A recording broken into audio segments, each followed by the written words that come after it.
champion for this year, regardless of what happens, is a draft in the second sector, so again I'll try and take the one down, I'll drive through sector 2, as are all of the cars now in sector side of the 12 on the track, so about placement is on City, who's got slightly quicker through the third sector than he has previously been. See improved times for top of the champion on this lap, only around the way.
30, 60 cars to get through. We'd never get through them all. Give you the full grid later on.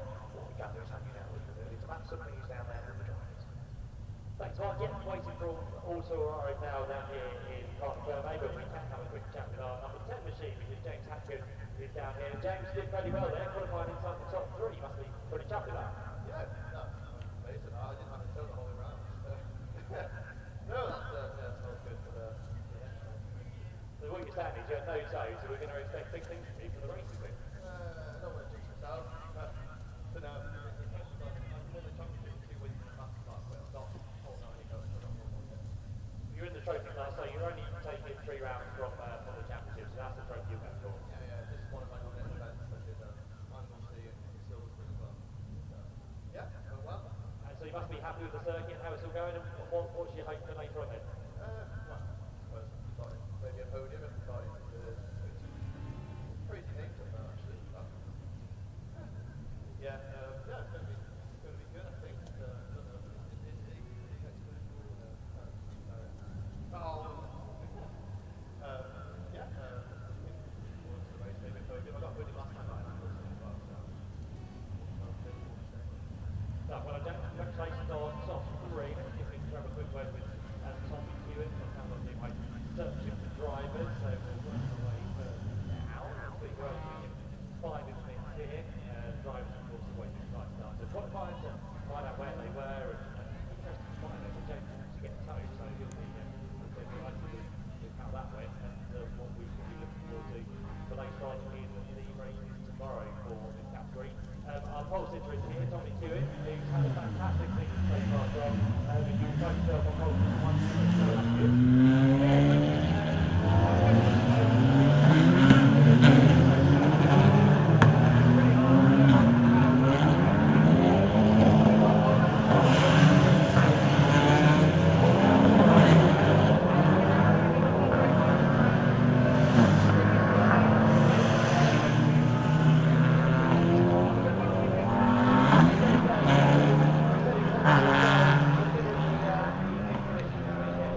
We are at Snetterton to bring live motorsport. Yes, we are on YouTube. I want it Bark's way. Yes, now I know what you're thinking. Who is the really handsome boy band that Bark have employed? Well, it's just us, I'm afraid. But we've got so much action coming up for you today here at Snetterton. Yes, we have got the British Truck Racing Championship. We've got Civic Cup. We've got TCR tomorrow, haven't we, Andy, as well? We've got Junior Saloons, Caterham Graduates, Mini Club Sport, and, of course, the British Endurance Championship too. So much. And actually, hang on.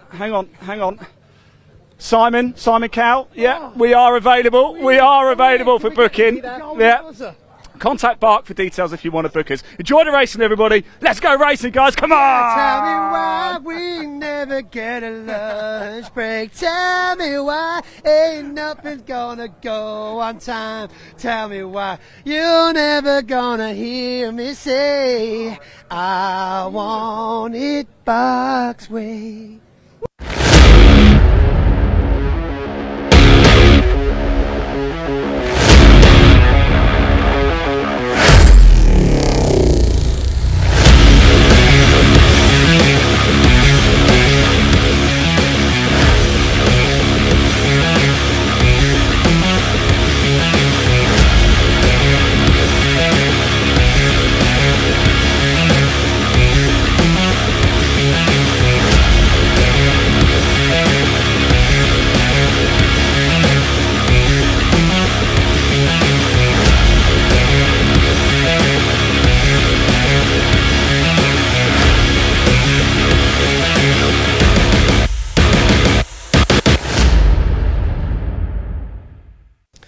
So here we are, ad hoc interview, middle of the paddock, and not a great start to the weekend for Bradley Harvey in Division 2.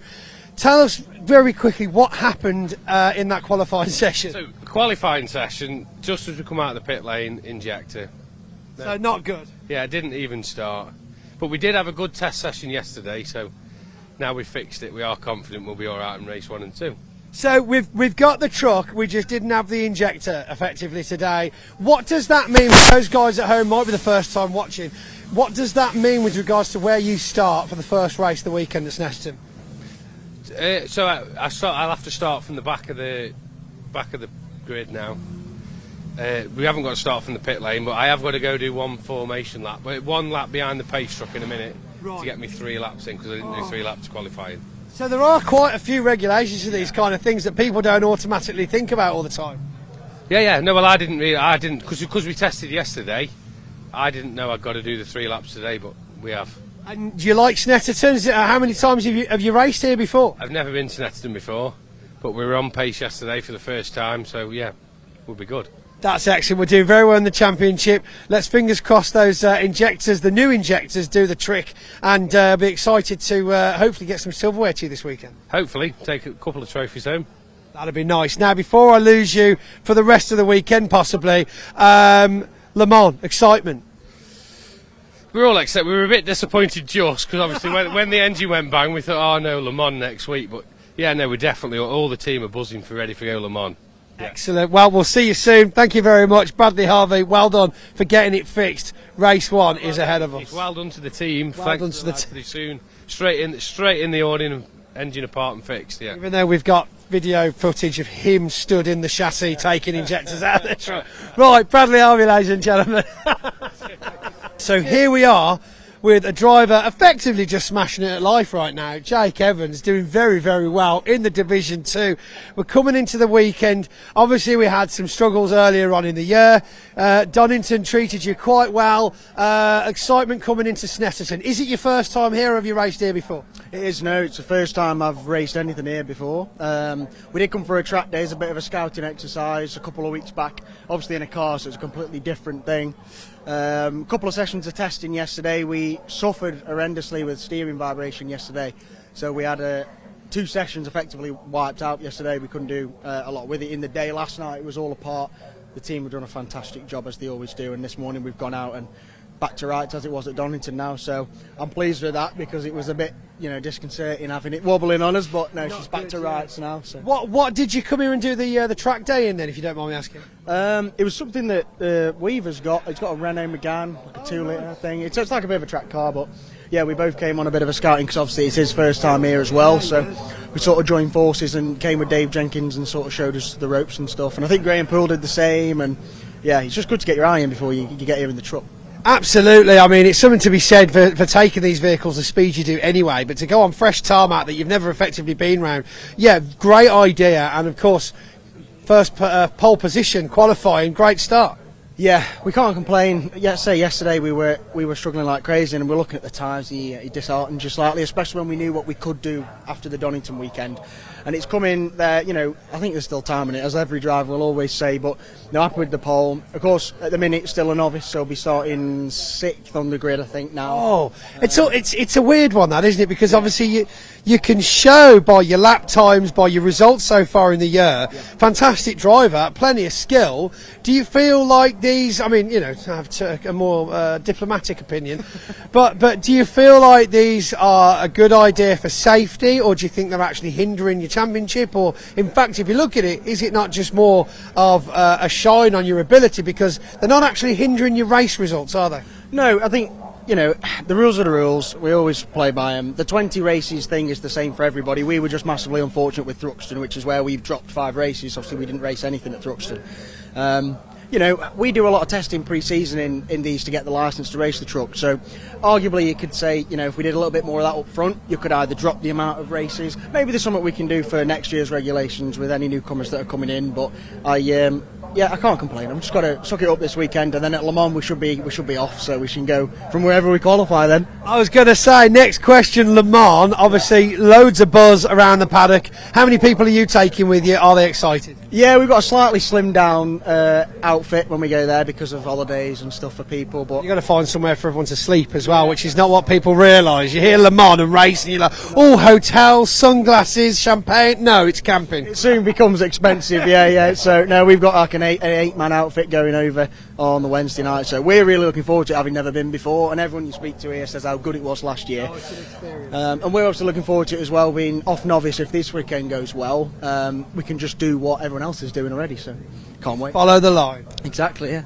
Right then, thank you very much. Good luck for the rest of the weekend. Great effort, Jake Evans. Definitely one to watch. 6th place in the Division 2 grid, but I've got a good feeling that's not going to be the place he finishes in. So here we are, Dave Jenkins. Good start to the weekend. Of course, not the first time you've been round Snetterton. How are you finding it this year? Yeah, it's great. We've had a good, brilliant qualifying. We've just slipped a clutch in it in between qualifying and the start of the racing today.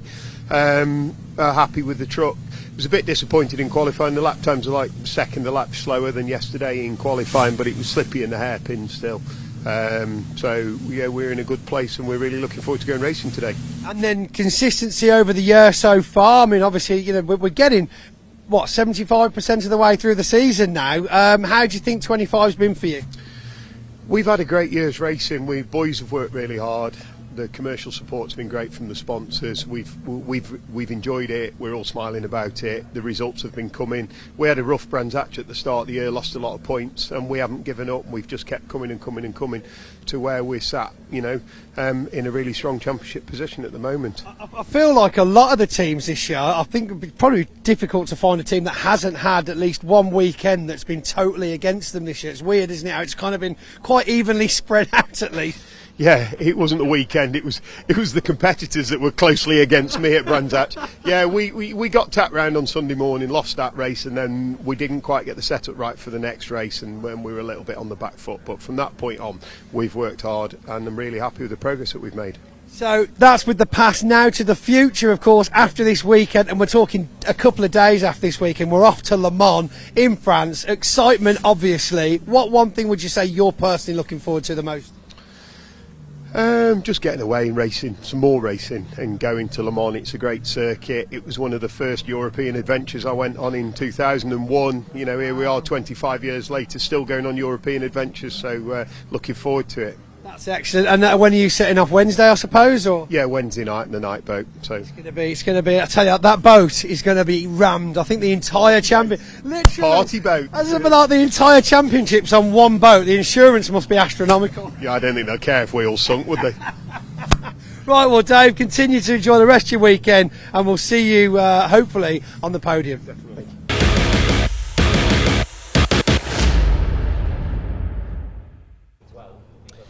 Well, thanks very much indeed to Pointy, Ian and also Andy McEwen for our intro there, our new boy band here at Snetterton. I think we'll call them No Direction, shall we? Anyway, good afternoon and welcome to Snetterton, the home of motorsport in the east of England, for the first of 2 days of action with the British Automobile Racing Club here on BARC TV. My name is Dave Goddard. I'll be taking you through the race action over the course of this afternoon and all day tomorrow. It's a full day of racing starting at 9:05 tomorrow morning. We are starting a little later than planned this afternoon. We had a few red flags in qualifying earlier on, but we have a programme of 6 races to bring you here this afternoon. We start with the first of 2 races today for the big rigs, the British Truck Racing Championship. 3 weekends of racing for them to go this year, and the closest title race we've had in several years as well. That's followed by a 90-minute race for the Britcar Endurance Championship, a field of about 25 cars here for them today, a mixture of GT and saloon cars, a minimum of 2 mandatory pit stops for each of the cars there. Then after that we go on to another truck race. We have the P4 Emergency Lighting Caterham Graduates Championship. Big fields of Caterhams here. It's their season finale this weekend. The Sigma 150 class racing today. The Sigma 135, slightly less powerful cars, join us tomorrow. We have the Miltech Civic Cup as well, the Honda Civic Type Rs. I'll be joined by Andy McEwen for their race later on. He's going to be bringing us the TCR UK coverage this weekend as well. Very big weekend indeed. The first time that TCR touring cars and the British Truck Racing Championship have appeared on the same bill in the UK. We also have today the Mini Challenge Club Sport category with AirTech Motorsport, a variety of BMW Mini models out in action.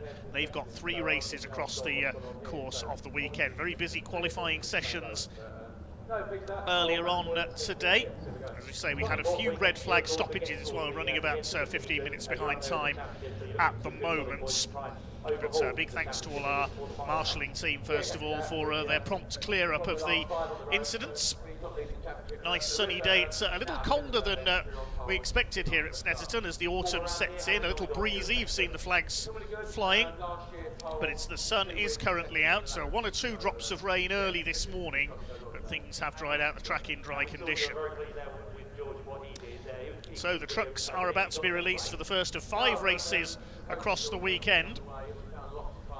And in pole position it will be Ryan Smith in the Daimler Freightliner, the man going for an incredible 10th consecutive British Championship in Division 1 this year. There he is in the Daimler Freightliner, the Northside truck and van machine. I think we're just seeing Bradley Harvey come out to do his mandatory laps, because as we heard from him, he didn't get to do his qualifying laps earlier on, so he's going to do a couple of laps just to make sure he is qualified for this first race.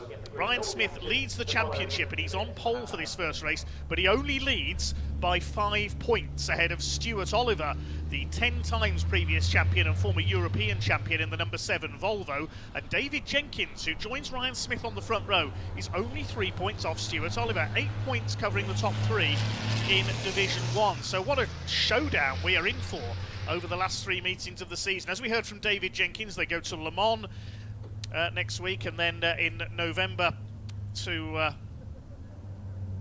the Brands Hatch Indy Circuit, the finale coming up on Bonfire Weekend at the start of November, and what an occasion that always is. So the grid sees Ryan Smith and David Jenkins on the front row. Second row is Scotsman 86 Tom O'Rourke, not in an MAN as it says there, he's in his International Navistar bonneted truck, and a great effort by Ricky Collett, the veteran Yorkshireman, up there on row 2 in the number 95. Row 3, John Bowler and Michael Oliver, son of Stuart, they're 2 MANs. Stuart Oliver won't be too happy to be back on row 4 alongside Stephen Powell, the man from Kent, with his MAN. And on row 5, David Smith, no relation to Ryan, and Martin Gibson completing the top 10. Row 6, we have Neil Yates, number 33, and the first of the Division 2 trucks, the slightly less powerful machines, is Sami Ojanen from Finland in his Finnish-built Sisu. Next up in the order, we have Simon Cole and Callum Eason in the Simon Cole in an Iveco alongside Callum Easton's MAN. Archie Handy, son of Simon Cole, in the Volvo alongside Jake Evans, and Graham Poole completes row 9. There will be another truck alongside him, of course, because we have Bradley Harvey, who didn't get out in qualifying due to that fuel injector failure. He's having to do a couple of laps just at the moment behind the Hyundai Pace car. The Division 2 points leader there is Bradley Harvey in the ex-John Powell DAF LF, new livery for this year, the Weaver Motorsport run truck, and he's having to do a couple of mandatory laps behind the Pace car just to make certain that he's qualified for this race. You do have to do a minimum number of laps to qualify to be able to race, so that's what Bradley's doing at the moment, as he didn't make it out in the qualifying session. Well, he made it out, he made it as far as the first corner at Riches, and then a fuel injector went bang on the DAF. There are 18 trucks in total here this weekend. We don't have John Powell, his new DAF in Division 1, currently out of action, still giving some teething problems, the number 6. And also, unfortunately, we don't have Adam Bint in the Mercedes Actros, the popular Oxfordshire driver, number 5, due to budget constraints and work commitments for Adam Bint. He's had to sit this round out. So just 18 trucks taking part this weekend, and they'll shortly be out on track for this one. Hi to everybody who's commented on the stream. Hi to Connor Penfold, Wendy Howell, top sports fan. Hi to Callum, Dan Hughes, one of our regular viewers, Fraser Lochte. Darren Campbell says good luck to Bowler's racing team, John Bowler, number 14. Hi to L4L, Kalia. Those last two named switching between this meeting and the Goodwood Revival. Hi to Ethan Dance, one of our regular viewers, Nathan Shaw. And all our other commenters, thank you very much indeed. Hi to Billy Buzz Smith, watching from the United States. And Richard David Moxley, who says, watching this while at Donington Park for another meeting. It's taking us on a lap of Snetterton here is Bradley Harvey at the moment. He's going into the left-hander at Brundle, and then into the right at Nelson. We're here in Nelson's County here in Norfolk, of course. It's not far from the town of Thetford here at Snetterton. Then into the bomb hole. The circuit drops down, you can see through there, named by motorcycle racers many years ago. And then it's the long right at Corham before we go into the left flick of Murray's, named after the voice of motorsport, Murray Walker, to end the lap. Circuit just under 3 miles in length. We can see now the trucks are being brought round to the grid for the first of our 5 races here this afternoon. Looking at the points there, Ryan Smith leads the championship on 295 points. Stuart Oliver is 5 points behind him. The Pace truck leading around the Bentley Straight at the moment. David Jenkins is 3 points back on him. Ryan Smith on 295, Stuart Oliver 290, David Jenkins on 287. And of course, as the top 3 of the championship in Division 1, then they are fitted with air restrictors on their turbos to make things a little bit more even. Big thanks to all the partner sponsors of the championship, Napa Auto Parts, GT Tyres, we can see their names on the Pace truck here, Freyhouse Trailers, Total Care, Valvoline Oils, Truck and Driver Magazine, TMS, Transport Monitoring Solutions, Sylvie Fleet Management, BWOC, suppliers of the biodiesel that the trucks now run on, HVO fuel. There's Adam Bint who pioneered that in the championship. Also MV Commercial, that's Tom O'Rourke's company. Neil Yates Recovery and Alco, LTS Global Solutions, and Rydam Universal, makers of wheel rims for these trucks, a new partner sponsor on board this weekend. So many thanks to all of them for their support of the British Truck Racing Championship. These 5-ton beasts, almost 1,000 horsepower each, these 12 and 13 litre engines, they are electronically restricted to 100 miles per hour. If a truck is found to have exceeded 100 miles an hour, then the driver can be penalised or even disqualified. Also restrictions on the amount of smoke produced, but that is greatly reduced because they now of course use as HVO greener biodiesel fuel. So the competitors for the British all running on GT tyres. Martin Gibson, number 101, does a lot of the development work for GT tyres, testing their products on various test tracks, including at the Motor Industry Research Association in Warwickshire.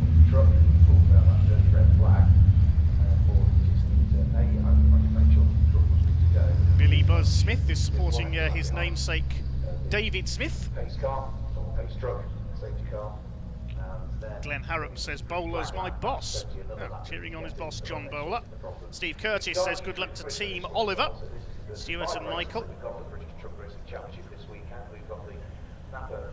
Thank you to the marshals, says Paul Newton. Yes, big thanks to the Orange family. We could not go racing without our volunteer marshals. They've had a busy morning with 1 or 2 incidents to clean up in qualifying. No harm to any of the drivers though, thankfully. We see there on the front row ready for a rolling start. It is Ryan Smith in the Daimler Freightliner going for his 10th consecutive title this year. Former champion David Jenkins starts alongside him. Ryan Smith has certainly not had things all his own way so far this year. He took 3 wins out of 5 at Brands Hatch at the season opening. He had 2 wins, but 2 retirements at Pembrey, the second meeting of the year down in Wales. Had a no score at Thruxton in round 3, only 1 win there, and only 1 win at Convoy in the Park at Donington Park as well.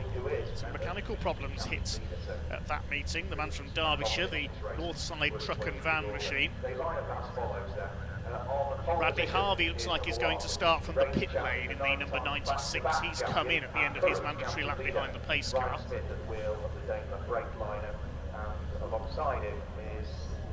Second in the championship it is Stuart Oliver, of course, a champion 10 times. He didn't win 10 in a row. He took a year out in 05 and 06, went over to the continent to win the European Championship during that time. He was only 9th in the championship last year because his Volvo picked up a lot of damage at Thruxton in an accident there. Yes, Bradley Harvey has moved to the end of the pit lane. He will start from the back. David Jenkins, meanwhile, champion back in 2011. He's only had 1 race win this year. He had a win at Donington Park, but he's been a very consistent scorer. He's only had 1 no score. That was a retirement with a broken radiator at Brands Hatch in race 3. So there are your 3 to watch here. Stuart Oliver's back on row 4. Great to see Ricky Collett up there on the second row of the grid, the heavy haulage company boss from Halifax in Yorkshire. Collett's haulers of some of the biggest and heaviest loads seen on Britain's roads anywhere. He's there in the yellow MAN on row 2 alongside Tom O'Rourke, who scored the first win for his international Navistar at Thruxton earlier this season. The man from the south of Scotland, the boss of MV Commercial. Must have that spectacular accident 3 or 4 seasons ago when he ended up going over the fence at Thruxton. Neil Yates managed that as well a couple of years ago. Just waiting for the grid to clear then, and then we will be ready for the rolling start. Again, thanks for your patience during the slight delay here with delays from qualifying. After the trucks we will have the 90-minute pit stop race for the Brit Car Endurance Championship. The trucks roll away. We need no direction back now to sing Convoy by C.W. McCormick.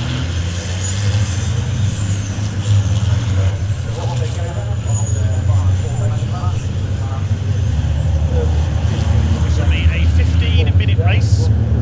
First of 5 races this weekend, as we see at every truck race meeting, every truck racing festival around the UK, and they are festivals. Plenty of sideshows on the infield. There's a big clutch of show trucks on display on the infield as well.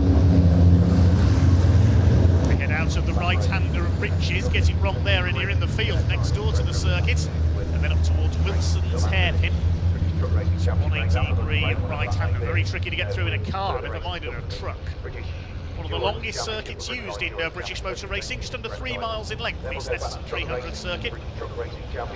There's Stuart Oliver in the bonneted grey Volvo. Sammy Oyanek, quickest in Division 2 in qualifying, impressive from the Finnish driver. There is Jake Evans, currently second in Division 2. He lost the points lead when he failed to score at Thruxton earlier this year, but his engine failed in practice. There's the left-hander, that's Palmer's corner, named after Dr. Jonathan Palmer, the boss of Motorsport Vision, who own this circuit, as well as several others around Europe. And then it's up to the left-hander as Agostini, named after Giacomo Agostini, motorcycle racing legend. Plenty of overtaking opportunities under braking here. This looping left-hander over the new infield section, or relatively new infield section here at Snetterton. Keeping it steady at the moment, keeping their 2x2 grid formation.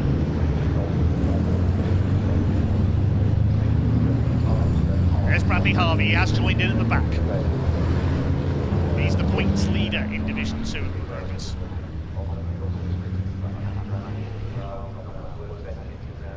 Only by 14 points over Jake Evans, with Simon Cole in third place, then Callum Eason, Sammy Owen and Archie Handy and Graham.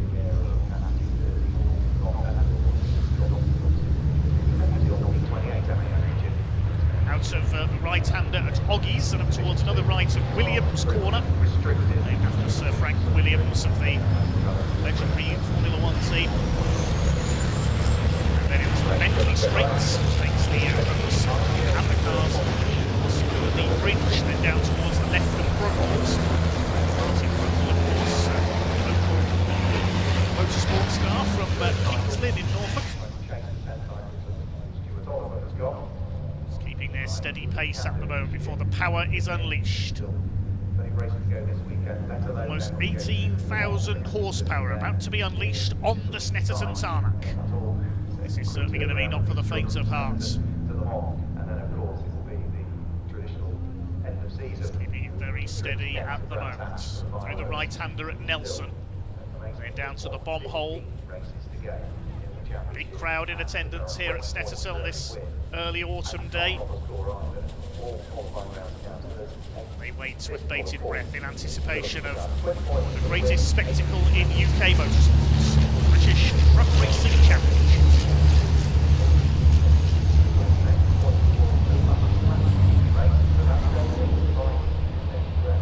18 trucks on the grid. Through the right-hander at Caterham, then up to Murray's, and then the pack will be unleashed as they come into the centre straight. Remember, all this year, if you come into a race weekend leading the championship in Division 1, you get a 63mm air restrictor put on your truck, restricting that air going in.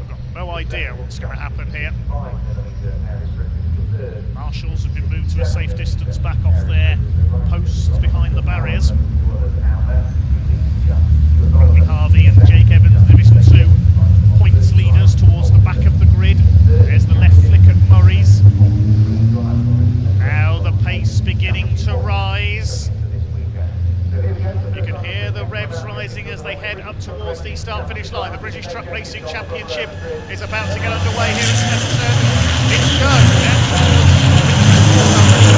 Who's going to get the whole shot? Ryan Smith side by side with David Jenkins as they go into the first right-hander. Ricky Collins up on the outside of Tom O'Rourke. There's a bit of a lock-up there from Michael Oliver. He goes wide. It's Father Stewart going through on the inside, but it is Ryan Smith who has held the lead from pole position up towards Wilson's hairpin. For the first time, somebody's off already. That's Simon Cole, number 41, one of our Division 2 pace setters, and Tom O'Rourke leans on Ricky Collins. He goes wide onto the grass. Collins going to spin it. Is he going to come back in the pack? Oh, he's been collected. There's going to be a pile up there. Oh no, not the start we wanted at all. There are at least 4 or 5 trucks involved, and poor Ricky Collins, after such a good qualifying session, his truck has been smashed into there by 2 or 3 of them. David Smith's involved, Stephen Powell, well actually that sums up Stephen's season. He's having a frustrating year. That's going to have to be a red flag surely, with David Smith off there as well. He's got what looks like a fair bit of damage. Simon Cole getting going again, but David Smith is stranded there. That will need the recovery vehicle, I think. Ryan Smith is leading from David Jenkins. There's been a bit of a shake-up further back in the order. There's Archie Handy. Martin Gibson was caught up there too. He's in among the Division 2 trucks, so he's dropped back. I think, yeah, look at the state of Martin Gibson's truck there. The whole of the front bumper valance has gone. Warwickshire driver is still going in the Team Oliver racing run MAN. The race is still going. So whether David Smith is going to be able to get going again, we'll wait and see from the exit of Wilson's hairpin. Ryan Smith has the lead ahead of David Jenkins. It's John Bowler up into third position in the 14. So they've got quite a hole in the field in Division 1 at the moment. Wait to see if things definitely do continue. I thought the race was going to be red flag, but we are continuing. Stuart Oliver is fourth. Tom O'Rourke in fifth. He's got a chuck pin now to the front of his truck. Then it's Michael Oliver. Next in the order, I think, is Neil Yates. Stephen Powell is heading into the paddock. His race is run. There's David Smith still stranded there on the outside of the run between Wilson's and Palmer. And yes, the red flag now does come out. So the race is stopped, as was inevitable with David Smith stranded there. They gave him a chance to get going again. The red lights are on around the circuit. The race has been stopped, and a lot of trucks with a fair bit of damage. Look at the state of Martin Gibson's truck. The whole of the front bodywork shredded. And the heavy recovery vehicle we were brought in to tow away David Smith's MAN. Former Division 2 champion David Smith made a return over the last couple of years to Division 1 racing, scored his maiden win earlier this year. I think that was at Thruxton. Let's check on the points chart. Yes, had a win in race 4 at Thruxton. Big man from West Malling in Kent. 2012 Division 2 champion. But with just under 13 minutes on the clock, the race is being stopped. The marshals bringing the trucks into line on the grid, ready for a restart. A bit more debris further down towards Wilson. And there is a very aggrieved David Smith checking the damage. Kicked the door open in disgust as he got out. He was just caught up in somebody else's incident, really. There, it looked to me as though Tom O'Rourke sent Ricky Collett wide, and as he spun after hitting the grass, David Smith got collected. The heavy artillery is on its way to collect number 11 truck. Simon Coles spun on the first corner at Riches. He missed all the fun further up ahead of him.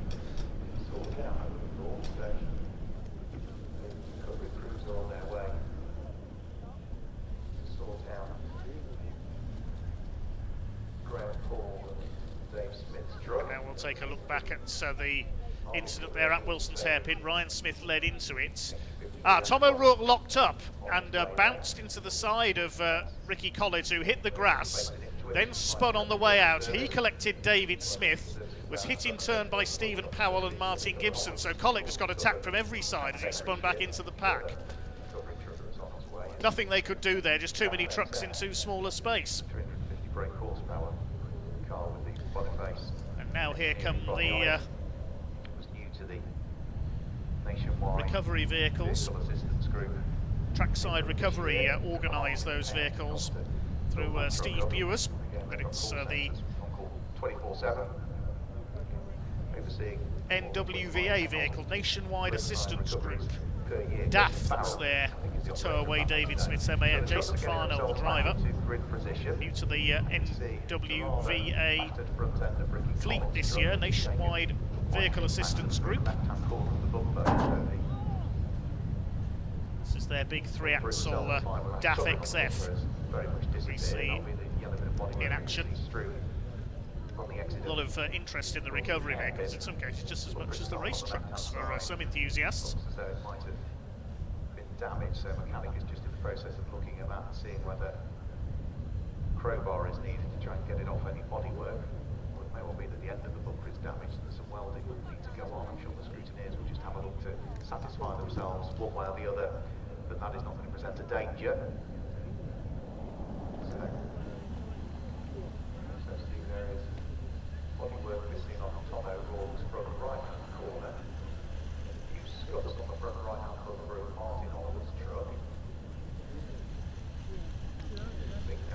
The rest of the trucks will wait patiently on the grid. The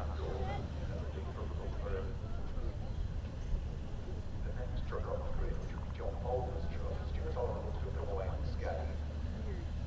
On the Martin Gibson MAN has got lots of damage to the front shortly, once David Smith's truck is clear, we'll be ready for a restart. I think everybody else has made it back around. We can see Ricky Collett, despite some damage, is still on the grid, so he's ready to go again. I think either made a mistake or there was a little bit of contact which tipped him into the gravel trap. But Rich, Tom O'Rourke is there.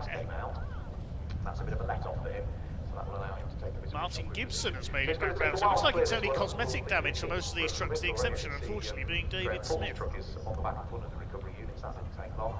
We've still got another two, though, to sort out somewhere around the track, so there will be a slight delay. We don't know whether therefore, imagine that the impact has perhaps severed an airline on David Smith's we'll keep you abreast of things.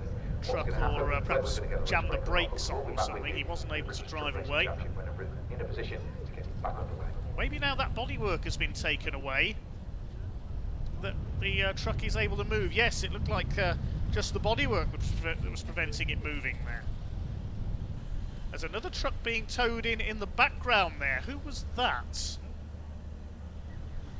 I saw the other recovery vehicle, the Mercedes-Benz there, towing somebody. Didn't catch who it was, so there's another truck gone off further round.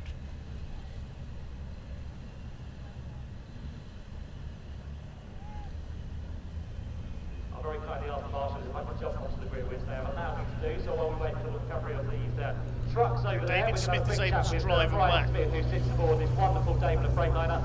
Brian, great to have you here. I think we can go down to Pointy in a moment on the grid to bring us an update. You're operational, looking good? Yeah, I think we did a full recovery now. We've got a couple of self-players that are not in the course first and foremost. So, not quite the start to race one of the British Truck Racing Championship we'd have hoped for at Snetterton. We can see Martin Gibson here with huge damage to the front end. We've lost the bumper, the frame of the bumper. Of course, a lot of this stuff is fiberglass, but reinforced with some steel tubing behind. He seems to be getting taken off by teammate Harry at the moment.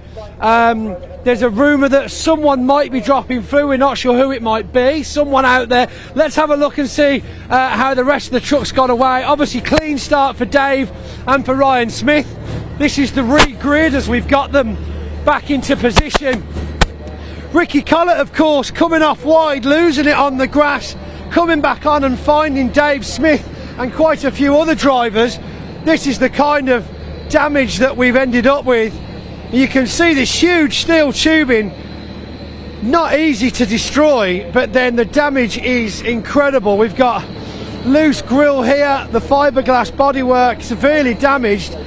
However, if you get a little bit closer in under here, this is where you'll start to understand where we can have issues. Now, this little drip here is perfectly normal. This is water that gets sprayed on to the radiator, which is actually a very large intercooler for the turbo. This is air intake as well, further back. And so, if this gets damaged, it's very quickly pretty bad for the trucks, as obviously all of that needs to be working. We've got Stuart Oliver having a little walkabout. Who let you out? Do you know where you are? Are you okay? You're supposed to be in a truck. Of course. I'm just enjoying the Norfolk sunshine. It's beautiful weather, but not the start we wanted. Did you see it? I mean, you narrowly missed that whole thing. It was right on your tail. Well, I did. Yeah, I got through, and there was. Yeah, as you can see, there's a bit of damage to Ricky, and Tom sort of went a bit array, and Ricky went. So I got through. I was at our happy days, but then I realised behind. It was Dave Smith and Steve Powell must have had a coming together, which has brought the red flags out, which is unfortunate because I'd got myself nicely up, you know. But you've seen teammate Martin Gibson, the front end of his truck's pretty much completely gone. He got caught up in the action as well. That's right. Yeah, he wouldn't be just as fortunate as me because I got through, but he would end up in it. So yeah, that's racing. But we've got a rather depleted grid now. Yeah, I mean, I wonder how many they're actually taking out of the race. I mean, it looks like we've lost Ricky Collett now as well. Michael, little bit of plastic damage, nothing too major. Hopefully he gets to stay in. We can see here though where we had that initial bit of contact with Ricky Collett as they came around that first corner. And this is the fiberglass wing on the truck. No structural damage to Tom O'Rourke. Of course, Tom O'Rourke qualifying third, I do believe, this morning. So yeah, it's like obviously it's important to see the marshals are under so much pressure in these situations because we've got a busy race schedule this weekend. We've got a lot of spectators here, loads of you guys watching at home as well, and of course they want to keep things moving. So yeah, not a great start, but we are on it. Do you know what's going on here? Are we losing many trucks? 3 or 4. 3 or 4. So it's anyone's game. Could go either way. Let's have a quick chat because we've got John, and he was on my quiz team earlier on. Let's see if he's recovered from the sore loss to the TCR guys earlier on. I'll plug you back in afterwards, don't worry. I was just talking about a terrible loss. Yeah, car. How much of that did you just see? As I come into the second corner, I seen Tom and Ricky battling, and I just nipped up the inside. I made out 3rd position and moved off. I didn't get a glimpse of anything behind. I heard it was quite bad. Someone was on the barrier. So you're okay. You're clean as a whistle, basically. Like brand new, me, Pointy. What? Like brand new, me, Point. Brand new. Let's clip him back in. I've just been told you've not yet experienced the joy that is what we put together for you earlier on behind closed doors. So make sure you keep an eye on the Bark socials along with the TCR socials and British Truck Racing Championships as well. Hashtag spoiler alert. I'm sorry if I ruined it. No one made me sign an NDA, okay? So it is what it is.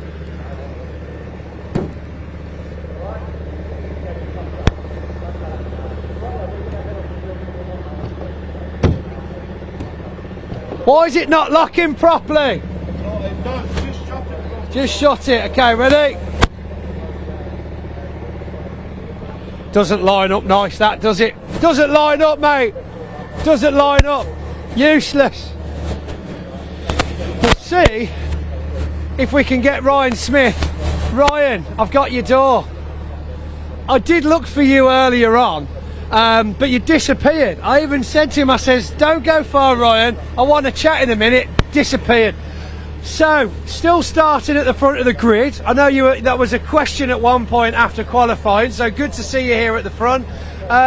I bet you're a little bit disappointed though that clean getaway that you had has now been kind of rewound a bit. Look, as long as everybody's okay from the accident, I see a few wounded trucks, but as long as everybody's okay, it don't really matter. Listen, it'll rerun itself. However, Dave has got big squirt in top gear. He's got the run on me into turn 1, but just we'd probably have enough distance to stay on the inside. But you know, that's racing. We'll have a look at it now and we'll have a good go. Excellent. Well, it sounds like we might be getting ready to go back out, so I'm going to shut your door. Good luck, Ryan. Check that's locked. Yes. Okay, right, well, as you can see, organised back on. Dave, are you ready to go back to British Truck Racing? I certainly am, yes. Thanks, Pointy. It's a little bit of a depleted grid for this restart. Check how many of them are absent as they go past my commentary box. We've seen Ricky Collin come off the grid with that damage, also Martin Gibson. Dave Smith, I can tell you, is in the pit lane ready for the restart, so it was only cosmetic damage. A bit of bodywork possibly caught up in the axles there that was preventing him from moving away, but he is on the pit lane waiting for the restart. So Dave's going to join in at the back. This will be a 10-minute restart. It'll be 10 minutes. So Ryan Smith is there, David Jenkins, Tom O'Rourke.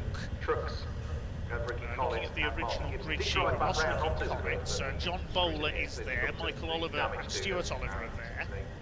Stephen Powell we saw pull into the paddock, so he's not there. David Smith is starting from the pit lane, Martin Gibson is not there. Neil Yates, number 33, is there. Now this could be his chance for a very good result indeed, I reckon. Neil Yates, the recovery company boss.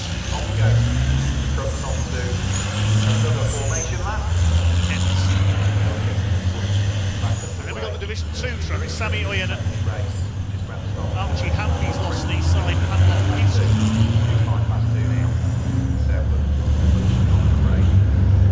Jake Evans is there, also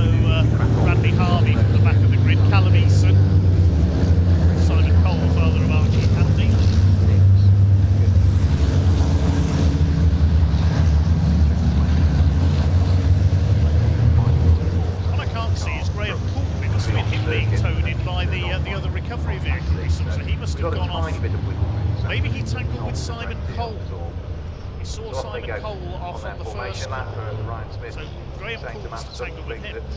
Was well aware of the effect that air restrictor was having when he put the power down to get off the line, and then Jenkins was They've able got to pull about a 7 bit or 8 off. Division 1 trucks remaining. We were missing a couple anyway. So John Powell or Adam Mills here this weekend.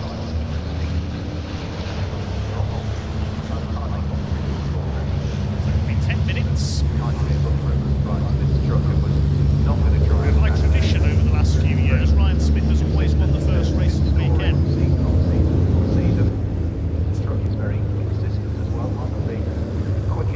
That didn't happen at Donington Park, he was only 6th. Some mechanical problems. He was 3rd, I should say, he was 6th in qualifying, I apologise there. Particularly well, still did well. Tail end of that weekend.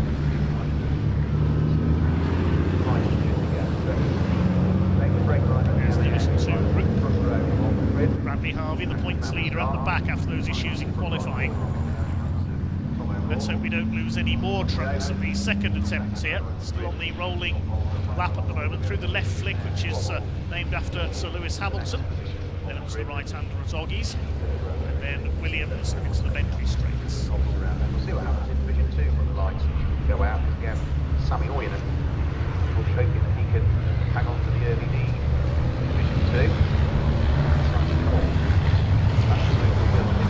GT Surveyors, Apple Auto Parts, DAF takes Trundley around. Sammy Oyener, fresh for his first ever Division 2 win on the UK soil at Donington Park last time out last month. Trucks are now working their way along the Bentley straight. Just keeping the 2x2 formation Nelson, on the Bentley straights. Under the bridge and into Brundle, the left-hander. The race back underway. What's it going to take them? They should be able to squeeze out of this. One would have thought 5 laps. Might be down to 4 possibly though, within the 10 minutes. Now a quick lap here at Snetterton for one of the fastest race trucks takes about 2 minutes 25 seconds. 2:24.695 was Ryan Smith's pole position time, so we should only get about 5 laps out of this over a 10-minute period. It is one of the longest laps in British Motorsport here at the Snetterton 300 circuit.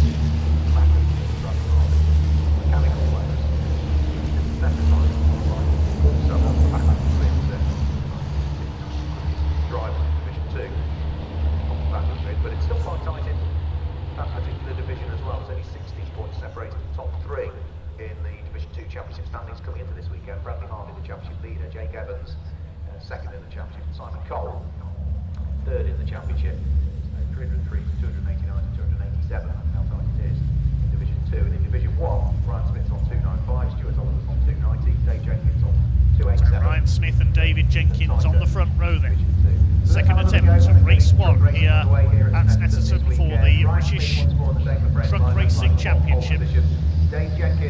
Red lights are on the start line. Progress of Stuart Oliver, who made good progress before the red flag. Revs begin to rise. Neat 2x2 We're about to get underway with the British Truck Racing Championship here at Snetterton. Away they go. Second time. Looks like David Jenkins this time has got the hold shot from the outside the front row. The 69 truck leads the way ahead of Ryan Smith. Tom O'Rourke in 3rd place and Michael Oliver moving to the outside of John Bowler for 4th. It's David Jenkins. Ryan Smith said that Jenkins might be quicker in a straight line. He's got into the lead straight away into Wilson's hairpin. Ryan Smith has a look down the inside. He's not going to get there. Tom O'Rourke in 3rd under pressure from Stuart Oliver. Running wide onto the grass there briefly was John Bowler. Looks like they have all made it round this time. There's David Smith. We call it Jim Solomon at the back. He's joined him from the pit lane. It's David Jenkins who leads. Smith in 2nd. O'Rourke is 3rd. It's the Oliver's 4th pit. Michael Oliver ahead of his father Stuart in P5. Towards Agostini they come for the first time. This looping left-hander David Jenkins, the man from Stafford in the diagram. LKQ Morris Lubricants MAN holds the lead ahead of Ryan Smith in the Worldwide Truck Racing Northside Truck and Van Daimler Freightliner. He's dodging about like a go-kart on the back of David Jenkins as they go towards Hamilton, then through to the right-hander at Oggies. This is lively action right from the beginning.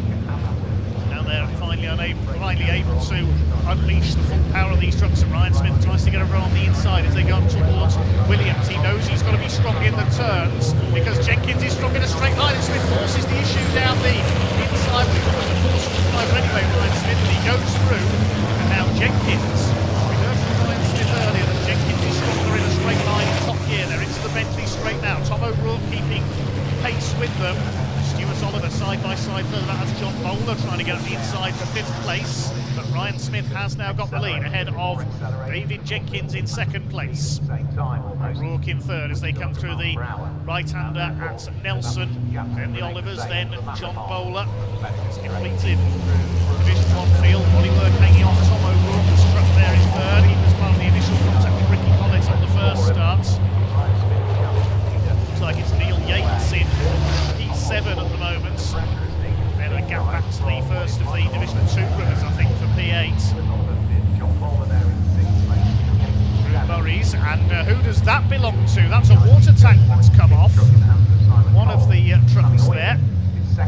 Now those water tanks are used for brake cooling. That's where you see steam coming off the brakes. Who would have lost that? I'm not sure. We'll have to wait and see. If somebody's leaking water, then they will get the black and orange flag, the technical disqualification flag, and have to pull into the pits. Ryan Smith leads Jenkins by 0.6 of a second at the end of lap number 1 of this restarting first race of the weekend for the British Truck Racing Championship. O'Rourke in 3rd place, then Michael Stuart Oliver, John Bowler. There's Neil Yates in P7. Then a gap back to the first of the Division 2 runners, Simon Cole, then Division 2 at the end of the first lap in 8th place overall. Ahead of Sammy Williams and Bradley Harvey from the back of the grid is up to 10. He's gained 8 places, of course, helped by the trucks that didn't take the restarts. Meanwhile, Michael Oliver all over the back of Tom O'Rourke for 3rd place. Had a good look there. Stuart Oliver still under fire from John Bowler. It's allowing the first two to escape. David Jenkins had a look there. John Bowler kicking the tail out on the curb. He's got Neil Yates closing up on him in the 33. Heading out towards the back of the circuit once again. Michael Oliver, is he lining up a move on the 86 of O'Rourke? This race already flying by, just over 6 minutes of this race to go, so it's a long lap here. Bentley straights. Michael Oliver, number 12, with a couple of wins this year already. And a 1-2 with his father, Brands Hatch, in race 5 at the first weekend of the season. Smith continues to lead from Dave Jenkins. John Bowler coming in the fire now from Neil Yates. He's running well.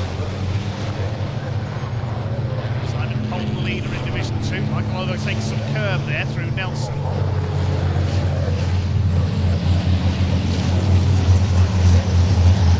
Smith will take a restart. Ricky Collins, Stephen Powell, Martin Gibson and Graham Poole. The second sectors, the gap will have probably doubled. Race their way towards Caterham and the end of another lap at Murray's, and Michael Oliver now right on the tail of Tom O'Rourke, is allowing the first two to pull away. O'Rourke's got a problem, he's pulling off. I wonder if it was O'Rourke who lost that water tank. He might be losing brakes as a result of that. His brakes overheating, and yes, Tom O'Rourke is out of the race. Pulls up at Murray's. It's a great shame for the Scotsman, he lost third. So Michael Oliver is up to P3, and Stuart Oliver is 4th, then Bowler, Yates, Simon Cole will be up into 7th place as he leads the Division 2 pack. He's leading Division 2 by a pretty handsome margin as well. David Smith is currently working his way through the Division 2 runners. They've just flown past my commentary box. Here's the fight between the Olivers, father attacking son. That's the 3rd place overall now, and Stuart Oliver needs the points here. He's going to try and keep up with Ryan Smith in the championship, so he'll want to get past Michael here. Are there any team orders? Are there any family orders? And look, David Jenkins has dropped back from Ryan Smith now. There's over 2 seconds between the two of them. This is the fight for 3rd, 4th and 5th. There's Simon Cole. He leads Division 2 in the number 41, the man from Dartford, in his Iveco. Been close to the Division 2 title last year, but retired from the last race of the year, handing the championship to John Powell. Moved up to Division 1 this year, but it's been a largely abortive campaign, sadly, with his new DAF.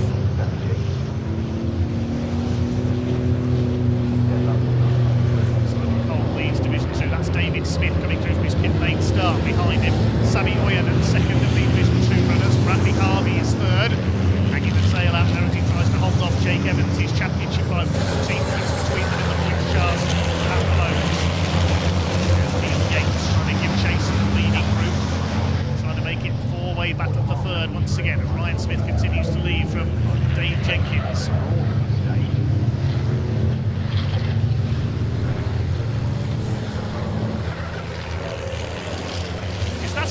another water tank that's come on. What's going on?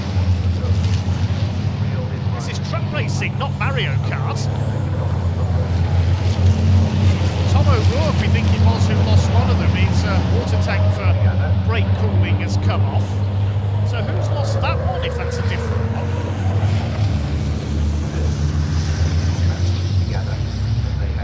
Are we going to see somebody else pull out of the race? We'll wait and see who that was. There's Boyanen ahead of Weaver and Evans. David Smith has made his way through this group.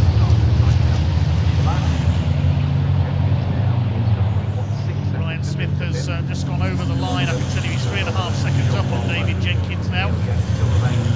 There's a yellow flag out at Murray's. That's for Tom O'Rourke's stranded truck. After the Scots over there is Ryan Smith. Continues to set the pace. The fastest lap as well. 2:24.522 is his quickest lap. That's faster than his pole position time.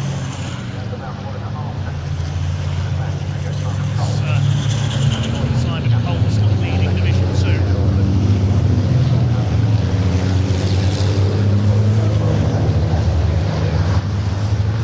Now there's Archie Buckle, son of Simon Cole. You see the whole side panel of his truck is missing after that initial contact. He was involved in contra Tom at the first corner on the first start. This is the fight for third. Michael Oliver ahead of Stuart Oliver.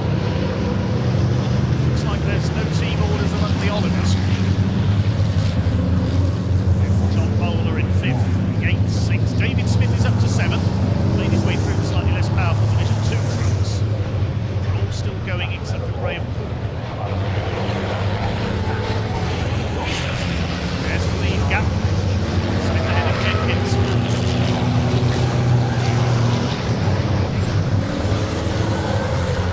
Down the Bentley straight they go. It's halfway round the first lap of the restart, but Ryan Smith forced his way down the inside at Williams to take the lead. Now what's happening with the third place battle? Here comes Stuart Oliver. He's going to have a go down the inside possibly. No, he's not close enough to take his son Michael for third. John Bowler just behind him in the 14. Stockport in Cheshire. Archie Hadley's truck, I think, was the one shedding bits and bobs around the circuit. One of the youngest men in the championship. 25 seconds on the clock as Ryan Smith comes out of Murray's, so it will be last lap this time for Flying Ryan. One more lap to go. David Jenkins behind him by 4 seconds now. Back in the Division 2 battle. Sam Boyanen is not letting Simon Cole get away here, you can see. The gap between them was just over 1.4 seconds. Ryan Smith goes at the hairpin. Incidentally, if you want to follow the live timing in today's event, the place also is TSL Timing. That's TSL-timing.com. On your laptop, PC or mobile device, you can follow the live timing from this event. There's David Jenkins still in second place.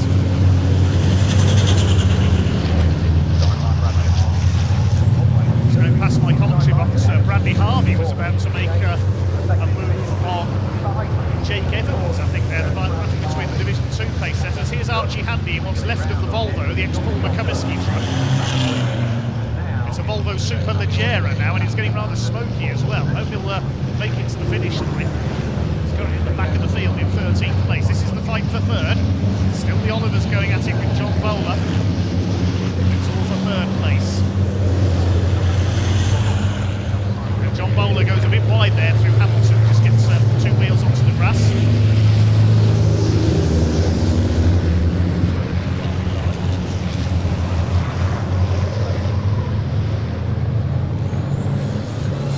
Harvey, meanwhile, has got ahead of Sammy Boyanen. Jake Evans just behind them. Boyanen has a look back at the inside. This is a fight for the minor placings in Division 2. Boyanen in the Sisu, Bradley Harvey in the DAF. They lead on each other through Hamilton. Oh, that was close. Good move by Sammy Boyanen. Bradley Harvey goes back into third in turn to Simon Cole. He's going to take the class win. It's going to be a victory for Ryan Smith. Only once has he failed to win the opening race of an event this year. That was at Donington.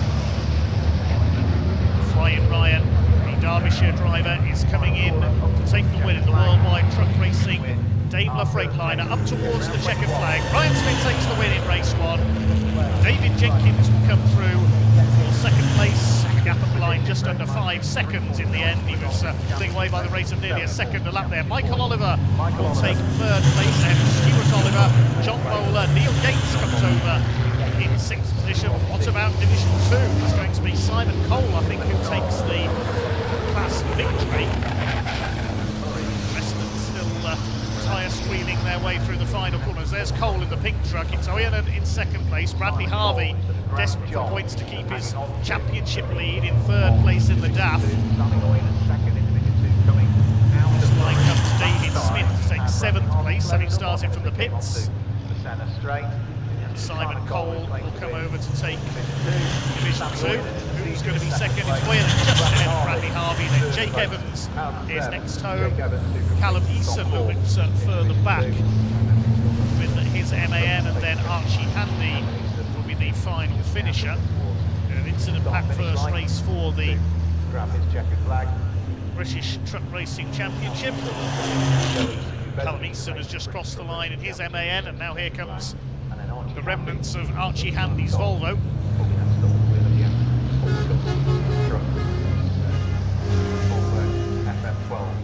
So a rather bruising first race for the British Truck Racing Championship.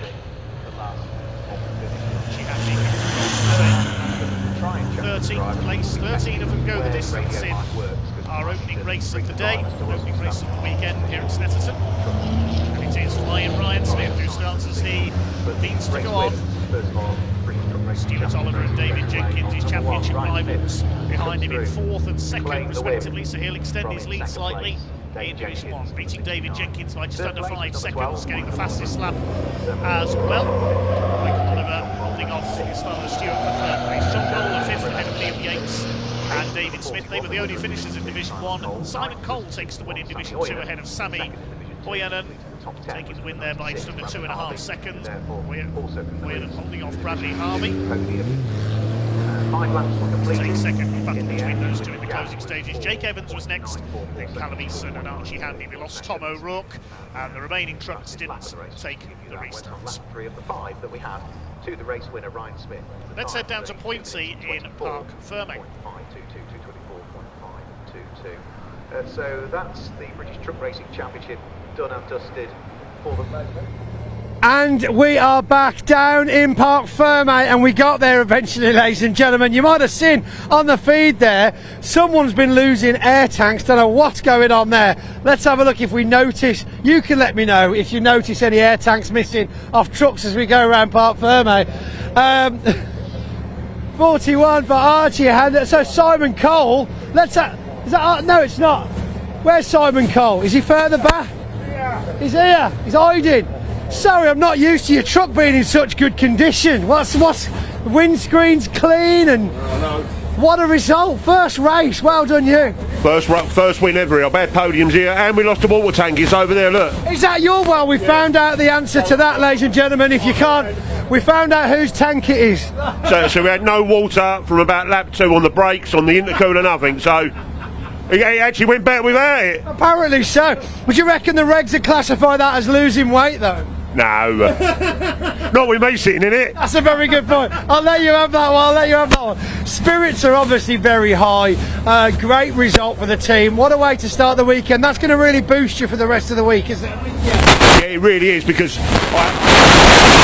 I've had podiums here, but I dread I don't know why, I just can never hook up this place. I dread coming here every year. If they pull this off the calendar, I'll be happy. You'll tell us how you really feel. I will do. I will. I don't hold nothing back, do I? I'm the spokesperson for it. Absolutely. Yeah, so I'm over the moon with that. Anything on the podium's good anyway, so get a first place here, unbelievable. Absolutely brilliant result. Well done, Simon. In the beast, the governor. We've got a bottle of water for him there. Well done, vodka. Non-alcoholic spirit. Right, let's have a quick walk down. We've got smoke coming off these back brakes. Get in there and just see the heat coming off these brakes. This is of course what's happened after the water tanks fell off. So we've got no water on the brakes and they are just getting so hot. 5.5 ton doing 100 miles an hour. This is what happens to them. Dave, fantastic result there. He's concentrating. Let's have a quick chat. Michael's got his helmet off. Come on round this way before I open the door. Oh, hello. Thank you. Well done, thank you. Come round. Here we go. Quick celebration and well wish from Father Stuart Oliver. But Michael, considering we saw you glaze past that absolute carnage earlier on in that first start to the race, we were quite far back in qualifying, let's be honest, and now third place podium. Is everyone all right? Is Steve all right? I think so. I mean, they drove off, so it all happened like out of that kind of side, and I didn't have time to think, oh, that's bloody big. Yeah. But oh Christ, I hope everyone's all right. It was it looked a nasty one. We've not heard anything negative so far, which is great. Like I say, everybody drove off effectively, so that's also a great sign. Not sure how the trucks will be, of course. I mean, Martin Gibson loses the front end. We had pretty bad damage to Ricky Collett. All looks quite aesthetic damage rather than, you know, no racing. Metal and fiberglass is better than blood and bones. Exactly that, exactly that. No, it was a good race. Tom, I think I had the dealings of Tom, but he had mechanical issues, so that made my job easier. And then, my God, keeping my dad back is like keeping a bull back. It's unbelievable. Do you feel that much pressure with him behind you? I mean, obviously, you know, everybody's out for a championship. They're all out for points. Do you really feel like, oh, he's going to try me here?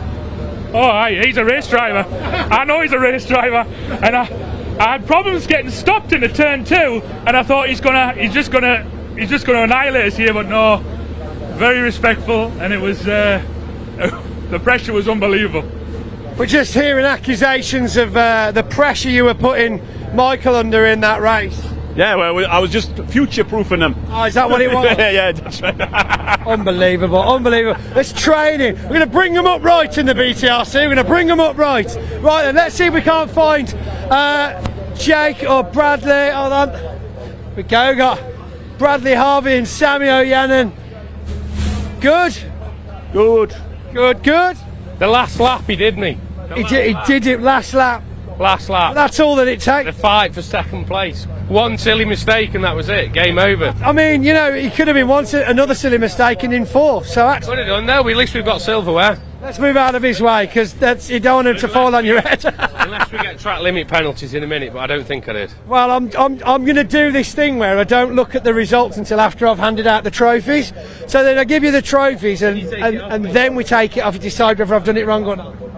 I know how it goes. You know, next day. No, I tell you. Next day I'll take his trophy.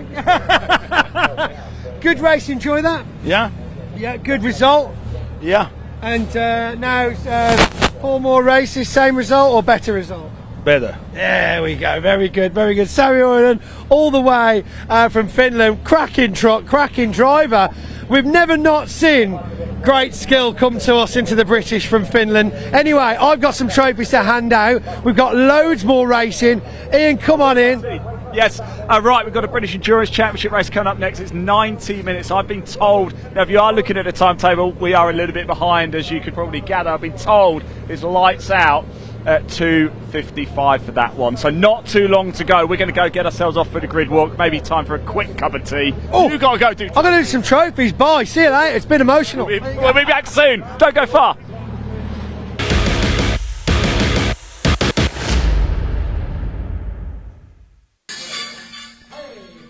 Hey everyone, yes, welcome to our first ever quiz here. It's the trucks against TCR. Nice to see you, Nice. If you are under the age of 40, ask your mum and dad there right now. Right, we've got the TCR team over here against the trucks team over here. Let's start over here. Andy McEwen, team captain, please introduce your team for us, please. So, on my left, I have our current championship leader, Callum Newsham, and on our right, I have another TCR driver, Brad Hutchison.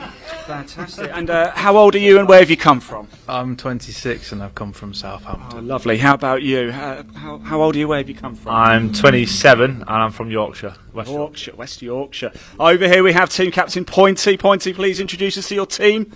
This is Team Truck Sport. We've got Michael Oliver, who is from slightly north than me, and this is John Bowler, who's from slightly more north than him. He asked us where we're from. Truck racing. So little lad, how old are you? Where are you from? I want to be a fireman when I grow up. I drive a big truck. Okay, there we go. We'll quickly move over here to this young man over here as well. How old are you? Where you come from today? I'm John Bowler. I'm 36 and I'm Michael's carer. Just so you know, we do have their parents as well over here as well. So let me just grab the clipboard because we have a series of questions. We're going to pit your knowledge against each other. So TCR team, I'm going to ask you questions about trucks, and trucks team, I'm going to ask you questions about TCR. So who would like to go first? Put the pressure on them. Let them go. Yeah, that's good because I wrote their question first. So here we go. And actually, the questions they're quite similar for both of you. So for the trucks, okay, we're here at Snetterton this weekend. What was the lap time for pole position here last year for TCR? Is it car? What's the lap time, Pointy? 1 minute 55. I'll have another guess. 2:13. What's your final answer? 2:13. No, I'd go with John. Here's one.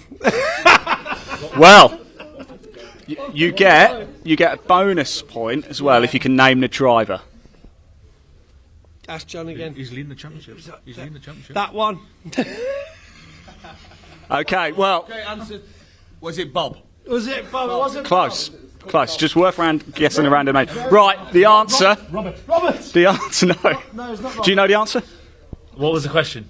What was the pole position time for TCR here last season? Yeah, 155. 5.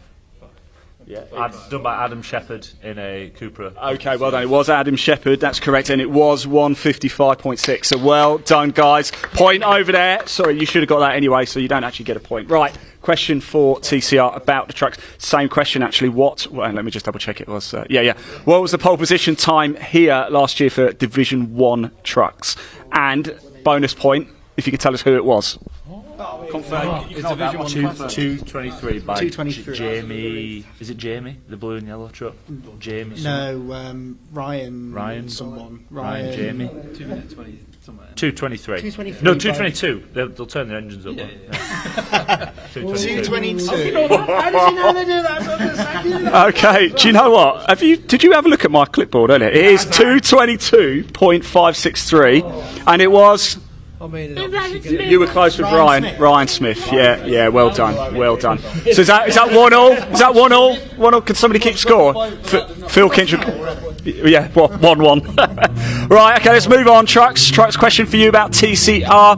What is the rough horsepower output for a TCR touring car? Roughly. 480. No, that's sensible guess. That's stupid. 230. I was going at. Yeah, here we go then. 220. I just went for a normal car. 285. Normal fast car. 285. Do you guys know? What have you got written down? Because it depends. His is more than mine. This is why I say roughly. By the way, I didn't write these, by the way. This came from Bark. I've got 350. Yeah, I was going to say anywhere between 340 and 360 is about right, yeah. So it wasn't that far off then. 430 then, was it? Well, just a fair bit, Pointy. It's a bit closer than 250.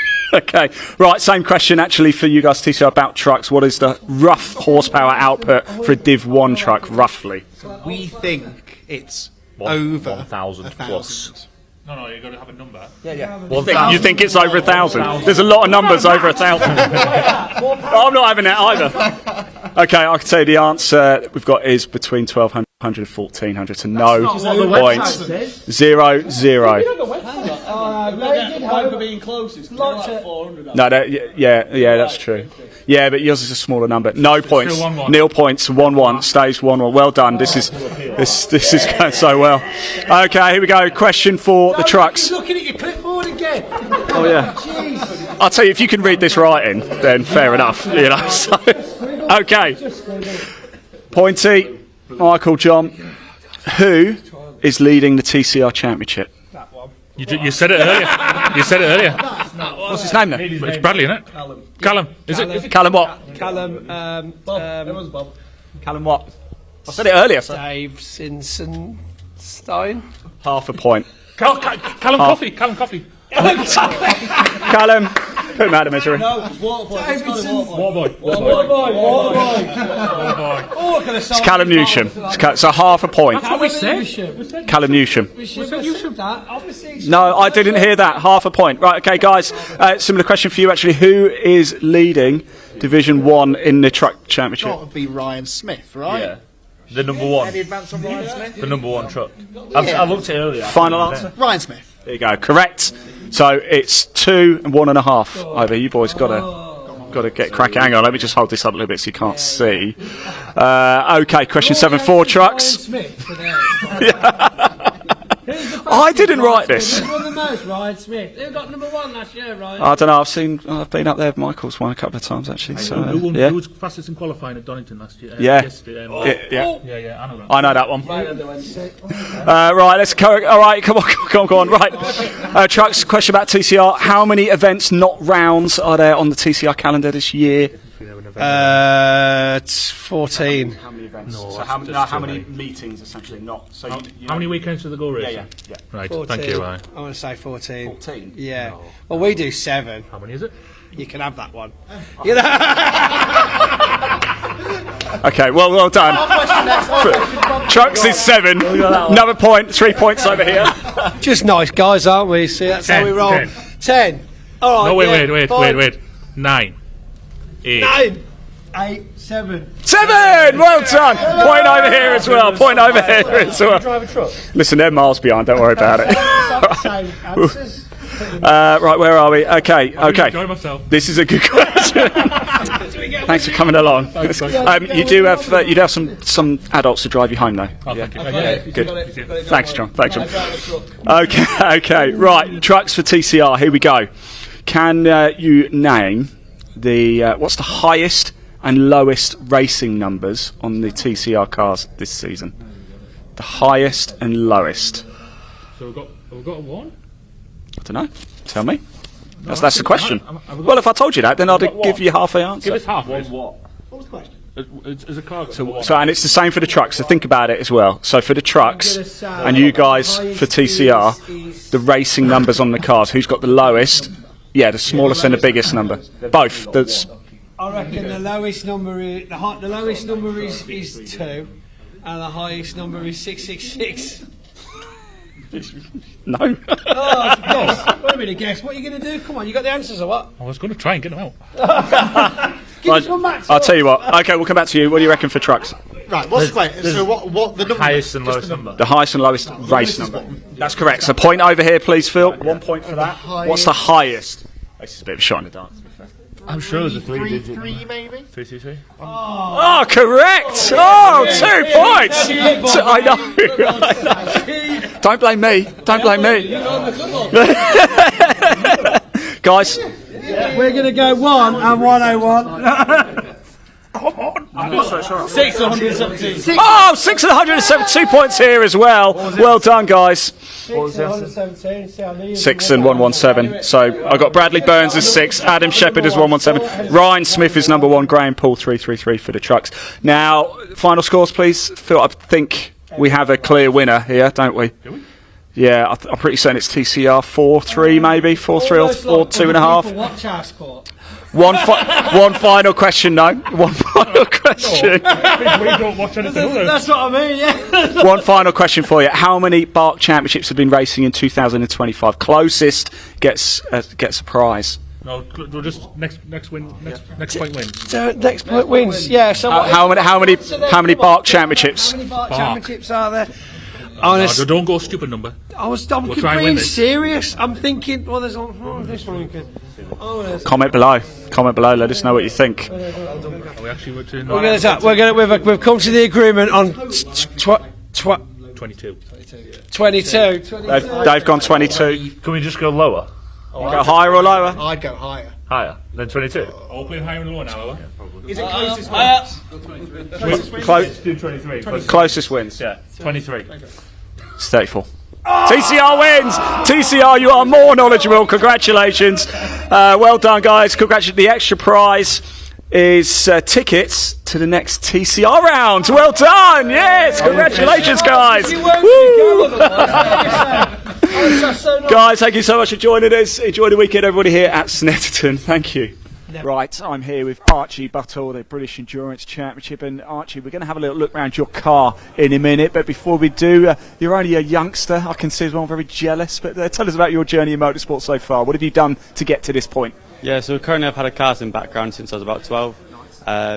Turned 17 this year, and a little bit before that we decided to do some car racing, did some testing, just fell in love with it. It's just a new experience for me, and then we've just kind of gone for a tougher championship, see where we kind of fit in. Well, let's walk a little bit, shall we, and have a little look at the car. Ginetta, of course, G56. Yeah, that's correct. So tell us about it, sort of how you came to be behind the wheel of it. Yeah, so I did a championship called the UKC last year, and that I came fourth, and it gave me my prize was to drive a G56 GT4. So it wasn't this one. Fell in love with it. That's got all the gizmos like traction, ABS, and we realised that's not, you can't really learn like that. So we got told. So we found this one, GTA. No traction, no ABS, just a 3.7 V6. How have you found that adaptation? Yeah, it was tricky at first because I got used to the no traction quite quickly. Because that go-karts haven't got it, but the ABS is a bit different.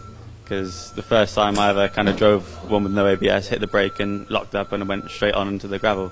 So you're 17, right? Are you at college or? Yeah, just started year 13 last week actually. So when you tell people this is what you do on a weekend, and then you show them the Ginetta G56, what's the reaction like? Yeah, some of them get quite a few a bit jealous, want to come up and watch. Teachers love it, so that's really good. School's really on board with it, so they don't mind. Like I had Thursday, Friday off to come up here, and yeah, they're completely fine with it. You've got 2 seats in it. Does that mean I can come out for a spin one day with you? Yeah, you'll have to call you up and get in. I'd be terrified. Archie, thanks so much for telling us about yourself and the car as well, and of course good luck with the British Endurance Championship. Thank you. Cheers. Right, Bobby Trundley, we had to come and talk to you, didn't we? You and Asher, of course, going so well in the British Endurance Championship this season. So we want to find out more about your car that is so far powering you to the top of the table. Tell us more about it, and like I say, we've got the bonnet up so we can have a look at the engine as well. Yeah, absolutely. So this was originally a vehicle write-off. So this was a BMW M240i that the team have fettled with it. As you can see, we got massive bits of stuff has been done to it, massive air inlet, induction, hybrid turbo and stuff. Obviously they put the wide body kit, as you can see, so we've widened the wheelbase, running wider, bigger tyres as standard, and obviously we have the hand control system in the car, but obviously me and Ash don't need to run it, so it's disabled. So it's modified for both, actually, because I know we've got Aaron Morgan, of course, he uses the hand controls in his car. Yes, exactly. So obviously the McLarens have still got the hand controls in them. We still got the steering wheel for the hand controls, but they've taken them out to save a little bit of weight. But we've still got the wheel and stuff. So yeah, this car can be put back to be hand control use as well, just like that. So what is this like to drive, Bobby? Come on, when you open it up, what is it like? A missile. How fast can you go? Top speed? What's the fastest you've ever gone in? Fastest I've gone in this is probably around 130 mile an hour down the back straight here today. I mean, the fastest I've been is obviously in the McLaren around Spa at 200 or 310 kilometres an hour. So that's how quick those GT4 McLarens next door are. But yeah, this thing, considering this is a road car based car and obviously not on slicks as well on the Durezes, it actually really is very capable and very easy to drive. In fact, I enjoyed driving this more than the McLarens next door. It's more fun and it allows you to enjoy it a little bit more. So. yeah, it's all good. Bobby, that is brilliant. Thank you so much for telling us more about the car that, of course, you share with Asher as well. Expectation very quickly this weekend, because you are leading the championship. Hopefully we can keep it. It's the plan is reliability, 100%, and just keeping a nice, consistent pace and keeping it out of trouble. That's the aim of it, you know. So just fingers are crossed, butts are clenched, and yeah, let's see what happens. Are you thinking, because I noticed a lot of championships, including the British Endurance Championship, have released their 2026 calendars already. Have you got one eye on next year, or are you solely thinking, no, we've got the title to get in the bag? We've got the title to get in the bag, but let's just say there's some things in motion, but I'm not allowed to say. Okay. I'll ask you later. Bobby Trundley, everybody. Thanks.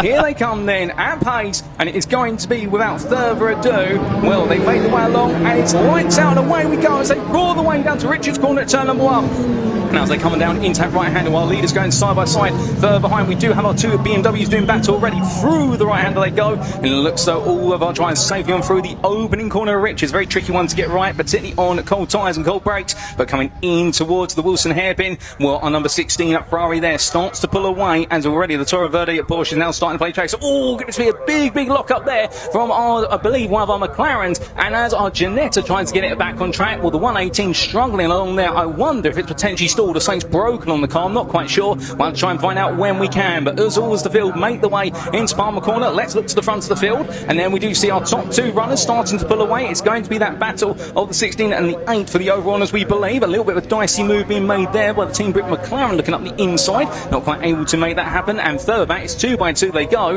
as we do come back to the in fact that's the 118 rescue machine, apologies, the 110 car that's just stuck there and stalled there. I wonder where it's stalled or whether something's fouled on the car. As they come charging through Hamilton and towards the end of the 100 lap for the first time, and back onto the outer loop to complete the 300 run.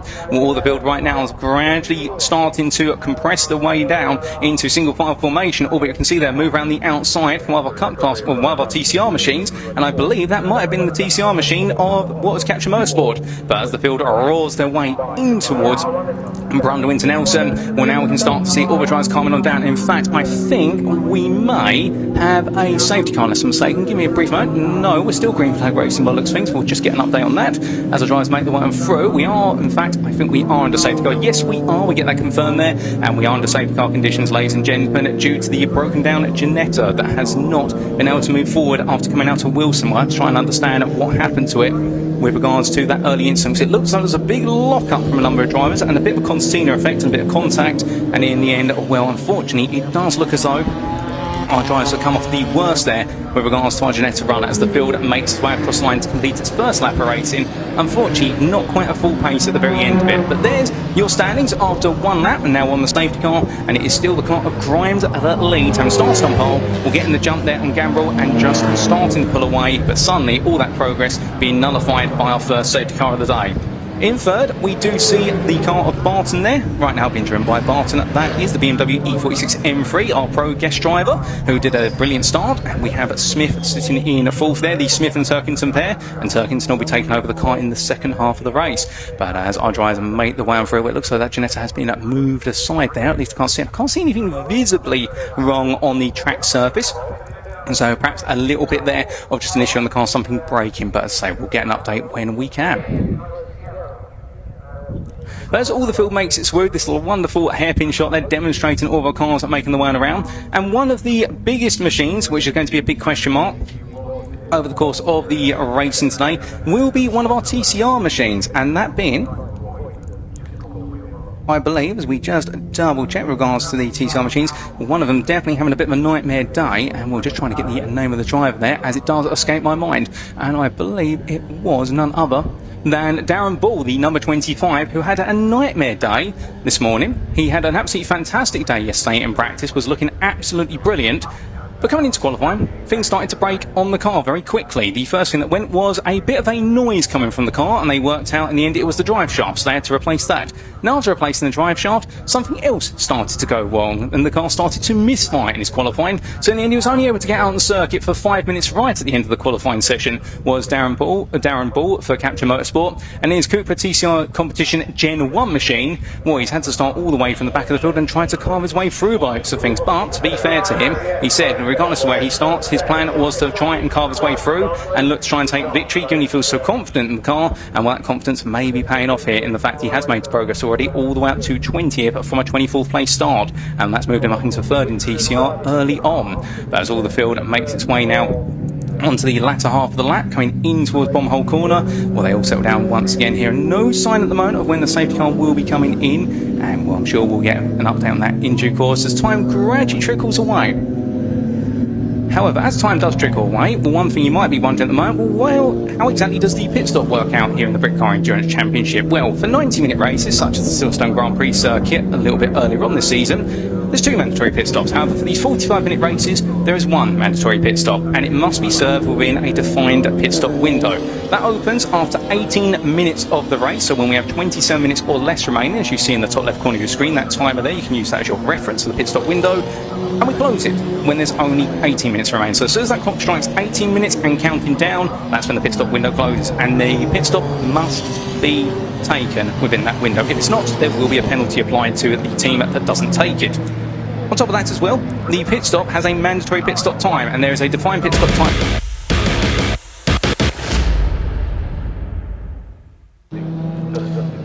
Well, a few highlights there from the last time. That's our next championship that we will see. Visited Snetterton earlier this year, the Brit Car Endurance Championship, and they're up next for a 90-minute pit stop race. I can tell you the sky is looking a bit threatening to say the least here at Snetterton at the moment. Let's have a look at the grid then for this race for the Brit Car Endurance Championship. It's an all Porsche front row, the Cunningham family on row 1.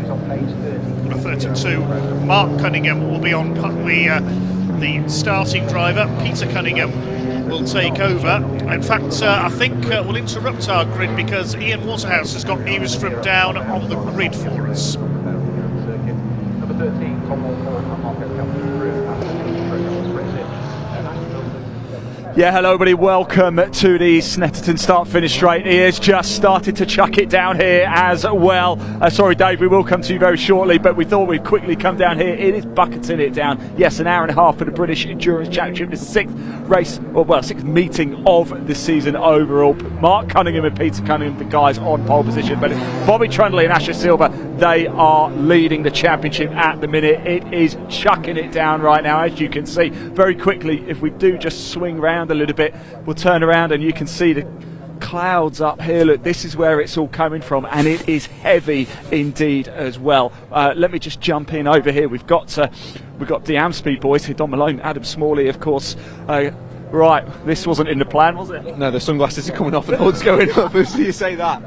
Yeah, this wasn't in the plan. I think it spices it up a little bit. We've not driven this car much in the rain, so it should be fun.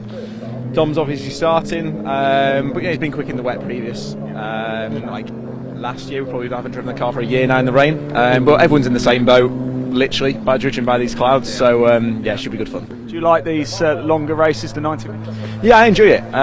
The strategy is quite tough with like the 2 mandatory stops, because one of the pit stops you can't pit for fuel if there's a safety car. So all of a sudden it does throw quite a bit of a strategy into the mix, which you can't really plan, but I enjoy it, it's good. The Amspeed boys got it right last time, so fingers crossed we can do it again. There are blue skies behind us. We'll just have to see whether they're going to come. Thanks for talking to us, Adam. Really do appreciate that. Car's just coming down now. We're going to have to take this camera away, so we've got no cover for it whatsoever. So, Dave, we're going to hand back to you for the start of this race. We'll be prowling the pit lane up and down, chatting to the drivers as this race goes on. It's going to be an absolute cracker. British Endurance Championship, 90 minutes of action coming up. Dave, over to you. Yeah, thanks Ian from Popstar to Weatherman. Giving us the report from down on the grid. Let's have a look at the grid, and as we were saying, it's an all Porsche front row, the 2 cars in the challenge category. Mark Cunningham will start the pole-sitting number 32 car, and Don Malone, the number 74 Amspeed machine, sharing with Adam Smalley, the Pro GT racer we just heard from.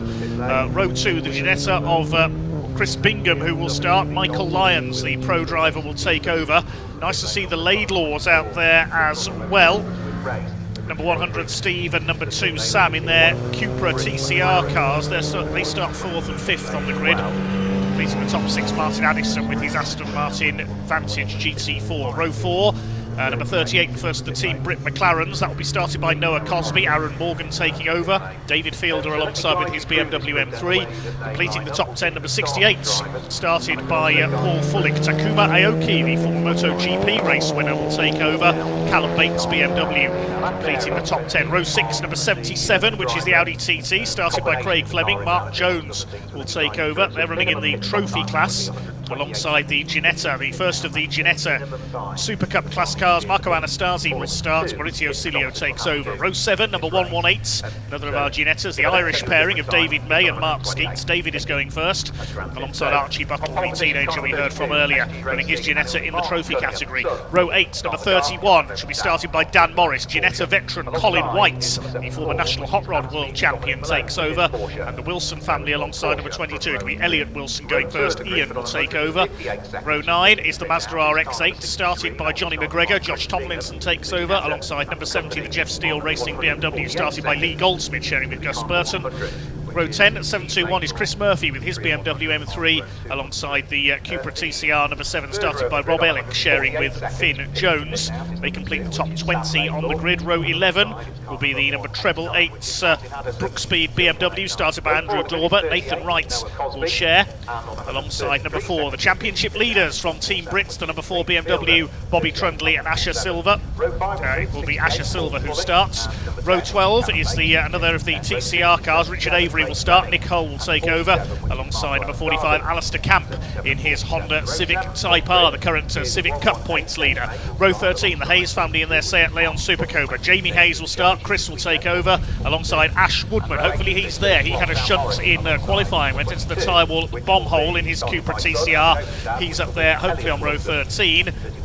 For some reason, David May and Mark Skeets appearing under two different numbers on this grid, so they are in car 118 and are on row 7 of the grid. So there will be 26 cars, hopefully, on the grid for this Brit Car Endurance Championship. 90-minute race, minimum of 2 mandatory pit stops. You can see how quickly the weather has changed here at Snetterton. There are more rain clouds coming over. I'm just looking out of the commentary box window from my position on the start-finish straight, on the centre straight. Yes, there's more grey clouds on the way over from the direction of Riches, so it looks like the rain is going to set in. Tyres are being changed. There are 6 different classes in this race.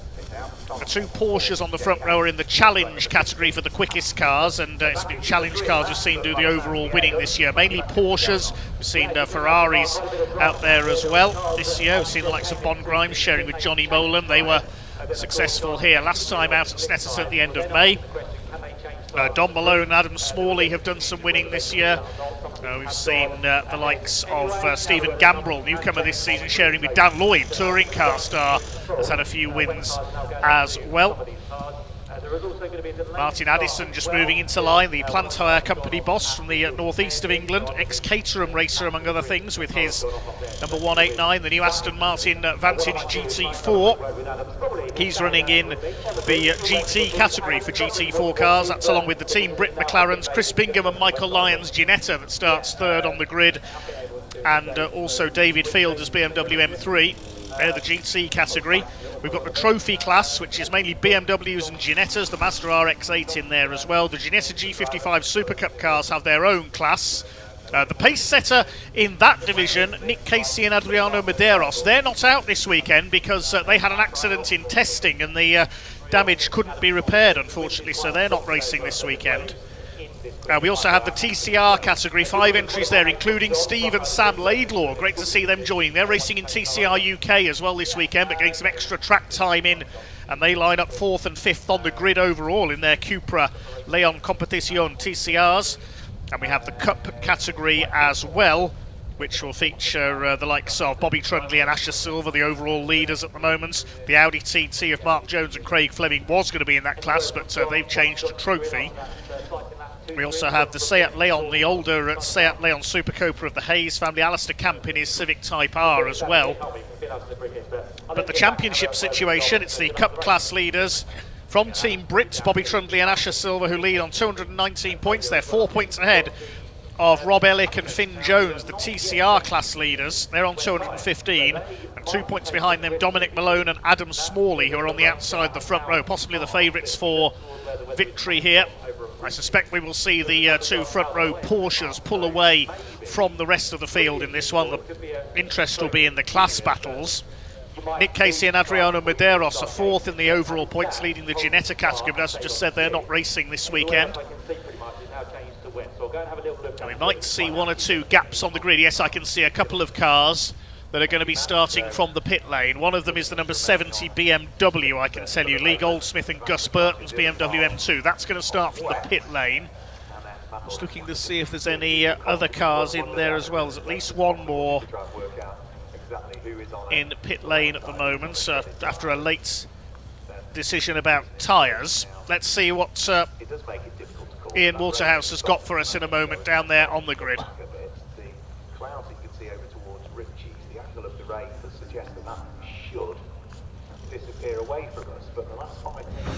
Yeah, hello everybody, we've made it back onto the grid as you can see, but the rain is still coming down quite heavy. There's been a flurry of activity. As you can see, everybody's going on to the wet tyres, and we are going to have a safety car start as well. We are going to have a safety car start. I wonder if we can just very quickly jump in here as well for a quick chat with the boys. Oh, well, this wasn't planned, was it? Oh, hang on, he's just talking on the radio. On the radio. Oh, Go on, ask again. These pesky media people, eh? Right, this has changed the plan a little bit? Yeah, a little bit. We're expecting it to rain, but I don't think we're expecting it right at the start. So we've got safety car start now, which is a good thing for us. So I think now it's really a case of wait this rain out and then wait for safety car to stop, because now it's wet. There's a higher chance of there being a safety car, so we'll just have to see how we go. On the rolling up lap, the first sector, the rain sort of came and it was fine, and then it started to get super slick out there. It sounds silly, doesn't it? It's that really thick rain. It's that wet, isn't it? Yeah, it's wet now. It's definitely wet now, yeah. Look, thank you so much for talking to us. Best of luck. Stay safe out there as well. And as you can hear, we are getting ready to go again. So we are going to make our way off the rain. It's getting worse and worse and worse. In fact, just turn the camera around very quick, Danny, if you can. If you don't mind so much. Look at those clouds over there. They will go, but they're not going just yet. We're getting off the grid. It's time, hopefully, to go racing. Safety car start here for the British Endurance Championship. Dave Goddard, over to you. Yes, thanks very much, Ian. Looking at the pit lane, there's 3 or 4 cars starting from pit lane. We mentioned the number 70 BMW. David Fielder, number 147, his BMW is starting from pit lane. I can see one of the TCR cars over there as well. I think that's Finn Jones and Rob Ellick. The number 7 is in the pit lane as well. There's a gap behind Martin Addison. Yes, there's loads of cars starting from pit lane. There's the 24 car, that's Richard Avery and Nick Hull.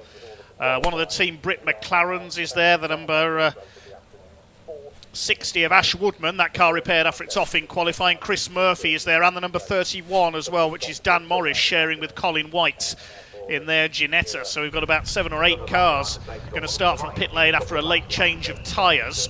Some more cars changing tyres on the grid. So get ready for this 90-minute race then.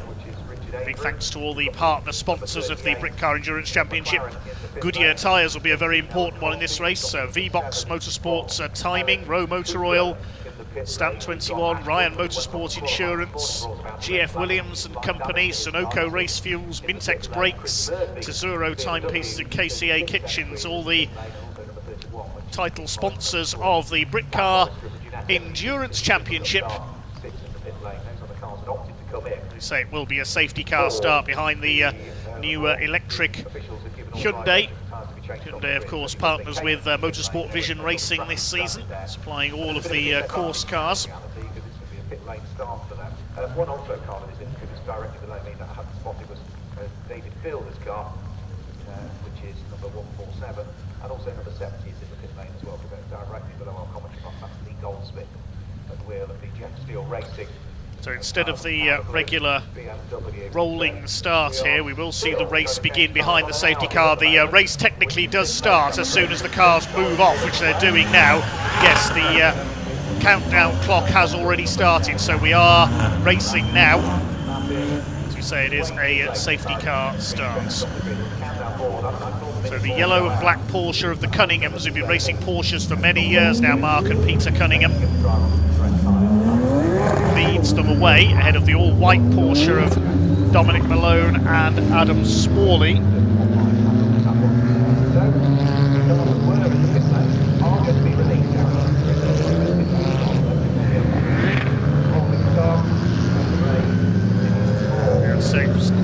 I did originally say expect to see those two pull away from the rest of the field, but now with the conditions having changed, maybe not so much.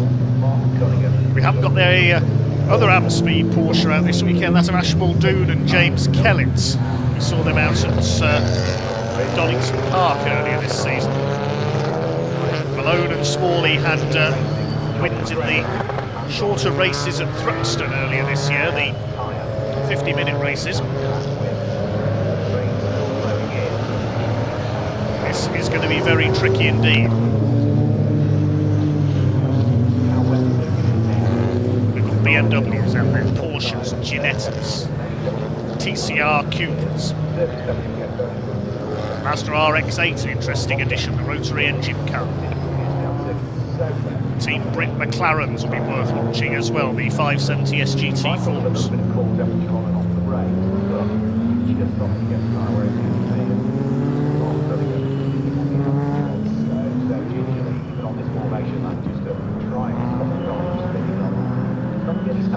Still in starting order at the moment, not really grid order, because we got the leading car has spun already. That tells you how wet it is. Mark Cunningham has spun behind the safety car. Now there's something you don't see very often. Slightly embarrassing moment there for Mark Cunningham, but it tells you how slippery it is. He's got it going again. Yeah, the back end just goes around. Very easy to lose the rear end on a 911. That's the Porsche 991 Cup car. Rear engine, rear drive. Back end just broke away from him. So that's promoting to the lead of the race, because the race has effectively started behind the safety car. Dom Malone, there's Cunningham further back in the order. So Malone and Adam Smalley now leading ahead of Chris Bingham in his Ginetta in the GT class, the white and blue Rothmans lookalike car. I think should be there in second. Yes, there he is. Chris Bingham sharing with pro driver and British Racing Drivers Club member Michael Lyons, who's best known for racing in historic single-seaters, including Formula One cars, along with both his parents, I think, have raced with him in their fleet of single-seaters as well. The Laidlaws, third and fourth. The grey and pink car is Steve Laidlaw, Laidlaw Senior, and Sam Laidlaw in the grey and blue number 2 car behind him. Two Cupras. So is the safety car going to unleash them this time, or are we going to do another lap behind him? We'll find out as it comes towards the end of the lap, and we'll see if the lights go out atop the safety car, because if they go out, it means then it's coming in this lap. Safety car lights are not on, are not going out at the moment, they're still on. Looks like we are going to possibly do another lap behind the safety car. I think what we're doing is if we come into the pit lane, you cannot see how the race force on the tyres, you continue round, you're going to end up going off somewhere, and if it's not the safety car, as he's already done, as soon as the speeds increase, you won't be able to accelerate at the same kind of speeds as the cars on wet, so then you end up with potentially another incident happening. Yeah, absolutely, guys, the pit lane is the pole sitter, so I suspect you might see the Mazda coming into the pit lane as well with the RX-8. And for this race, the pit window opens after 18 minutes and it closes after 72 minutes, with 18 minutes of the race to go. So the pit window will open 18 minutes into this race. The cars within that window have to make 2 mandatory pit stops. They can change drivers if it's a 2-driver car. They don't have to at both stops, of course. There are regulations on the length of time for each pit stop. Cars with a pro driver on board have to take longer stops to even things up a little, and the rain really coming down. You can see how wet it is up at Wilson's hairpin. There you can see that Mark and Peter Cunningham haven't lost too much ground there. Where is the Porsche? Where did it come through? Just looking on the timing screen. They're in 8th place. Mark Cunningham was able to recover. He can't pass, of course. He can't overtake under the safety car to gain ground. It's Dominic Malone who leads, Chris Bingham's Ginetta in second, then the Laidlaws, Steve ahead of Sam. Martin Addison in his Aston Martin GT4 is in the top 5. Marco Anastasi and Maurizio Silio's Ginetta is next. Then David May and Mark Skeets in the 118 Rescue Ginetta. It's got further than it did in the race earlier this season, where it got clobbered on the first lap at the Wilson's hairpin and broke the suspension. Then the Cunninghams, then Archie Buckle and the Wilsons in their number 22 Ginetta round out the top 10. Elliot Wilson currently at the wheel.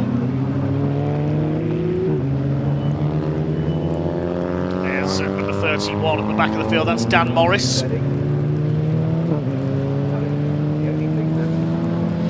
Colin White will take over that car at the pit stop.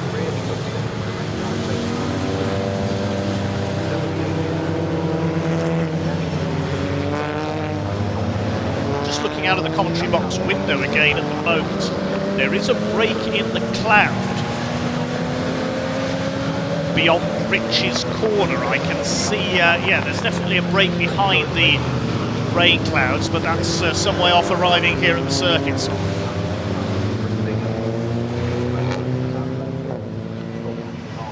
Look at it now, you can hardly see the pack as they come down into Brundtland. This is just behind the safety car. I'm not sure if the pack is going to be unleashed this time. They might do 1 or 2 more laps here behind the Hyundai. In the interests of safety, just letting the drivers get acclimatised to the conditions. Look at the standing water as they come down towards the bomb hole. Try and catch the train of cars which are just about to appear in the cycle around the bomb hole chorus. Still on the safety car, there's no indication. There you can see the lights installed as all MSVR circuits that augment the flag signals. Lights are still on top of the safety cars. So looks like we are going to do at least 1 more lap.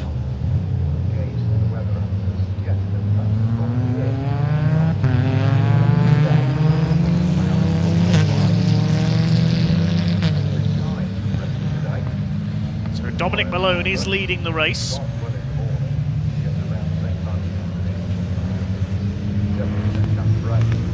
Do at least 1 more lap behind the Hyundai. There's Callum Bates, number 10, with his BMW. Now, he's a long way off the pack there. Has he had a spin somewhere, possibly? There are a couple of cars that, yeah, he's been into the pits, Callum Bates. So have a few others. The Cunninghams have been in. Johnny McGregor's been in with the Mazda. And Bobby Trundley and Asher Silver's BMW is pitted as well. We'll have to try and find out why that is, because they were definitely present at the start of the race. They've rejoined at the back. A couple of cars that didn't take the start for whatever reason. The Audi TT of Craig Fleming and Mark Jones did not start.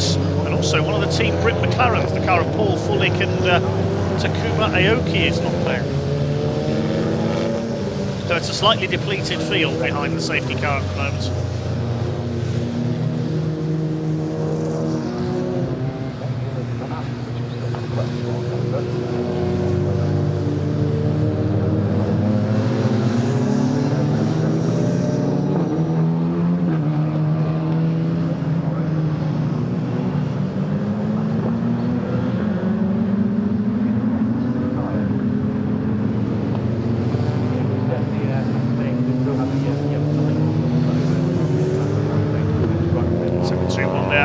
Murphy. Now, through consistency more than anything else, he is currently the leader of the points in the trophy category, just ahead of Callum Bates in the battle of the BMWs. Chris is an ex-Brit car champion over an Aston Martin previously.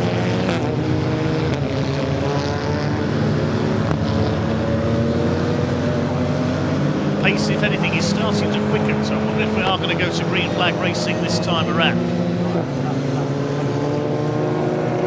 Safety car stays out any longer, we will possibly get into the pit win.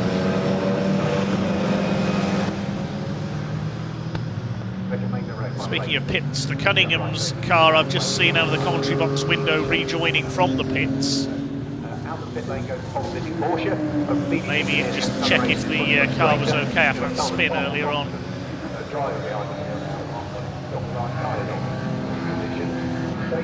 There's Callum Bates, the number 10 BMW. It's one of our TCR cars, loving the teeth design on the front of Richard Avery and Nick Holt's car. We'll see that on one of our TCR UK cars racing tomorrow. A newcomer to the TCR UK Championship. We'll give you more info on that tomorrow. It won't spoil the surprise if you've not seen it. The lights are still on above the Hyundai roof line. So we'll not come in this time. We'll do another lap behind the safety car just until the officials are satisfied that all the drivers will be safe to race in these conditions. So the order is Dominic Malone from Chris Bingham, Steve Laidlaw, Sam Laidlaw and Martin Addison. No change to the race order, with the exception of a couple of cars that have gone into the pits. We seem to have had one car lose some places. Yeah, Elliot Wilson, number 22, Ginetta, has had a moment somewhere. He's dropped back into 17th place. Lost about 8 places on that last lap. He must have had a spin somewhere.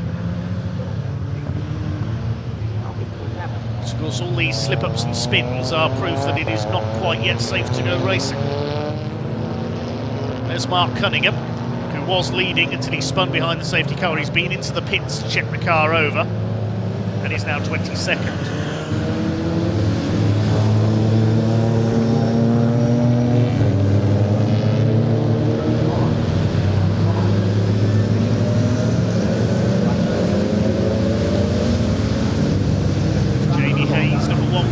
In his Seat Leon. The Hayes family quite well up overall. They're in 10th place, leading the Cup class for the slightly less powerful cars, and that could be bad news for Team Brit in that category. Yes, Trundley and Silver, of course, the current championship leaders there.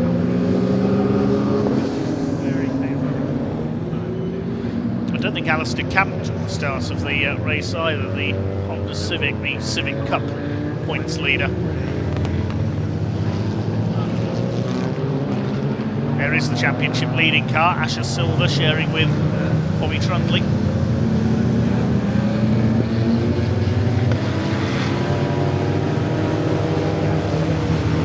At the back of the field, they have made a pit stop.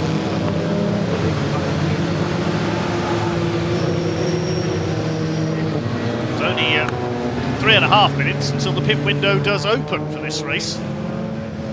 So are we going to see everybody follow the safety car into pit lane when it does pull in? We've seen it happen before here at Snetterton.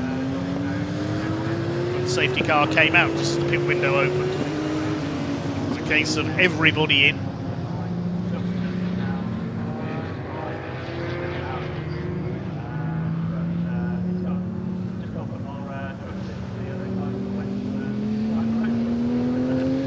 Dominic Malone, ex-BMW racer, sharing with international GT pro Adam Smalley.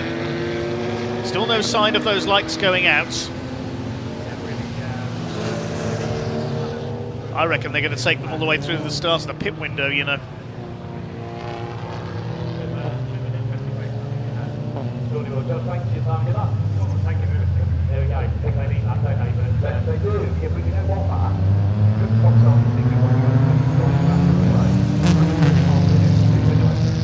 I don't think it'll come in this time. The lights won't go out that late in the lap. So we're going to complete lap number 4 with Dominic Malone's Porsche in the lead.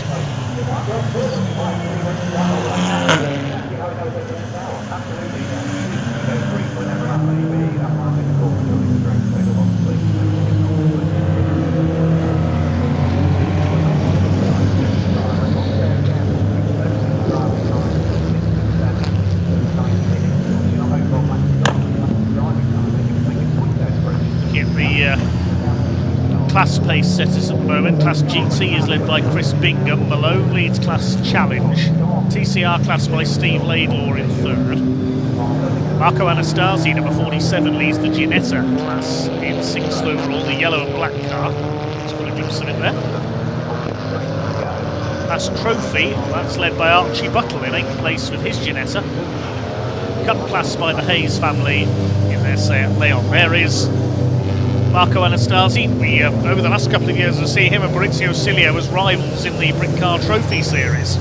But now sharing a car, the two Edinburgh-based Italians, run by Data Motorsport.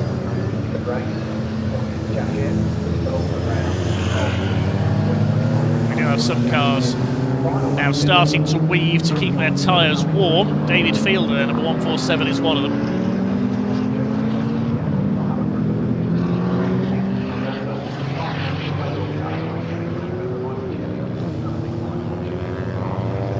There is Steve and Sam Laidlaw, 3rd and 4th in the Cupra Leons from the TCR UK Championship. They'll be racing with that championship tomorrow.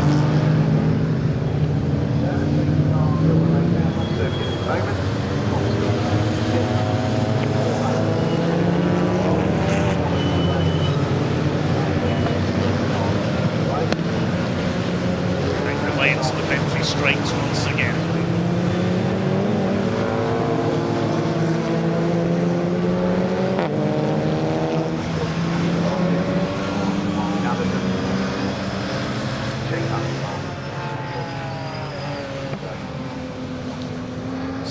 Flashing atop the Hyundai.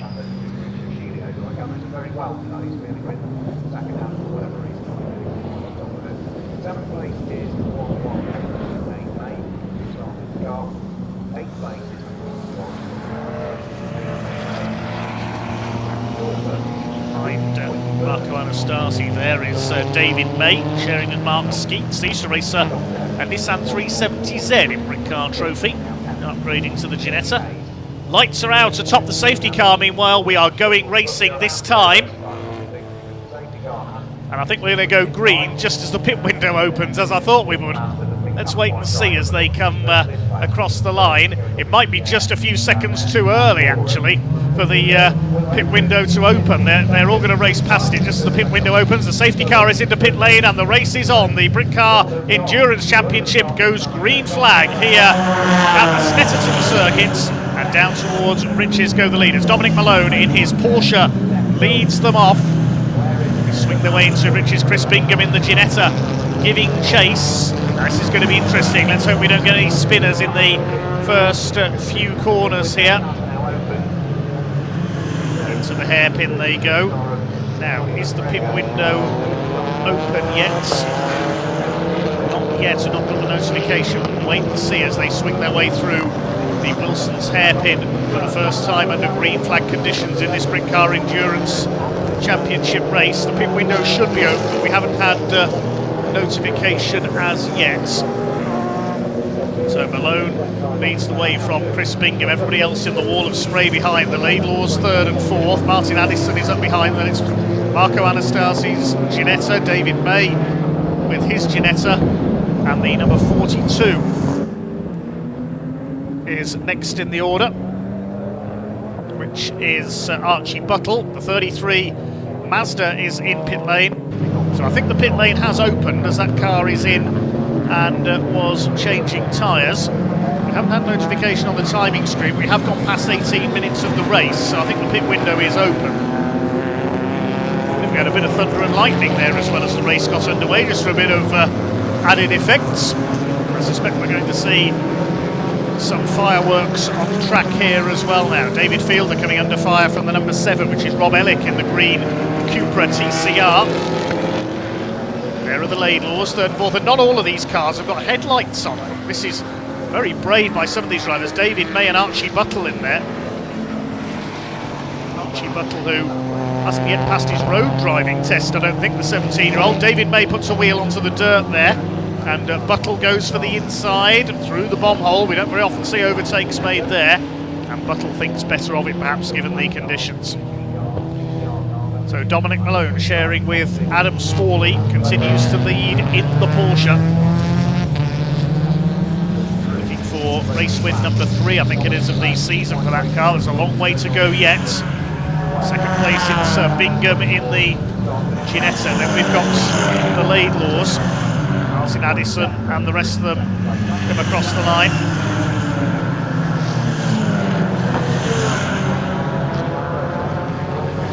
I think we can head down to Ian Waterhouse in pit lane.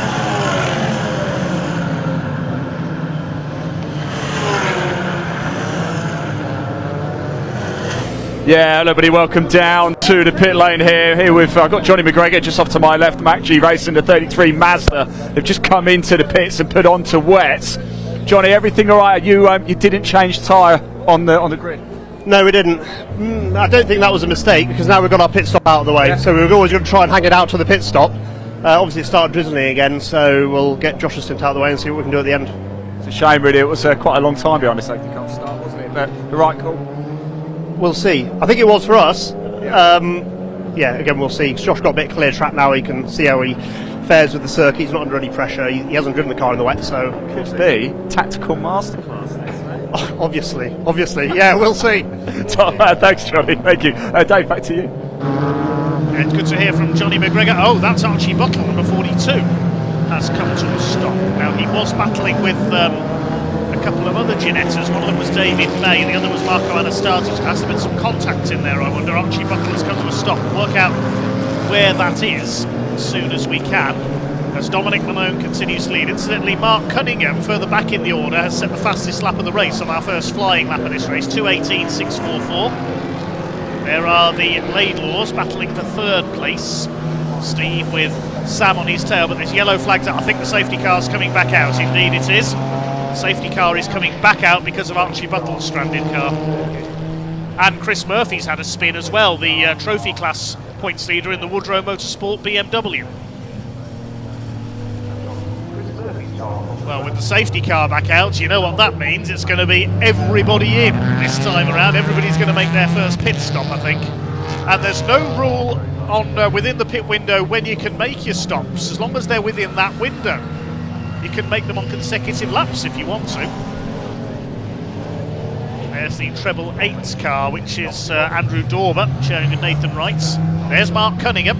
We were just saying he set the fastest lap on that first flying lap, but he's down in 17th place. Saw Archie Buckle getting back into the Ginetta, and yeah, everybody's coming in. So who hasn't come in is the easier way to go about it, I think. Cars that haven't come in, Finn Jones and Rob Ellick. It's Rob Ellick on board the number 7 Cupra TCR car, so he's now the leader of the race on track. Mark Cunningham stayed out. Ash Woodman, who started from the back, has stayed out in his Cupra TCR. The Ginetta of Dan Morris has stayed out, and Callum Bates in his BMW, who made a pit stop early on to possibly change tyres, has stayed out as well. So only 5 cars have stayed out. Everybody else is in pit lane. Chris Murphy didn't come in. He's further back, having had a spin. There's number 38, the team Britt McLaren of Noah Cosby and Aaron Morgan. So those are technically a race leader. Now these 5 cars, because everybody else is in the pits. There's a bit of damage to a side skirt, and that's on the 888 car, so that's been off. Andrew Dorber.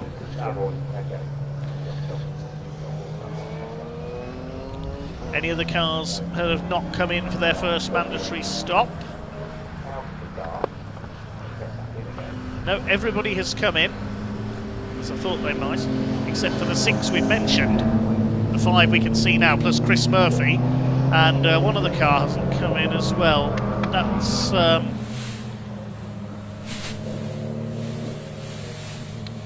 looking down the order.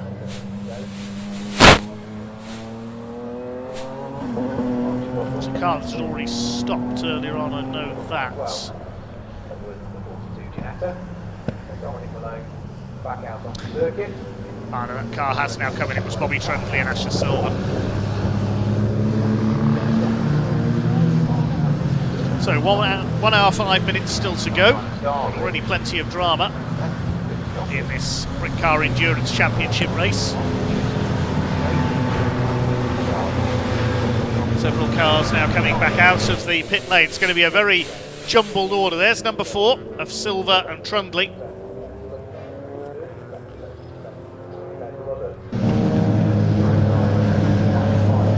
There is the number 42 car. Trackside recovery in attendance. It's down, I think that's at Palmer's, the left-hander. Out of the gloom comes the safety car on the Bentley straight, leading the number 7 of Rob Ellick, which is the leading car that hasn't pitted yet. Mark Cunningham made a stop but outside the pit window, so did Callum Bates, the black number 10 BMW, so they're looking to make up for some lost time. Yes, that's coming through Palmer, the left-hander, where Archie Buckle has stopped. That's a shame, it's like the end of his race in the trophy category.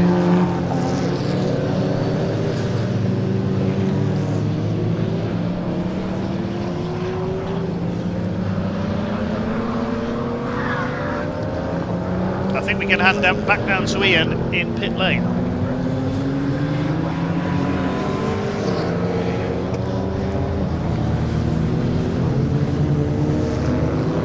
Right, Nathan in the 888 BMW, just come in for a stop just to take advantage of the safety car, but a bit of investigative work. There's a bit of damage on the side.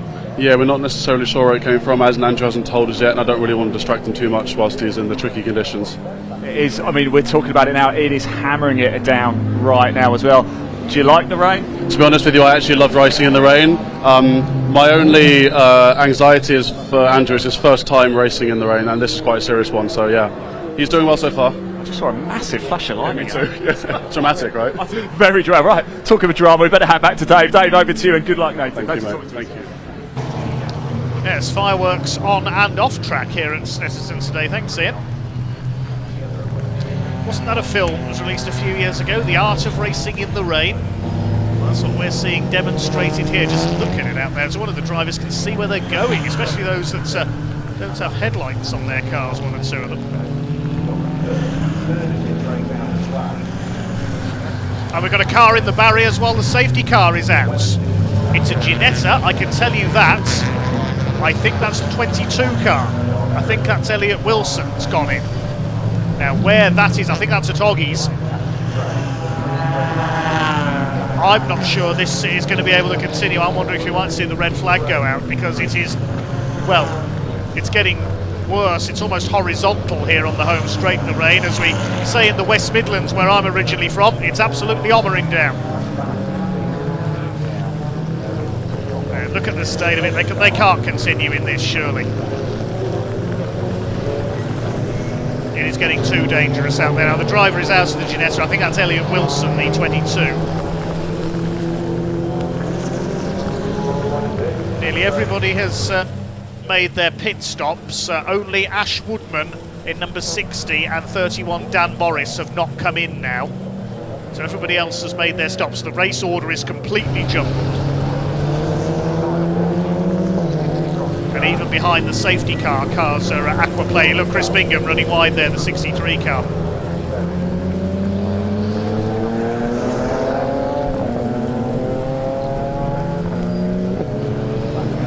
Well, the driver's just trying to keep going at the moment. But I'm wondering if we may see a red flag go out here. I remember a similar sprint car endurance race at Silverstone about 10 years ago, when the heavens opened towards the end of the race and it had to be red flag. It was the top with Motorsport's Audi R8 that was declared the winner on that occasion, with Nigel Moore on board. As they tiptoe their way around, the rescue vehicle going to Elliot Wilson there. Check he's okay, I think it was.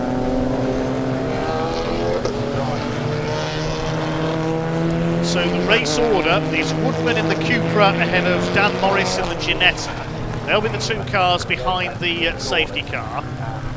Dominic Malone is in third place in the Porsche. You can just see him there through the rain in third place. Martin Addison's Aston Martin is next in the order. And then Marco Anastasi is showing on the timing screen in fifth place. Then it's Nick Hull and Richard Avery's Cupra. Noah Cosby and Aaron Morgan for Team Brit in the McLaren. David May and Mark Skeet's Ginetta. Chris Bingham and Michael Lyons' Ginetta, and the Seat Super Cobra of Chris and Jamie Hayes rounding out the top 10. But even through our cameras, it's virtually impossible to tell which car is which. full credit to our camera crews out there capturing the action, and no surprise at all, the red flag is coming out, the race is being stopped. It is just too dangerous out there. So the red flag is thrown with just under an hour of the race remaining.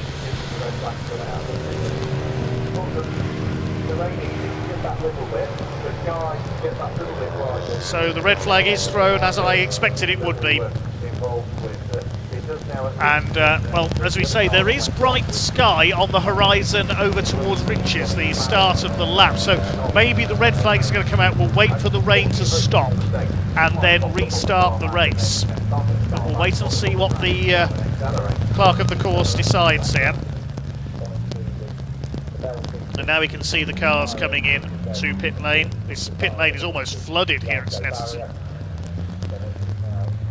And we await the decision of Andy Butler, the senior clerk of the course today here at Snetterton.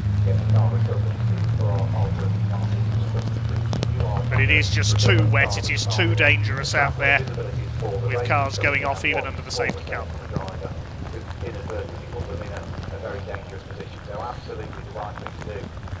So racing is suspended due to the weather.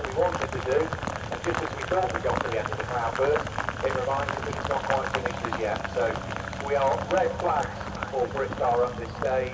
We will let you seek some shelter under your trolleys. That's something myself, Mark, where we'll be back with you as soon as... Just look at the water even in the pit lane. It's like the water splash on a rally stage there as we see the number 70 car coming in.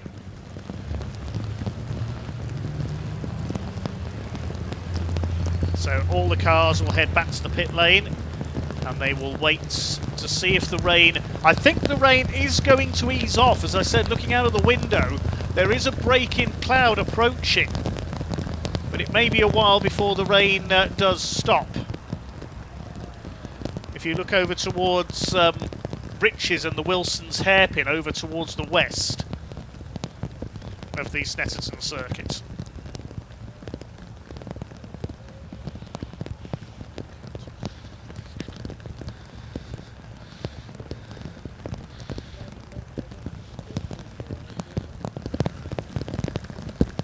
There you can see in the distance there is that slight break in the cloud, so there is some hope for our Brickcar endurance race and for the rest of the meeting here at Snetterton today, of course, because we've got another truck race to come. We've got Caterham's, the Civic Cup and Mini Challenge Club Sport to bring you hopefully as well.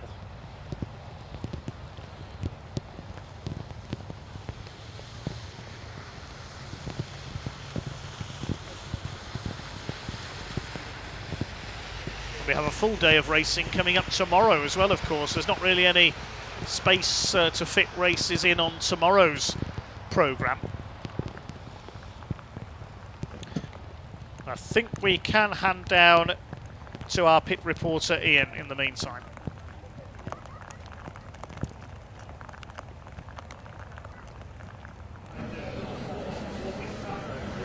Yeah, welcome everybody. We've got the new challenge here. Look at this in the back of the pit lane. Look at how wet it is. It's a swimming pool. We've got a challenge of trying to get over to the other side without... Oh, no way. No, it is literally... It's that deep in the back of the pit lane here. It is absolutely soaking. The rain is just starting to come down so heavy again. I'm going to slowly turn around, if that's all right, and just show you into the pit lane behind us.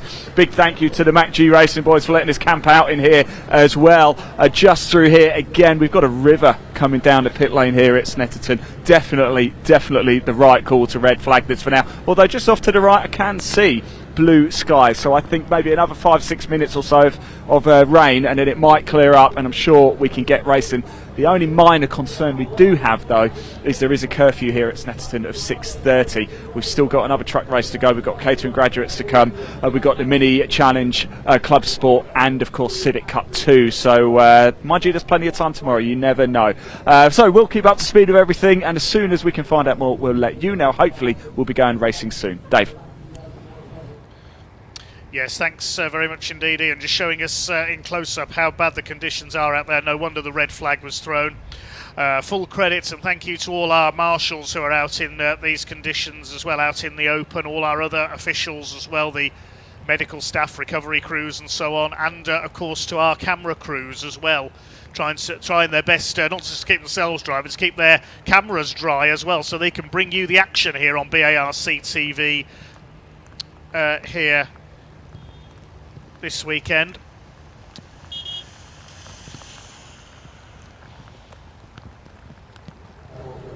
So we see the cars waiting in pit lane as we await further updates from our senior clerk of the course. We say Andy Butler in charge of the action today.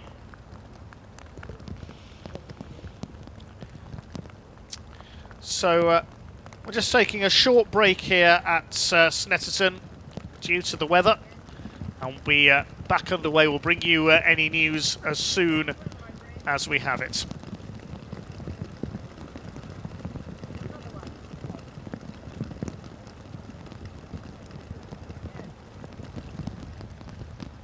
Well, there is the break in the cloud. It's just a question of how quickly that reaches us here at Snetterton and the rain stops. How quickly the clouds blow over. What we can tell you is that somewhere there is probably a very bright rainbow right now.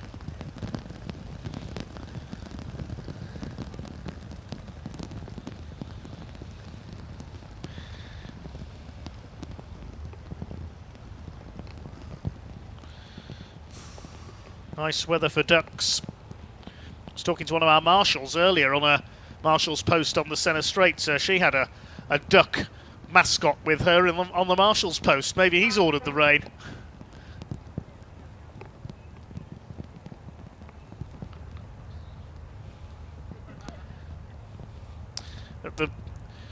We knew the rain was coming during this race. We didn't know that it would be that intense. And obviously, in the interests of safety, there was no way that racing could continue. So racing currently suspended under the red flag here at Snetterton with our Brit Car Endurance Championship race, with just under an hour of the action still to go. We'll wait to see if there will be a revised schedule once we get racing once again. We do have another truck race to come for you. This, of course, giving those trucks that were damaged earlier on extra time to repair.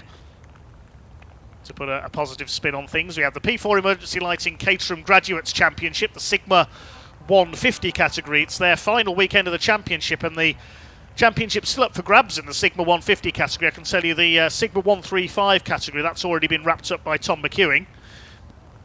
We also have the Miltech Civic Cup. Hopefully Andy McEwen is going to join us for that one. And we have, at the end of the programme, the Mini Challenge Club Sport with AirTech Motorsport, a variety of BMW Minis out on track. But that's all coming up later on. But as we say, for now, racing currently suspended due to the weather. And we'll be back underway with our Brit Car Endurance Championship race just as soon as we're able.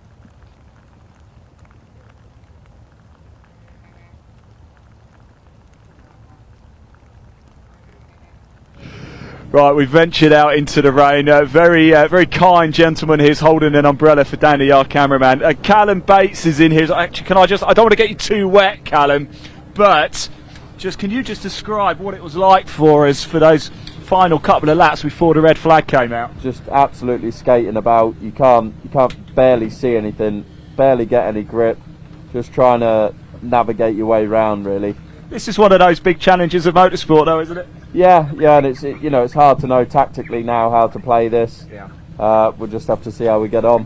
What sort of position were you? How were you getting, and were you pleased with the opening half hour? I know first 15 minutes was behind a safety car, but we did have a good sort of 10 minutes of racing. Yeah, so when we got into the racing, it was good. We didn't change our tyres on the start line setup, so I'm not sure what's going to happen with that from a higher level. But we had to pit. We've got the tyres changed, went onto the wets, and we were getting on okay. We were making some good time up.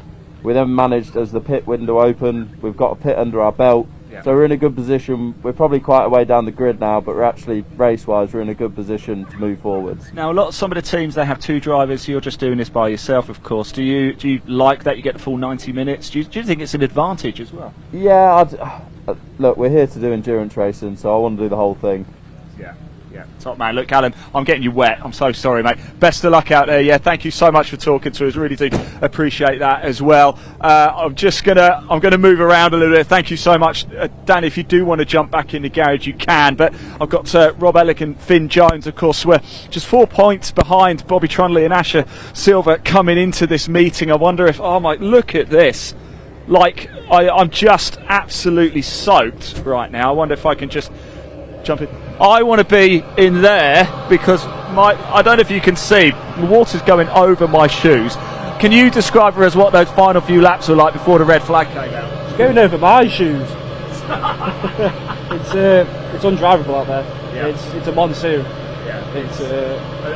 I'd love to chat more, but honestly, my socks are soaking wet. Actually, look, just before we let you go, of course, you guys have been going quite well in the championship overall this season as well. Why is it so good racing in the British Endurance Championship? It's good. It's fair. It's close racing, and it's fun. That's the main thing. Top man. Hopefully we can go racing soon, but it is still a little bit of rain coming down. Blue skies ahead though. Blue skies ahead. Thank you so much, top man. Yeah, I'm going to go change my socks. Sorry, Dave, but this is I just may as well go swimming. I do have my swim shorts with me. Maybe I'll go get them. Dave, back to you. That went off on the approach towards Oggies has now been taken away from the scene on the flatbed recovery unit. You have dislodged some of the tyres and the belting in front of the tyres, so that is just in the process by our fantastic Snetterton circuit staff of being repositioned all of the tyres to make sure they are right up against the barriers. And then, of course, so the red flag remains out at the moment. There is a course car out on the Senna straight, I can tell you. Restart that we may get for this. We were already tight on time. There was still nearly an hour to go, 59 minutes and 29 seconds of the race duration. The Hyundai safety car holding the cars in pit lane to see if the rain will ease off. We've still got thunder and lightning here at Snetterton as well, so a few fireworks in the sky. So that would put us, even if we got going. And we will await any further updates, as we say, from the officials before we know if and when we're going to go racing again. As you say, we are tight on time as well, with some delays from earlier on during the qualifying sessions and subsequently the first truck race as well. That's what's now coming in again, so this rain is not going to improve. As we see one of the Genetic, it was the 22 car of the Wilson family that went into the tyre wall. Some front end damage there. The driver is okay. That's being stretchered back into the paddock by the recovery flatbed.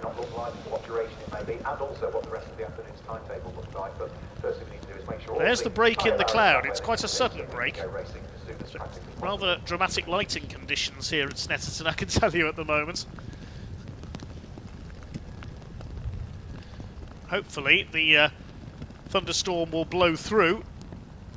The wind will dry the circuit a little, and we can get back underway fairly soon. But we're awaiting updates at the moment. Racing suspended at the moment due to the weather, and we await an update on when we will go racing once again.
Now there we can see being worked on the number 68 McLaren. Now that's one of the cars that didn't start the race. The Team Brits McLaren of Paul Fullick and Takuma Aoki.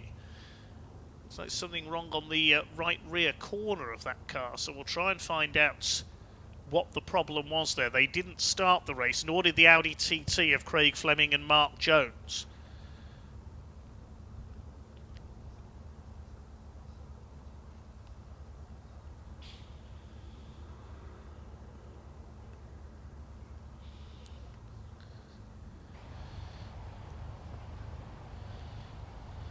So hopefully Ian can find out down there in the garages what the problems were with those two cars,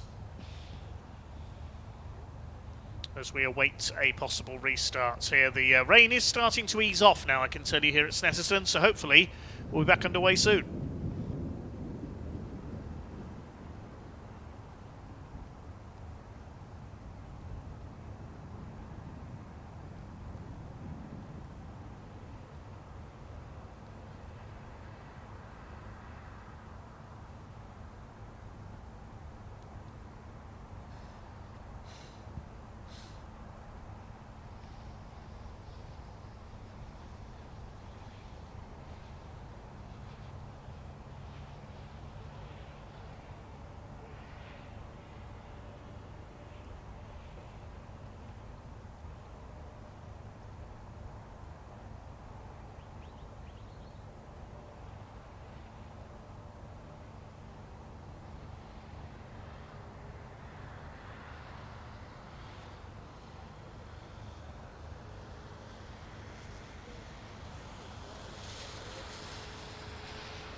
David, afternoon. Did you bring your trunks with you?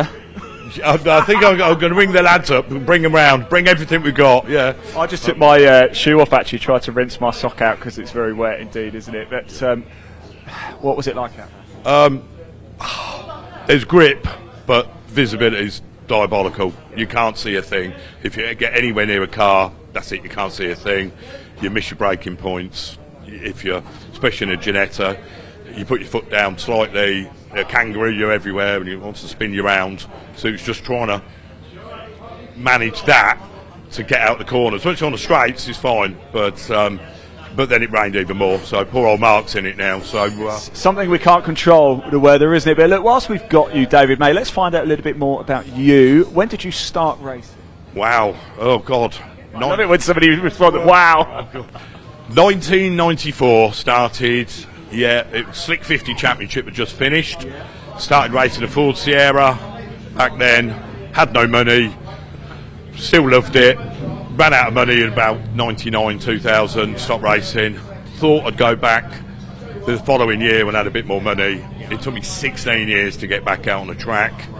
I then joined the BMW Compact Cup, which I did 5 years of that. Brilliant. Loved it. Wonderful thing. Best memories ever. But then until now, though. Oh, until now, until I'm in a brick car. Now this is the best thing in the world. But yeah, no, it was good, and we just progressed. Met Mark in the Compact Cup. Been best friends ever since. We raced together. Our times are identical. Don't matter how many laps we do.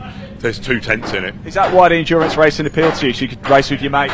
Well, that's it. He's not going to show me up, and I'm not going to show him up. So you have a little bit. Do you not have a little bit of banter between? If you've got whoever gets the fastest lap gets the other loser has to get theirs. Well, no, we always try. We push each other along, say, but there's never anything in it. Totally different driving styles. He's a bit more sure-steady. I'm a little bit questionable, shall we say? But yeah, no, it works well. We have the best weekends ever. We have such a laugh, and that's what it's about. It's a bit of escapism from work and all the rigmarole of life, which gets you down. So I'll come racing and don't forget about everything else. So. I love it, Dave. You've got a big smile on your face. So, look, I really appreciate you talking to us. I think, your hands are so warm. Oh my goodness. Oh, come on, give me a hug. I'm soaking wet. I'm soaking wet. Right, so we're going to go for a little walk, actually, Dad, if that's all right, because look at this. Wow, I haven't seen this for a while. Blue skies absolutely everywhere. It looks fantastic. The cars have just started to fire up as well. I wonder if we can jump in here and just grab a quick word over here. I wonder if I can just jump in. Looks like we might be about to get going. Have you heard something? I hope so. I think 1 minute. They said 1 minute. Yeah. How's the season gone for you?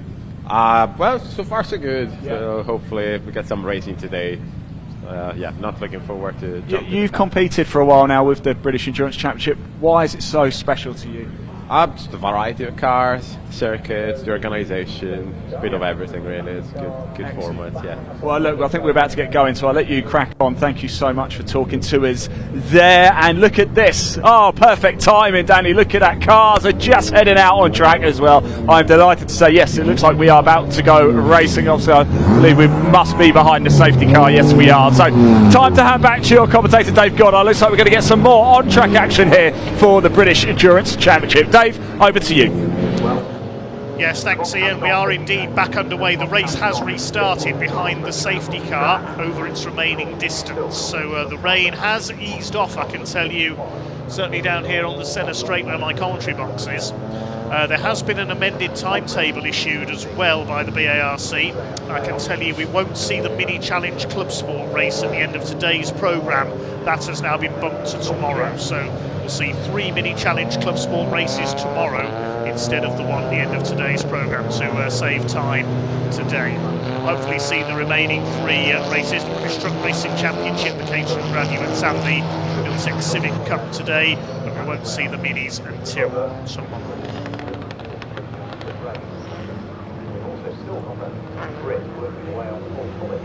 So the safety car leads them round. And showing on the timing screen on TSL as your current leader is Ash Woodman in the EDF Motorsports Seat Cupra, the Cupra TCR car. He's gone from last to first because he's one of only 2 cars that hasn't pitted yet. Dan Morris being the other one in his Ginetta, shared with Colin White.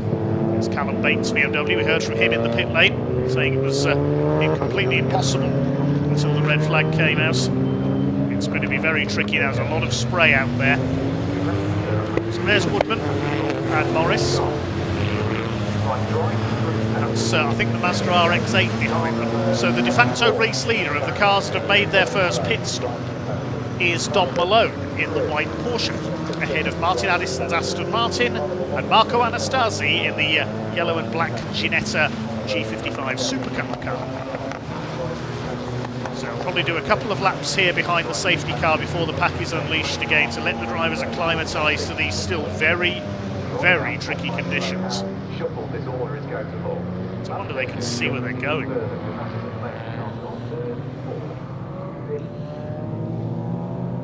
Some very brave drivers out there. 9. Yeah, all going to have to serve the drive-through penalty. Now, I don't know what that might be for. I'm going to make some investigation. Pit stop right. Still got a pit stop in Britain for which through the infringement thing. Drive-through penalty. The safety car for the restart of this Brit Car Endurance Championship race with 56 minutes currently on the clock. Pit window is open. Will we see anybody come in to make their second stop? Well, there's the Cunninghams in their Porsche at the back of the Crocodile at the moment. I don't think the safety car will come in this lap. No, the Hyundai still with the lights flashing. Ash Woodman behind, used to share with Keith Hemsworth in the Cupra, run by EDF Motorsports. And Ash Woodman does come in for his pit stop under the safety car, so Dan Morris is going to take the lead in his Ginetta, the number 31 car. Car run by Morris Motorsports, and Colin White will take over at the pit stop, the blue and day glow yellow car. Colin White's a name I remember from my youth at Hills Raceway in the National Hot Rods in the days of the Toyota Starlets and the Peugeot 205s and the Ford Fiestas, and Colin battling with the likes of his namesake Phil White and John Stewart and Ricky Hearn and Colin Hall and Mary Evans. Sorry, I went off in a nostalgia trip there.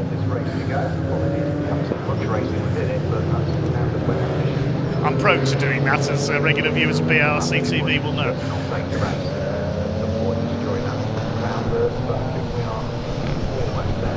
See Colin out there. He's been racing Ginettas for many years now, including in the 24-hour endurance races out in the Middle East in the winter. Broke his leg quite badly in a nasty crash in Thruxton a few years ago. There's number 47, one of our quicker Ginettas in Brit Car over the last few years. Marco Anastasia and Maurizio Cilio, they run a sim racing company based up in Scotland. Previously rivals, now sharing a car.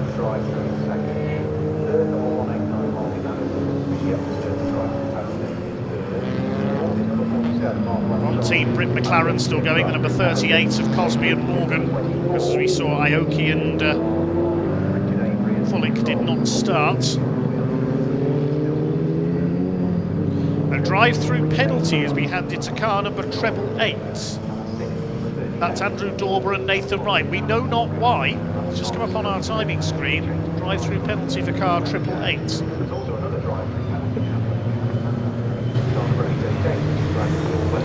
So will the safety car come in this time? Wait and see. They're coming out of Williams onto the Bentley straights.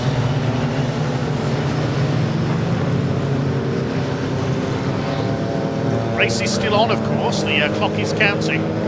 53 minutes and 20 seconds left of this race.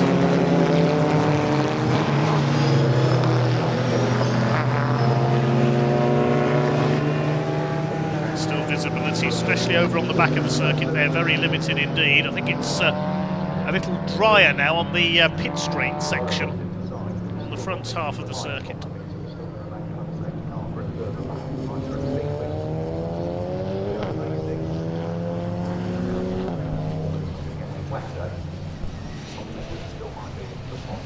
So there is the Morris Motorsport number 31.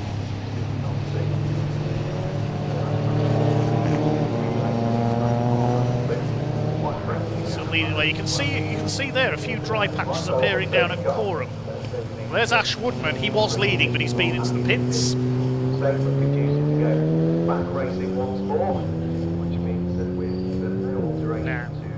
Now, are we going to go green this time? Coming through towards the end of the lap. Wonderful variety we've got in this championship, as it can clearly be seen.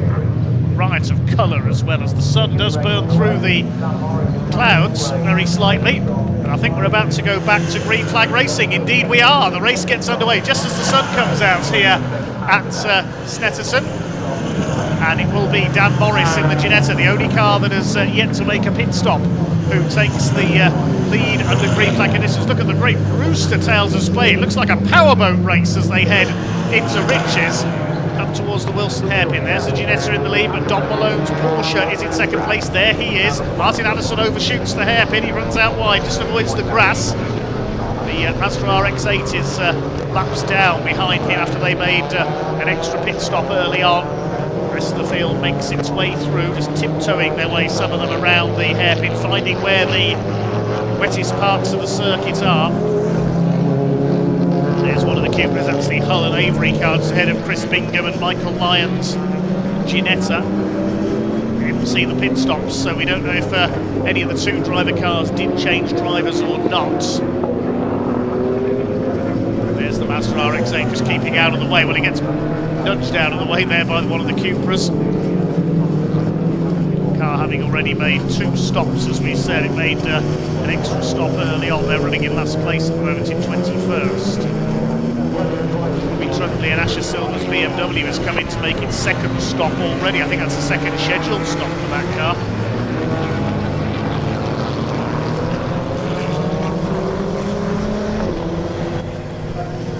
Side by side for the lead. Surely Dominic Malone is going to go through as they come down the Bentley straight. Indeed he has. The Porsche comfortably outpowering the Ginetta. And Dominic Malone back in the lead. Several drive-through penalties have just been announced as well. I imagine these are pit stop penalties. 11 different cars, I make it, that have got drive-through penalties to serve. And the leader is one of them, Dominic Malone and Adam Smalley. So the leader has a drive-through penalty, as do several more cars. So the penalties go to Malone and Smalley, the 63, which is Chris Bingham and Michael Lyons, Martin Addison 189, 47, which is Anastasi and Cilio, 118 May and Skeets, treble 8 car we already mentioned, 77 Jones and Fleming, 114, which is the Hayes family, number 2, which is Sam Laidlaw, 100 Steve Laidlaw, and we mentioned the 88s already. So basically about half the field has to serve a drive-through penalty, presumably for pit stop offences.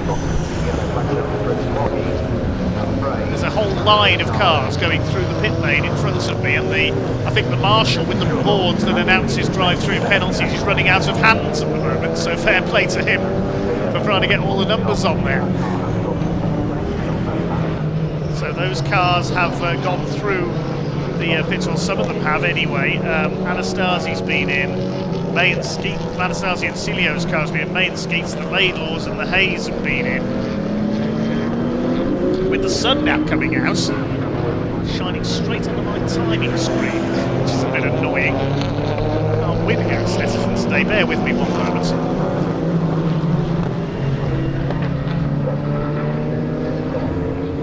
Okay, move the timing screen so I can see it a bit better. That's better. Sorry about that.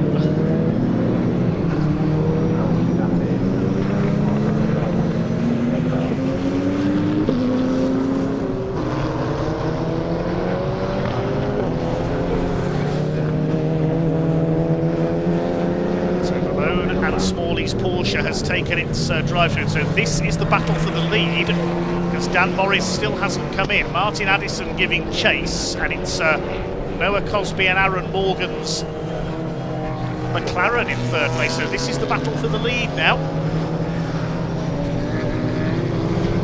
Aaron Morgan, the quicker of the two drivers, certainly in that McLaren 570 SGT4. And he was very sadly left in a wheelchair after breaking his back in his younger days in a motocross accident.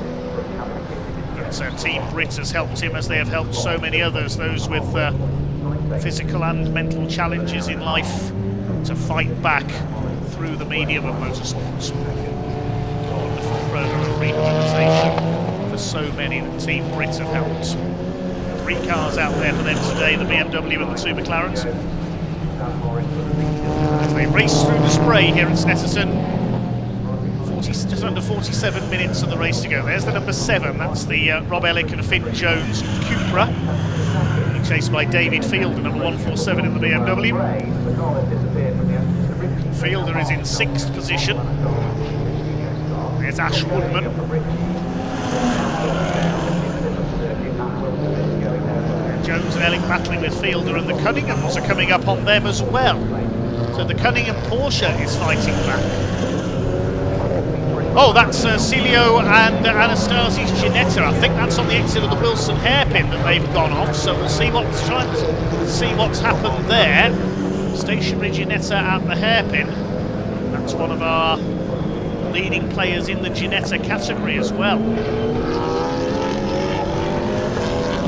Stationary on the exit of Wilson's hairpin. Hopefully nobody will collect that car. Will that lead to another safety car, I wonder? There's our leader.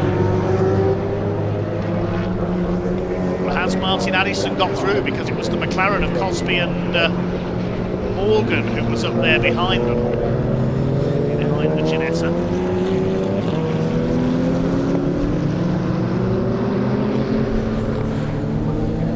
So here come your leaders. It's going to be the McLaren that takes the lead. Now Addison is there behind them, so he dropped back into 3rd place, but through goes Noah Cosby and Aaron Morgan. The Team Brit McLaren takes the overall lead now. I don't think we've ever seen Team Brit take an overall victory in the Brit Car Endurance Championship, so unless the Porsches can fight back, it could be on for a first here, because that McLaren is running very well indeed at the front of the field now. Martin Addison's up there too in his Aston Martin. Different to a couple of the cars he used to race. He's raced in Caterham, he's raced a Peugeot 106 in the CSCC Tin Top Series as well, Martin. There's the Aston closing on the McLaren. Only a car's length between them as they come through to complete lap number 14 this time, but I think the safety car is going to be coming back out. Yes, it is.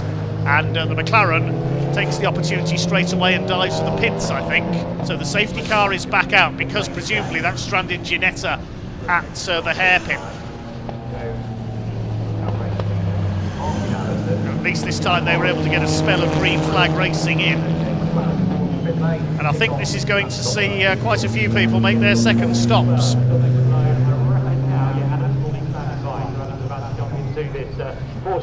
In comes the recovery truck to pick up the Ginetta.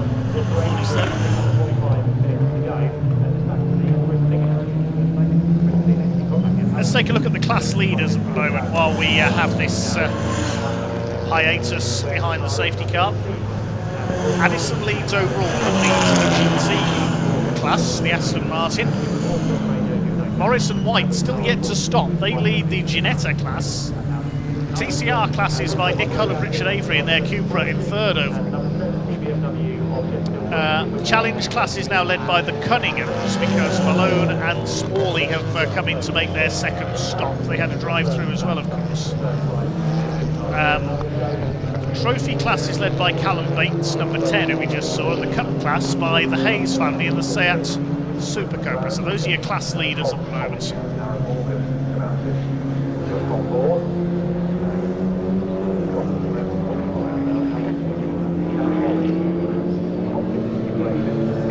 there are the leaders.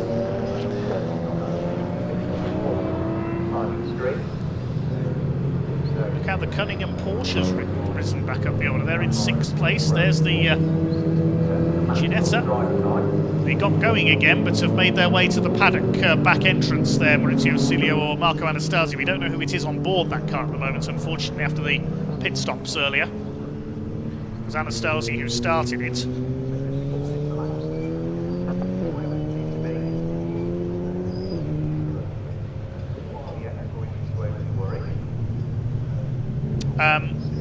I think while the safety car is out, we can find out a bit of info on one of the cars that didn't take the start of this race, down with Ian in the pits.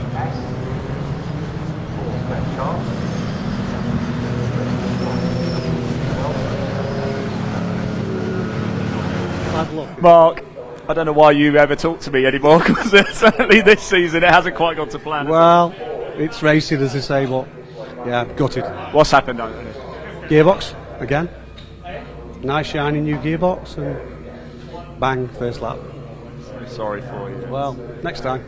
We'll see. Well, I appreciate you keeping us updated and always smiling as well, and always happy to talk to us as well. I really appreciate it. Thank you so much. Yes, as you can see, sun now shining here. I'm going to have a quick poke my head out and see. Not many cars in the pit lane at the minute, but we'll go find some more people to talk to. Dave, back to you.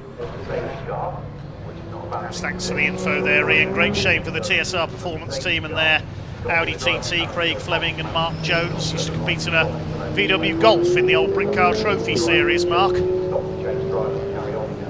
Great racer, always races purely for enjoyment. It's a frustration for him today when seeing gearbox failure with his Audi TT.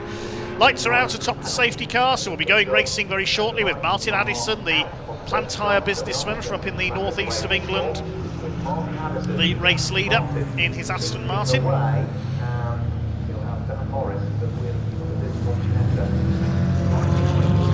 Can he hold his lead then, or is he going to dive in for his second stop? He might follow the safety car into pit lane. Indeed he has. So who's that going to hand the lead to then? The Ginetta of Dan Morris, I can tell you, has come in. So let's see who leads over the line. It's Nick Hull and Richard Avery in one of the TCR cars that takes up the lead, ahead of Finn Jones and Rob Ellick in their Cupra TCR. So we've got a pair of Cupras at the front of the field now, as everybody else is cycling through their second pit stops. Quite a lot of cars that have come in for their second stop. Cosby and Morgan have been in. Malone and Smalley, Porsche, Dormer and Wrights, Goldsmith and Burton, the number 70 BMW has been in. You know, Martin Addison came in. A few cars have served drive-through penalties as well, so we'll have to stop again. 40 minutes of this race to go. This, I think, is going to be a rather confusing conclusion to this race. Very disjointed race for the Brick Car Endurance Championship because of the conditions. Thanks to assistance from TSL Timing, we'll be able to follow who is where in the closing stages.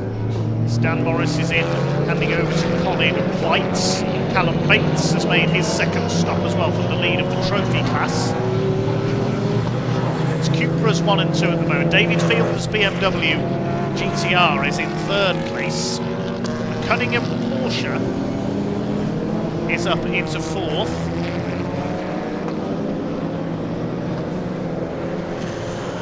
As past the race leader there goes the BMW of Team Brit. That's the number 4 car. Now they're running down 17th place. They're a lap down, so I think they've just unlapped themselves there. Bobby Trundley and Asher Silver's car. I think we can have back down in a moment to Ian in the pits.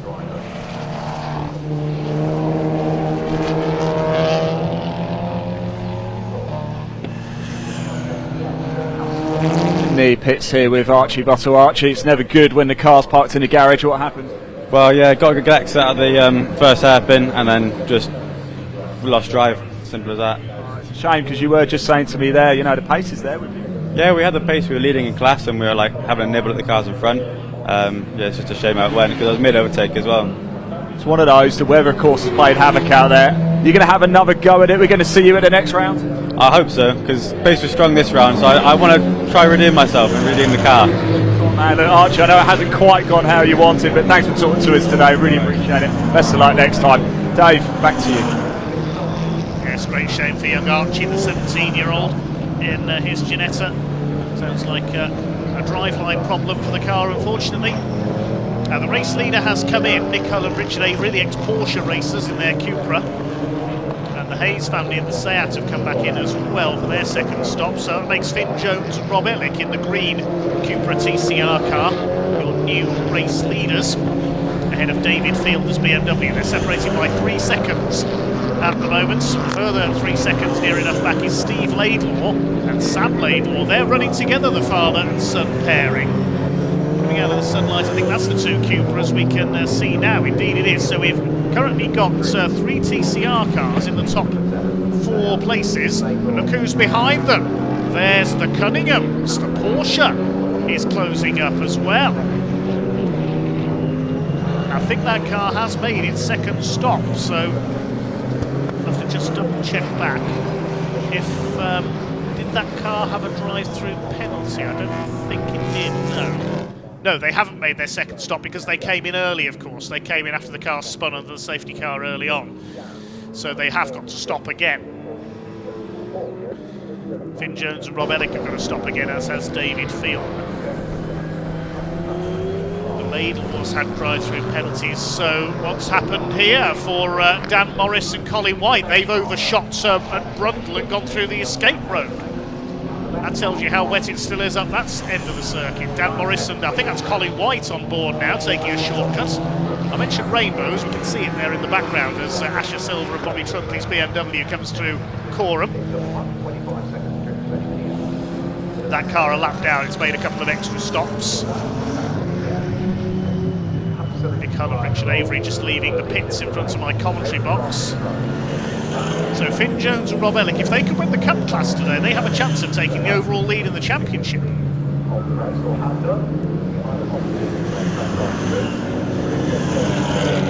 If they win the TCR class, I should say, Finn Jones and Rob Ellick, sorry. Cup class is currently being led by Nick and by Jamie and Chris Hayes in the JLC group, Sale Super Cup. These great rooster tails of spray obscuring some of the action. Okay, have Jones and Ellick come in? Indeed they have. They're in the pits, so David Fielder now takes the lead. There is the number 7 car of Rob Ellick and Finn Jones, swapping drivers. So David Fielder will take over the lead. He's only a second ahead of the TCR Cupras now, and here's the battle coming into Agostini. There's going to be a change for the lead here. Team Laidlaw moving through on the inside. That's Steve Laidlaw taking the lead of the race. Well, Steve and Sam Laidlaw in as effectively guest drivers here this weekend. The Area Motorsports Cupra Leons. And the pair from Huddersfield in Yorkshire go 1 and 2. Big surprise here if they can finish 1 and 2 on their Brit Car Endurance debut and set them up nicely for the TCR UK races coming up tomorrow. Steve Laidlaw, the car with the pink trim, Sam Laidlaw with the grey and blue livery.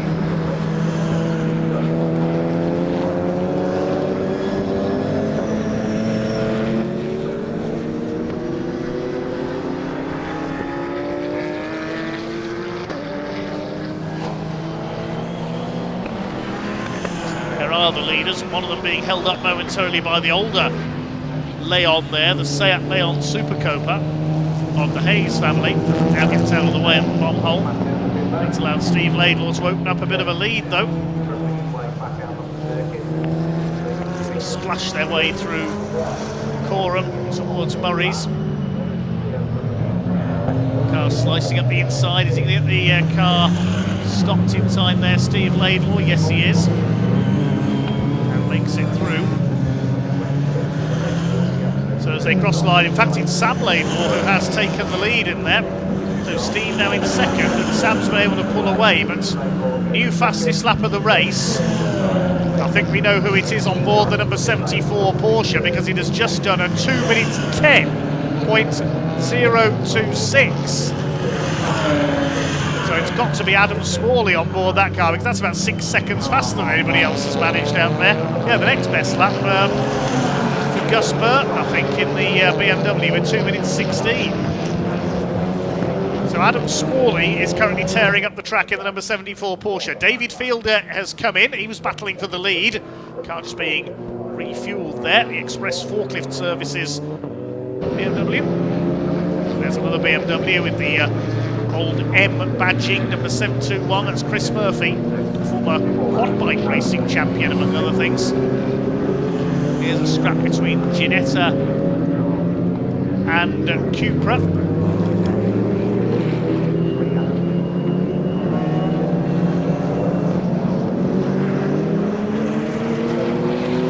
Laidlaw's run 1 and 2.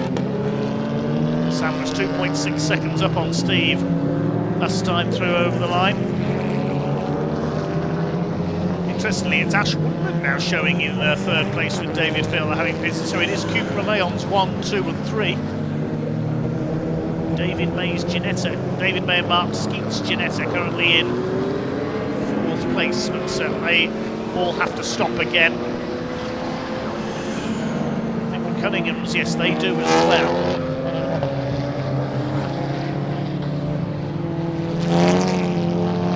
So the leading car that has made both of its pit stops, I think, will be Malone and Smalling.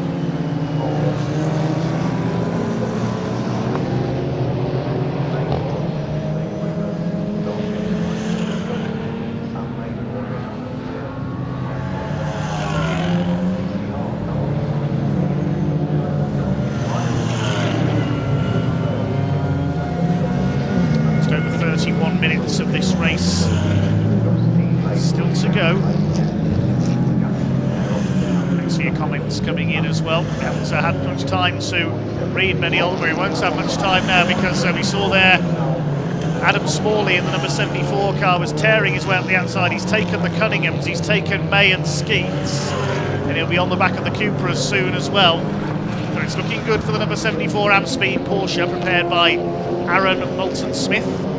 His father Mark Smith, very successful racers in BMWs and Porsches over the years. And there is Adam Smalley. He's got ahead of Martin Addison now in the Aston Martin. I think the Aston has just been in for for its second scheduled stop. It shows having stopped 3 times. Did it have a drive-through as well? Yes, it did. So it's made its second scheduled stop now. Callum Bates, he's been off somewhere and was damaged to the front of the number 10 car.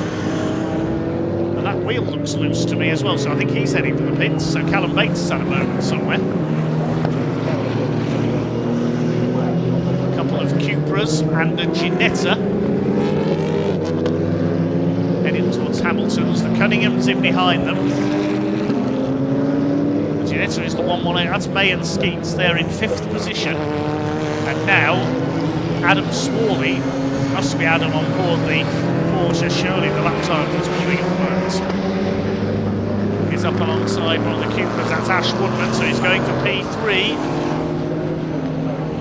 And he's surely going to take P3. Here he comes out of the mist, out of the spray. He's up to third. Dominic Malone and Adam Smalley surely are going to take the lead before long. They're coming up on the Morrison White Ginetta.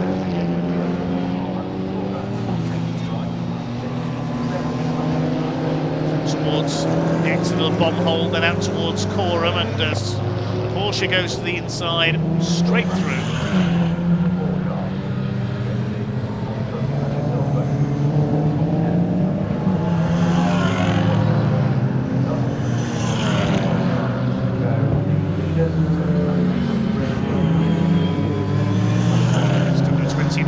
Of this car endurance championship race to go, then it is still the Laidlaws in their Cupras who lead the way at the moment. Surely Adam Smalley is going to catch them. There's that damaged BMW. Callum Bates will try and find out with Ian what's happened there. Looks like some damage to the steering on the left front as well, so that could be end of race for Callum Bates, I fear. And he was leading the trophy class, so who's in front of that now? It's the Andrew Dauber and Nathan Wright, number 888 BMW, now ahead of Goldsmith and Burton's BMW M2. Vince Woodman, I can tell you, has made his second scheduled stop.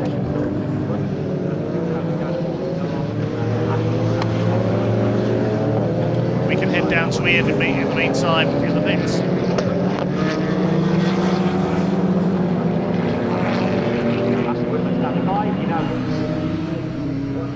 Callum, it's never good when we have these conversations inside the garage. What happened?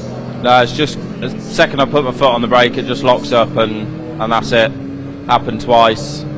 First time managed to save it on the grass, got back going again, but this time we hit the wall, and as you can see, the car's not in a good way. So, yeah. Same as that. We spoke a little bit earlier, didn't we, during the red flag, and just one of those days. Really, it's motorsport, isn't it? Yeah, it's not going well. Not a great day. Look, I really appreciate you talking to us, and I know there's a smile in there, I can see it. Thanks for talking to us, mate. Really appreciate it. Best of luck. Better luck next time. Dave, back to you. Yes, thanks, Ian, for bringing us all the news down in pit lane. Well, there's 6 seconds between the Cupras at the line last time through. Sam ahead of Steve Laidlaw. But Adam Smalley in the 74 Porsche is lapping about 7 seconds a lap quicker than the cars ahead of them. There's the number 7 down in 11th place now, led earlier on the Cupra TCR.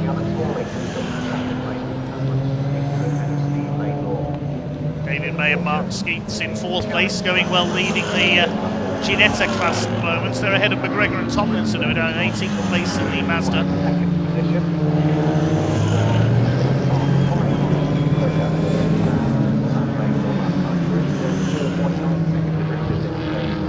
David May leads the Ginetta category. David May or Mark Skeets, don't know which of them it is in the car at the moment. Morris and White are well behind in second as the 118 car comes in for their second scheduled stop. So they're going to do a penalty earlier on. I think that is their second scheduled stop. I think they came in at the start of the race to change tyres. That's at the inside there. That's Smalley on one of the Laidlaws. Which one? I couldn't see there due to the glare of the sun.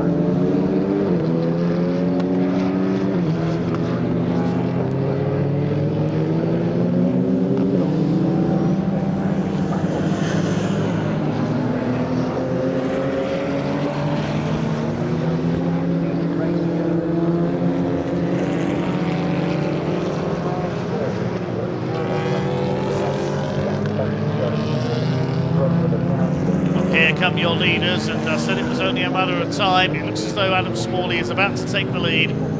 Through he goes into Brundle. Takes Sam Laidlaw to take up lead position in the Porsche once again, looking for another victory this season for the Amspeed Porsches. They've had, with the exception of events won by newcomer Stephen Gambrell with Dan Lloyd, it's been Amspeed all the way pretty much at the top of the charts in sprint car endurance endurance 20 and 25. Grimes and Johnny Boland's Ferrari really the only other cars to get a look in for overall victories. Adam Smalley crosses the line. 2 minutes 9.069 is lap time. Still about 6 seconds quicker than anybody else has managed in this race. Now, what's of the team Brick McLaren? They're still in P5. Chasing down some back marker traffic here.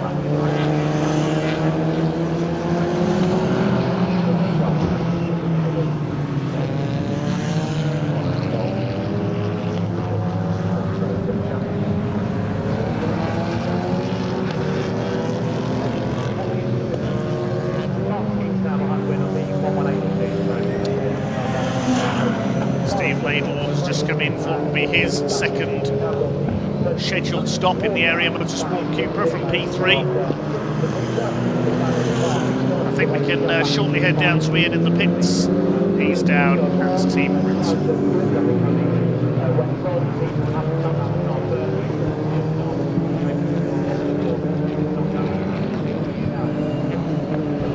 Asher Silver, you are championship leaders right now, of course, and leaders in class at the minute. It's going well, right? Very, very well. It was touch and go at the beginning. I was, we decided to go de Rezas, and it was like, maybe not.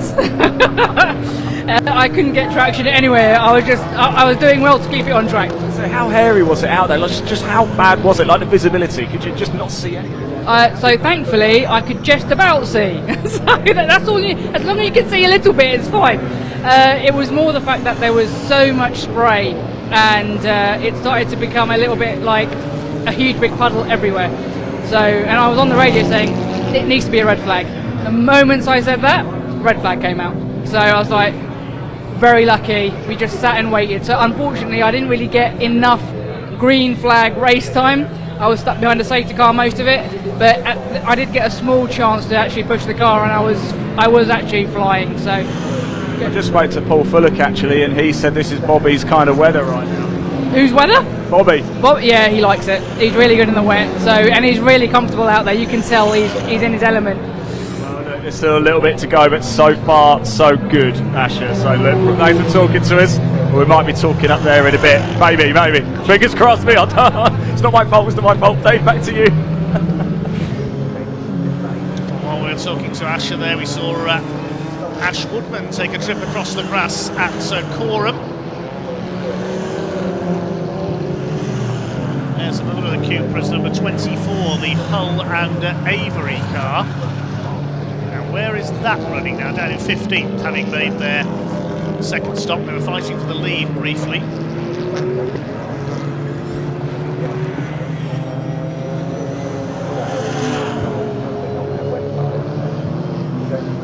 Adam Smalley is already clearing off in front. He's already over 10 seconds clear of Sam Laidlaw in second place. Completing the top three, Cosby and Morgan. They lead the GT class, GT4, similar cars in the McLaren.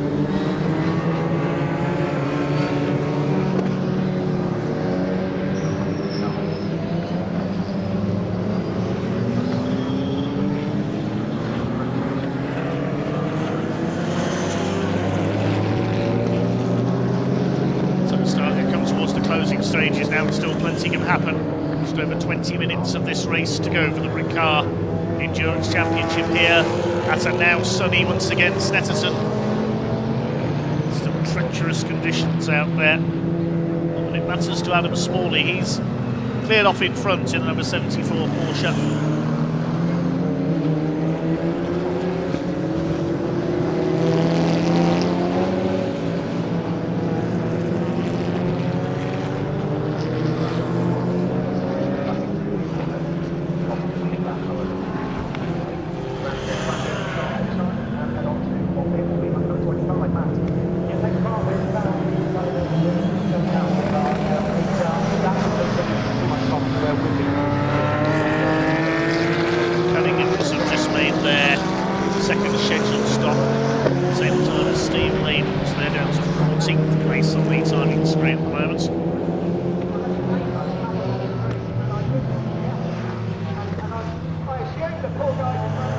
Laidlaw has come in for his second scheduled stop. Most ominous for their rivals is that Malone and Smalley have already done so in the Amspeed Porsche, and they're still well clear.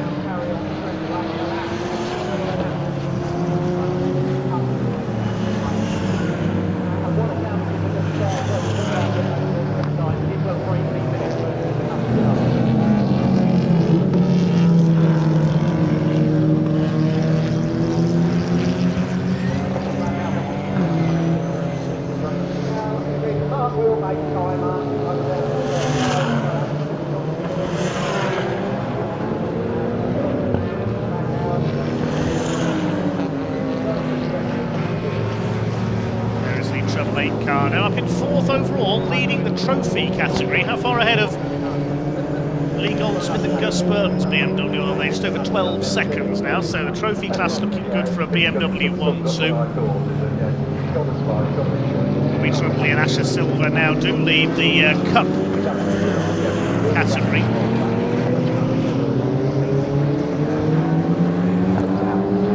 Leading overall it is Malone and Smalley ahead of Cosby and Morgan now second, Dormer and Rice in third because Sam Laidlaw rather has pitted.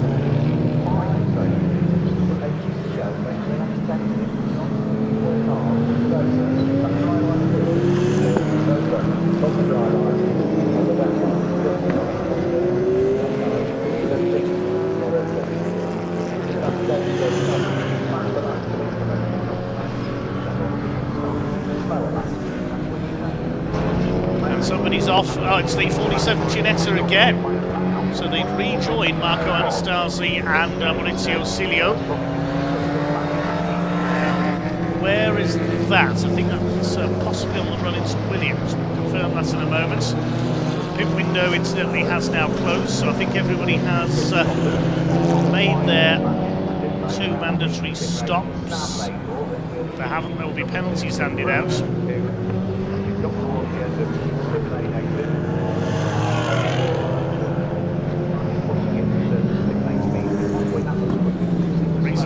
Hayes lost their Cup class lead as they had a drive-through penalty as well, presumably for a misdemeanor at one of their pit stops. So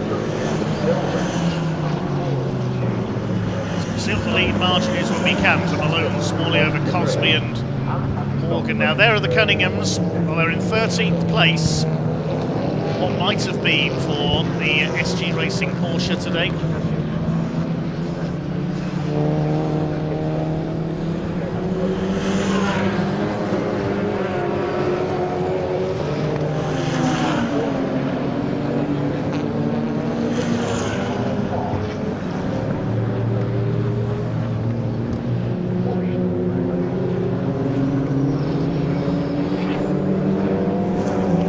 Safety car for that Ginetta.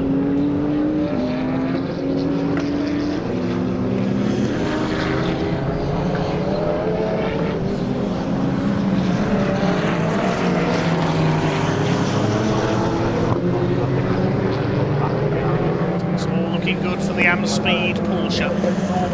Taking another win this season in the Car Endurance Championship. But behind them, it's going to be a slightly different race order to say the least, because it's Noah Cosby and Aaron Morgan up there in second for Team Brits. They lead the GT category.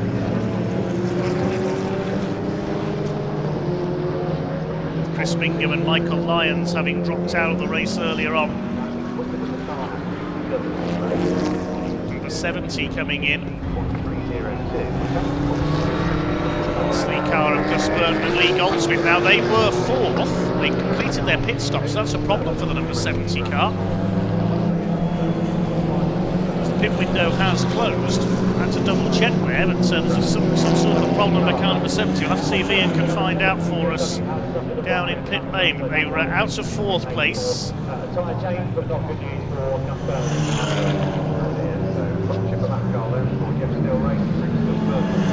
Andrew Dorber and Nathan Wright leading the trophy category now, and they're in third place overall. TCR class is being led by Sam Laidlaw. There is Steve Laidlaw, the blue and the pink and grey car.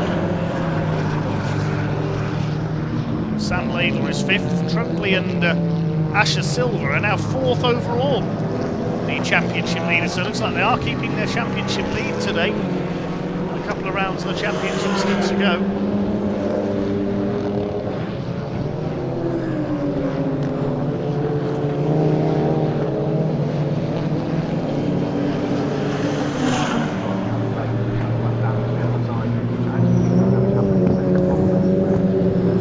There's some contact there. That's Steve Laidlaw and the May Skeets Ginetta coming through Palmer. Now they saved him from spinning there and they've got away with it. And May and Skeets don't need to call 118 rescue. And there goes some of the bodywork. After that contact, Ginettas do tend to shed bodywork quite easily. Hope that hasn't punctured the tyre. 118 car.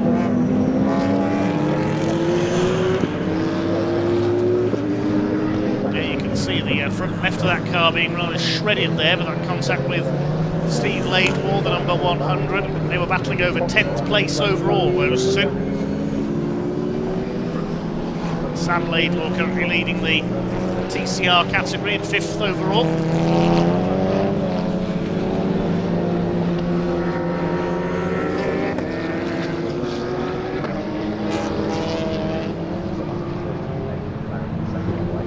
Asking where car 63 was. I think he's dropped out, so unfortunately that's the Bingham Lions car. Yes, they dropped out earlier on.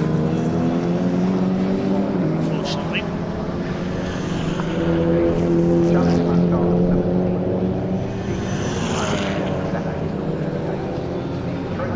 Lead gap about 1.5 minutes now for Malone. Smalley over Cosby and Morgan, so the Porsche's heading for the overall win. Still lapping in the 2-minute 9s, while everybody else is lapping nearly 10 seconds a lap slower. There's the remnants of the Ginetta. That's going to have to come in because otherwise the rest of that bonnet is going to fly off. And in comes May and Skeets. We don't know which of them is in the car at the moment, of course.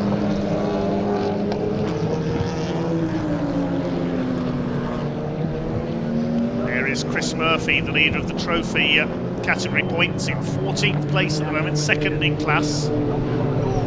Cupro's behind him, that's the Hull and Avery car. Busy battle heading into Agostini.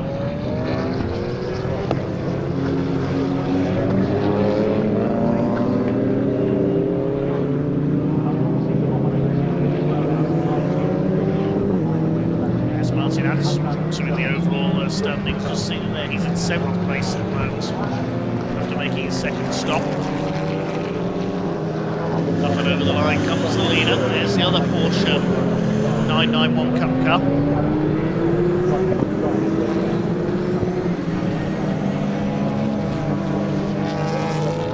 That's a change for 4th place, I think. Yes, Sam Laidlaw gets ahead of Trundley and Silver. Won't matter in the points because they're in different classes. They're both leading their classes, the TCR class and the Cup class.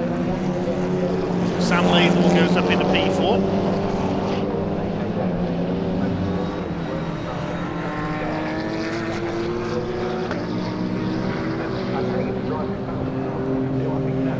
So there is number 2 of Sam Laidlaw.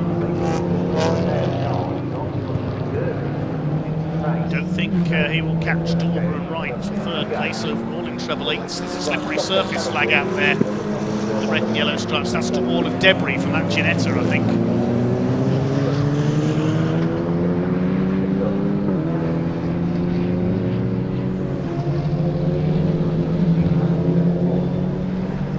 There is Ash Woodman, number 60, ran in the lead early on.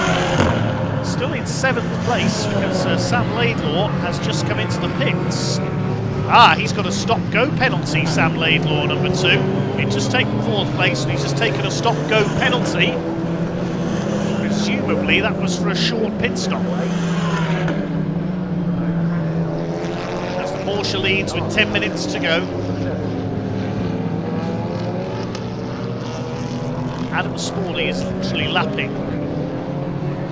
He's 5 seconds a lap quicker than everyone else.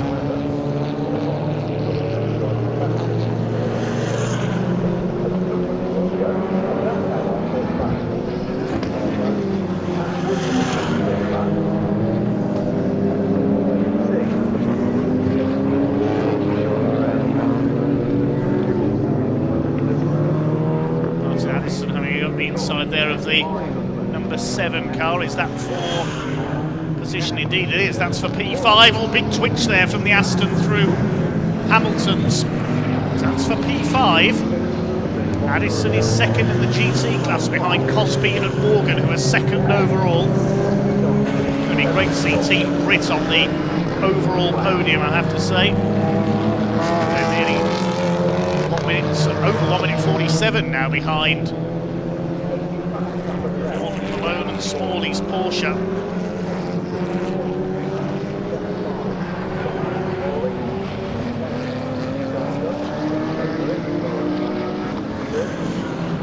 Jones and Rob Ellick down to 5th place and still lead the TCR class. Still in contention for the overall title as well.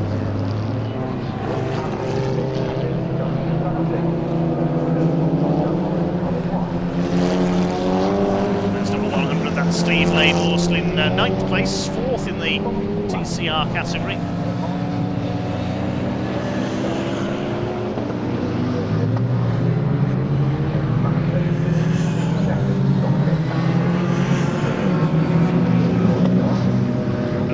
Car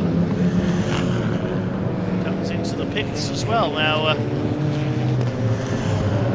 is that a scheduled stop? It'll be too late if so. And a stop-go penalty for car number 31. That's the Morrison White Ginetta for 32 seconds. They've got to sit stationary. Yes, the number 7 car did have a stop-go penalty as well, so they've come in to serve a penalty. The Cupra.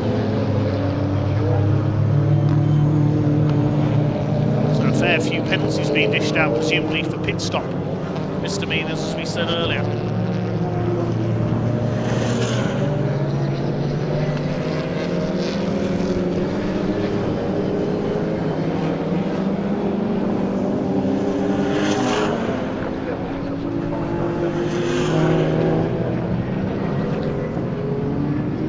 Here's a pair of similarly liveried BMWs, the E36 of Chris Murphy, number 721, about to be lapped by the treble 8, the M2 CSR.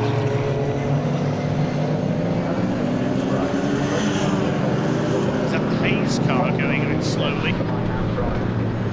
The 114 second in the Cup class at the moment. 118 car still pushing on with that missing bodywork.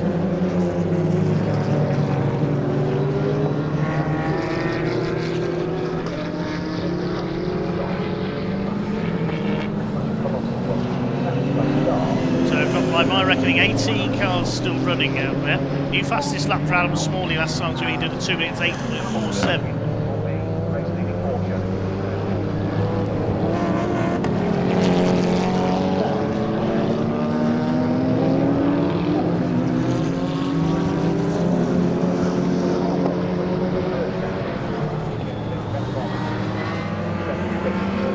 So these BMWs battling it out.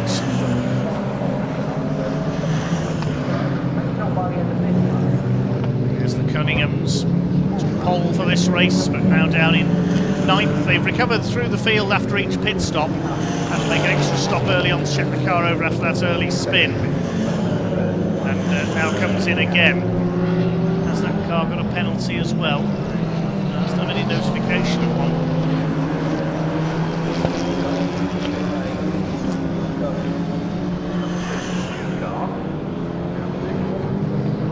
Couple of laps to go now, I would say, for Adam Smalley and Don Malone.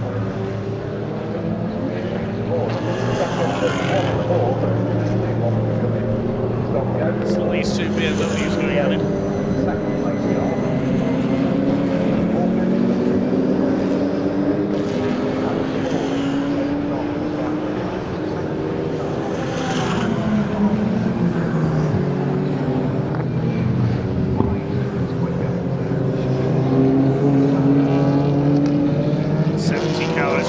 After technical stop. And the 24 there, which is Hull and Avery.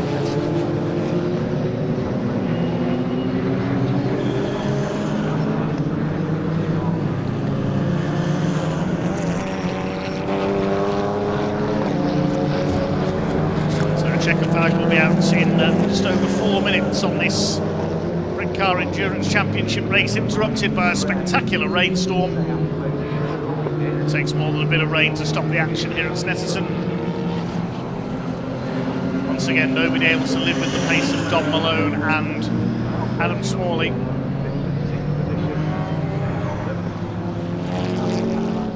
Even with the longer pit stop for carrying a pro driver along the entry, didn't hold them back.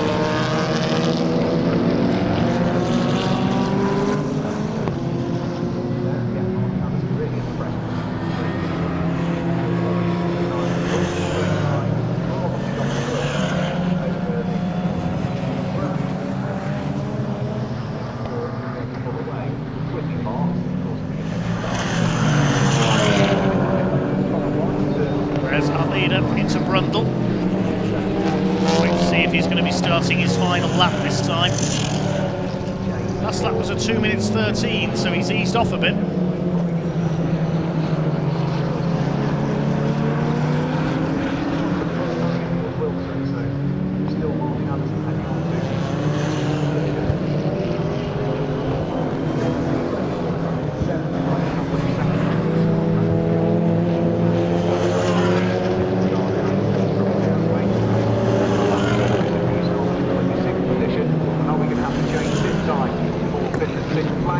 Porsche out front, but Noah Cosby and Aaron Morgan on to claim what I think would be the best ever results for Team Brits in the Brits Car Endurance Championship. They're in second place. Andrew Dorber and Nathan Wright's BMW in third.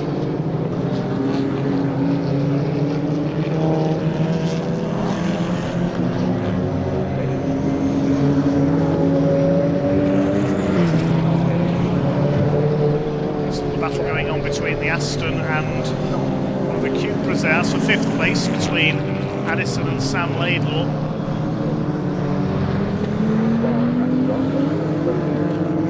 And big cheers for this car for Team Brit up there in second overall. There's less than 2 minutes of this race to go now.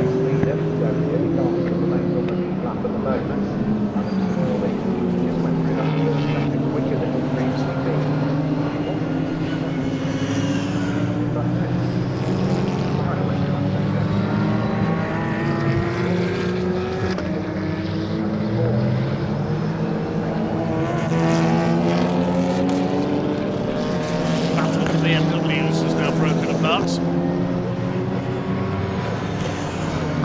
Cunningham was in 10th place at the moment in their delayed Porsche. I think what might have been the way they were battling in the early stages.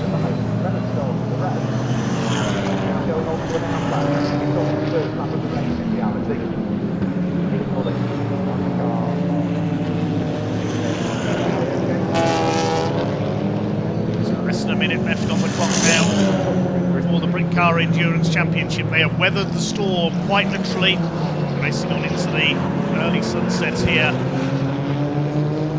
at the Snetterton circuit. There's our second place car, the 38.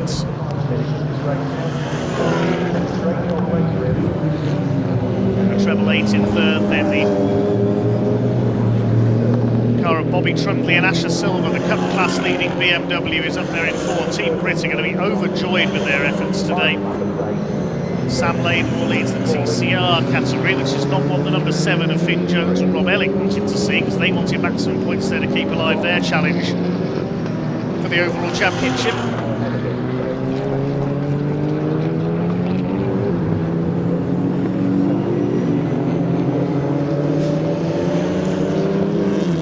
Getting past one of the Cupras there, looks to be slowing a bit, one of the Laidlaws. There's the remains of the 118 Ginetta still pushing on. And here is the leading car. Clock has counted down to 0, so we are on the last lap. It's going to be a 34 lap race. Dominic Malone of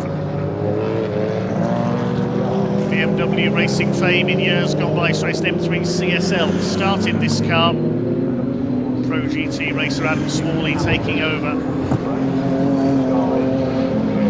Couldn't have the best of it in qualifying, had to give best to the Cunninghams.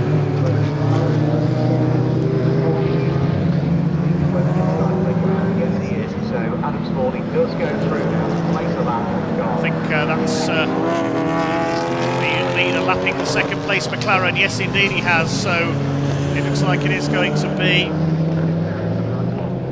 a victory by a full lap for the Porsche.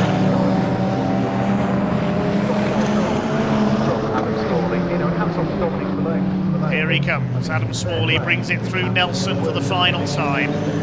They were dominant at Donington earlier this season. It's going to be another win for Don Malone and Adam Smalley. Third in the championship overall, only 6 points off the lead coming into this round. Here he comes. Down into Murray's for the final time. The car that weathered the storm the best. Comes up to lap number 7, TCR Uk. Adam Smalley and Don Malone for Amspeed Motorsports go up towards the checkered flag to win the Brick Car Endurance Championship race here at Snetterton.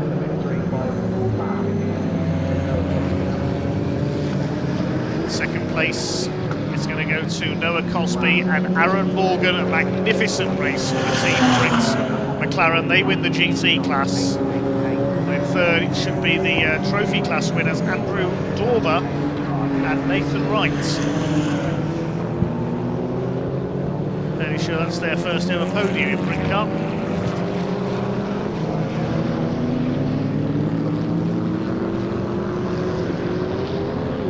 The Trundley car crosses the line. Confirm the rest of the results shortly then.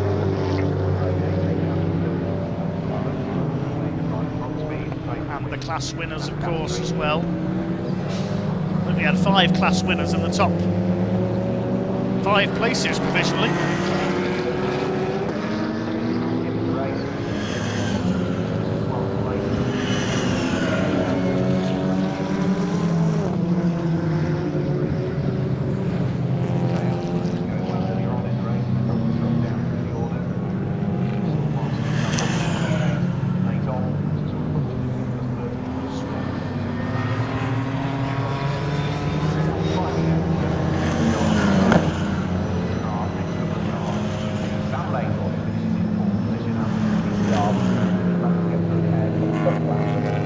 Waiting for the remaining cars to come across the line. I can tell you Sam Laidlaw has come over in 4th place. Managed to catch Bobby Trundley and Asher Silver on that last lap. So Trundley and Silver take 5th, but that'll keep them in the lead of the championship because they win the Cup class.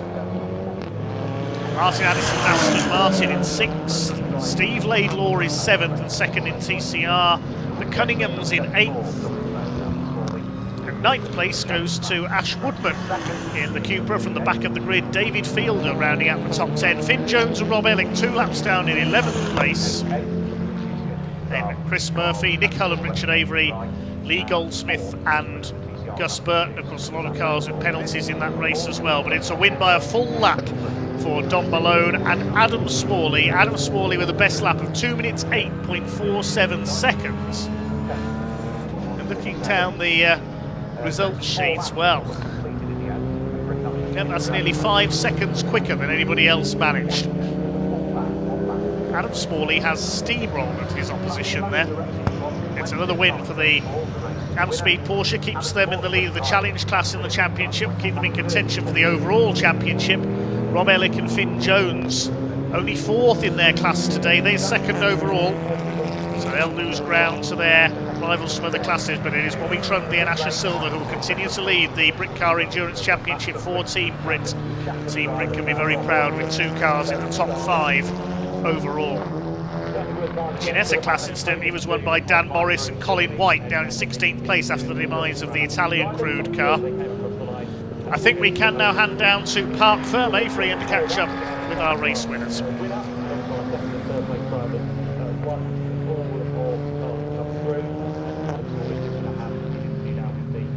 Live stream, and then we'll dive in and have a quick look. We were very happy, Adam Smalley. Oh, here we go. Yes, everybody, welcome down to Parc Ferme. Adam, congratulations. You did just say as well, actually, you had a bit of an issue for the last few laps there. Yeah, I mean, it's all going really well. Like, Dom did a mega stint, and we got in, car was quick, and then honestly, like, came into the last corner, and it just went to neutral. And then I lost, and I went through all the gears, trying to find the gear, none of them worked. Found out fourth gear worked, and so for the last like 7 or 8 laps, we were just stuck in fourth. So I can't say I've ever driven. Was it panic stations when you couldn't find a gear? Well, ish, yeah. To start with, yeah, I was like up and down the box trying to figure out which one worked, but turns out fourth worked, and yeah, got us home, which was fun. How does it feel to win in these sorts of circumstances as well? Because we've had everything today, haven't we? And sometimes it's about ability on the track, it's about strategy in the team as well, isn't it? Yeah, the Amspeed guys did a fantastic job. The car's been really quick, and to sort of reward Dom for the hard work he's put into Mega. So yeah, really happy with that. Yeah, a bit of a strange ending to be honest, but yeah, not had that one before. It's finished now. It's over. Well done. You've won. Congratulations there, Adam Smalley and Dom Malone. Look at this man over here, Aaron Morgan. Let's Aaron, get your helmet off and let's have a quick chat. I heard you when I was chatting there to Adam, how happy you are with that. Wow. How does that feel? That's incredible. So out of breath, but I said it to Noah on the town manager just then on the in-lap. I met him 3 years ago, probably about this time. Yeah. And I said to him, you should try having a go at C1 racing, and here we are, 3 years on, he's driving the McLaren with me, and we've bagged the fucking class win and second overall. Come on. Massive thank you to everyone in the team. Perfect work on the pit stops. Great call on the strategy. Couldn't be any more grateful to them and all of our supporters and sponsors as well. And family watching as well. Anybody you'd like to say hello to? Yeah, Hayley's watching in Phuket. Hello, Hayley. She'll probably be crying now. Well done. Look at what it makes. I'm so happy for you, mate. Honestly, well done. Brilliant stuff indeed. Congratulations, Aaron Morgan. You just see what it means. Apologies there if there was a little bit of bad language, but I'm sure you can appreciate emotions are certainly running very high indeed. Nathan. Wow, what a race in the end. And we spoke quite early on, actually, didn't we? Did you expect that? Not at all. No, no. We're on dry setup. We just whacked the wets on. Although everyone's in similar position, I'm sure. Yeah, challenge. It was a real challenge out there, but yeah. Does that sometimes make it a little bit more rewarding because you had everything thrown at you today? Yeah, to be honest, I really love racing in the rain as long as the wipers work well. And yeah, it's just the car. It was really edgy because we're quite stiff setup, but it was well balanced. And as you say, I really had to work to keep the gap to P2. Then I think they had a punctured heard on the radio, and it's just a case of keeping the car on the track, quite frankly. Congratulations to you and Andrew as well. Amazing work. Well done.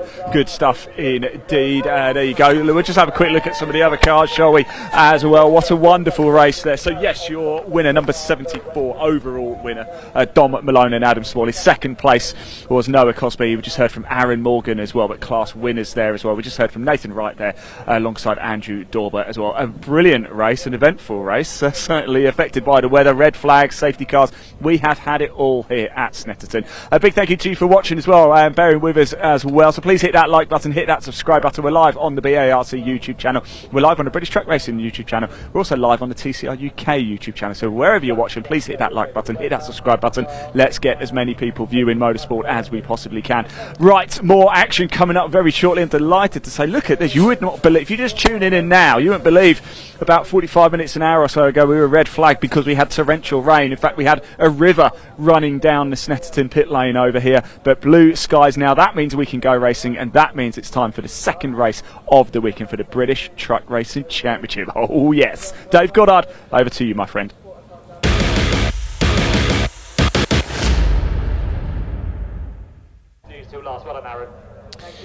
Yes, thanks very much, Ian. Thank you to the Brit Car Endurance Championship. They'll now get ready for their next round as we get ready for our second truck race of the weekend. If you missed the announcements earlier, there has been a change to the timetable here at Snetterton today.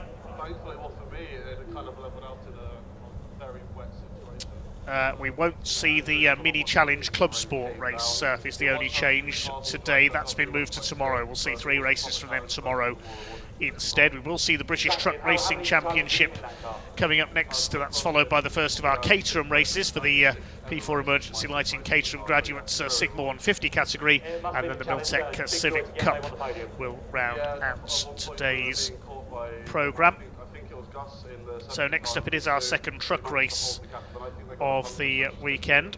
A couple of trucks have withdrawn with damage from earlier on, namely Tom O'Rourke, number 86 and 95 of Ricky Collett. So we won't see them out. We should see just 16 trucks in action in our next race of the weekend. We'll have the grid for you very shortly, set by the second fastest time for each driver in the qualifying session earlier this morning. Let's hope for an incident-free race this time. It's going to be slippery out there with still some wet patches, but the sun is drying the tarmac very quickly here at Snetterton. Will be Steve Wood after this race, and that'll be available for you, of course. You should see the 16 trucks out there, the two that's of course, there's still rounds to come at Oulton Park, and the notorious Brands Hatch into the Line race, which is back on the calendar for this year, and one that we always look forward to. Plus, we don't have Adam Bint with the Mercedes, budget constraints and work commitments keeping him out of this round. Unfortunately, he's had to sit this one out. So hopefully, we'll see him back out before the end of the season with the black and orange Mercedes Actros. And also no John Powell this weekend with the new DAF, the Division 2 champion from last year. So hopefully we'll see him back out for the trip to Le Mans in France next week. And then, of course, on the bonfire weekend at Brands Hatch for the season finale, where we will find out if Ryan Smith is going to make it 10 Division 1 titles in a row and match in terms of number Stuart Oliver's record. Stuart did not win his 10 consecutively, though took a break to go into the European Championship, and he won that as well in the mid-2000s.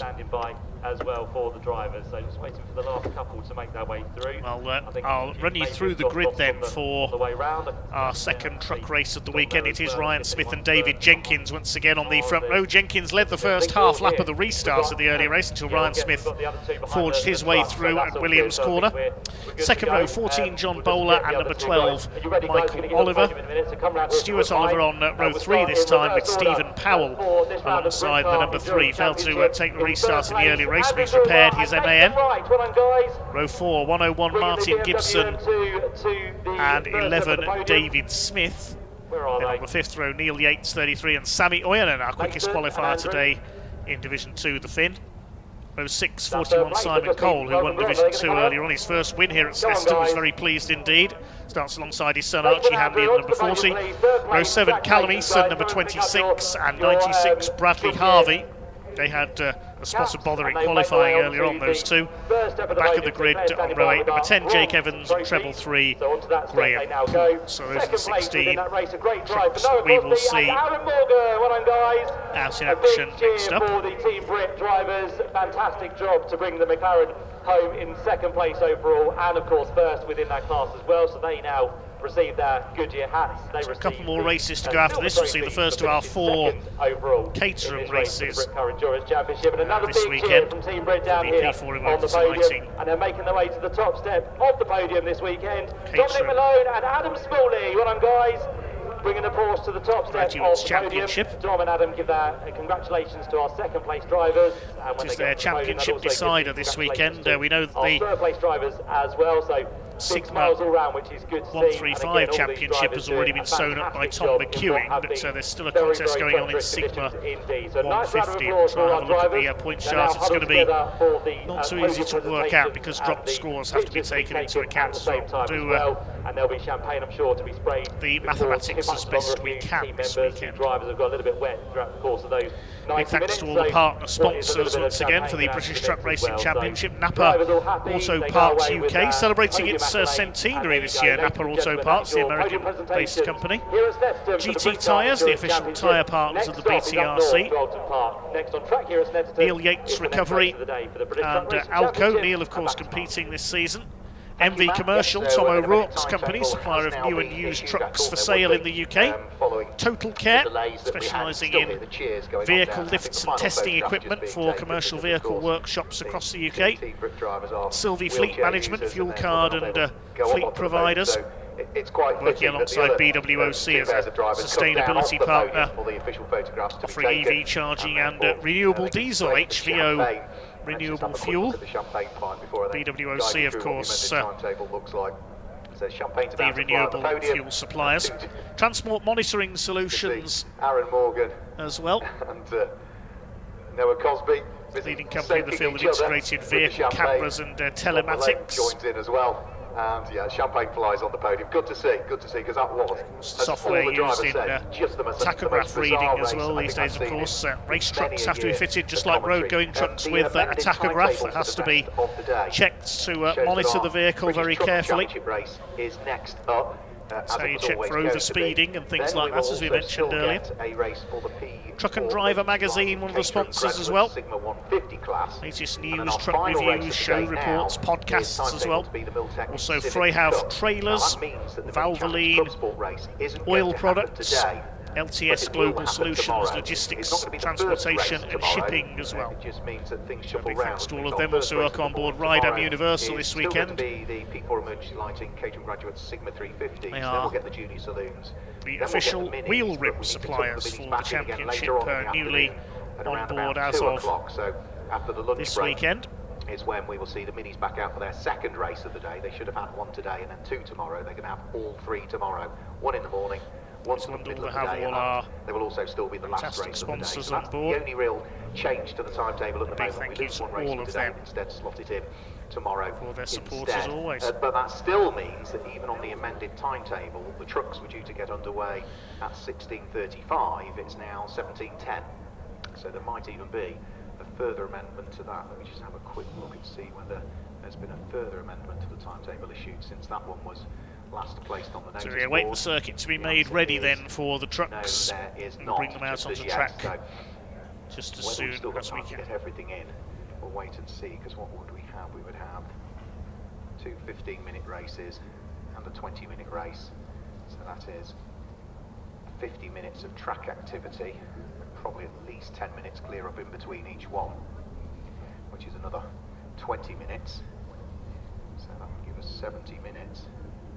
And we've got, what have we got, 60, 70, 80 minutes to go. So it's going to be tight. It's going to be tight to get everything in. If we can sail through without any further delays and very little recovery needed out on track, we might just squeeze everything in. If not, then we might have to see a subtle reduction in the times allocated for some of the races. But as we say, there's not a great deal that can be done about it. A mixture of general delays throughout the day, but also those inclement weather conditions and red flags all having an effect on the timetable for today. And it does mean that, of course, we've got a bit more to cram in tomorrow now. So rather than finish at what was the timetable to be just before 5 o'clock tomorrow, it's now going to be after 5:30 when we get things finished tomorrow. But hopefully everybody will be going home having had the correct amount of track time this weekend. So hats off to the BARC officials who will still be looking at the timetable and still juggling it should need to be.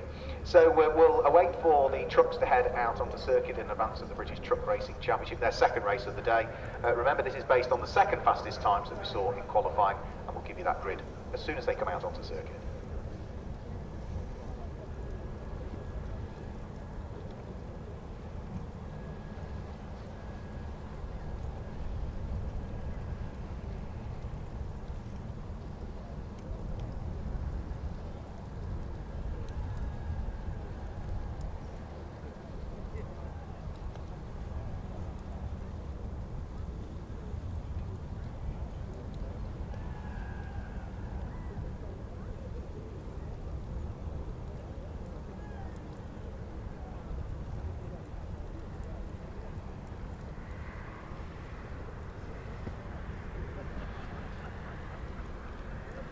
Another 15-minute race coming up for the British Truck Racing Championship very shortly then. We await them to emerge from their assembly area within the paddock. Spotted a couple of our marshals out on the banks a few moments ago. Big thank you once again to all of them. I think they've just about dried out now. This time it's the GT Tyres MAN leading the trucks out. There is Ryan Smith going for 2 wins out of 2 here this weekend as they head out to Agostini. So he'll be on pole position with Dave Jenkins alongside him. So Daimler and MAN on the front row. Second row, John Bowler and Michael Oliver. Stuart Oliver and Stephen Powell on row 3 in Volvo and MAN. Martin Gibson and David Smith on row 4. And Neil Yates and Sammy Oyen completing the top 10. Of course, Tom O'Rourke and Ricky Collett are non-starters for this one. Row 6 will be Simon Cole and Archie Handy. 7th row Callum Eason and Bradley Harvey, MAN and DAF. And Jake Evans and Graham Poole in their MANs round out the 16 truck grid for this one. So I'll form up on the grid. It takes them a while just to get to the grid purely because it is such a lengthy lap here at Snetterton.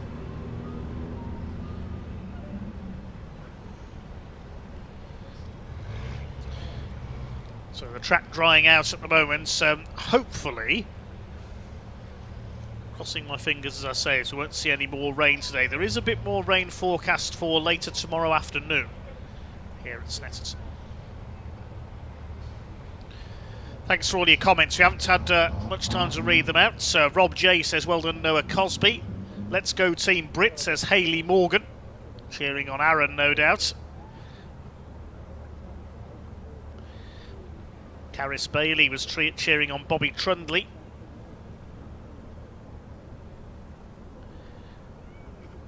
Hi to Carl Brownsell as well. Yep. He and his daughter Holly will be watching on, no doubt. There's just been a British 1-2-3, you can tell you, in the Dutch Truck Racing Championship today as well. Jock Borthwick taking the win ahead of the Reed brothers, Craig and Simon. We saw them at Donington, of course, recently at Convoy in the Park.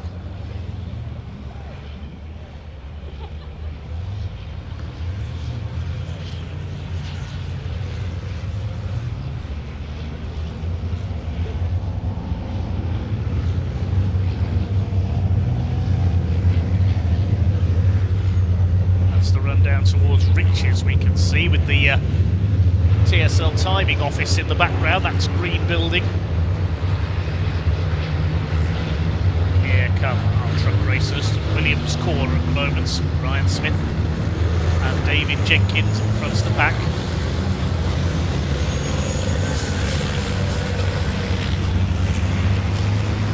Nice to see Martin Gibson has been able to repair. Still missing some volley work off the front of his MAN.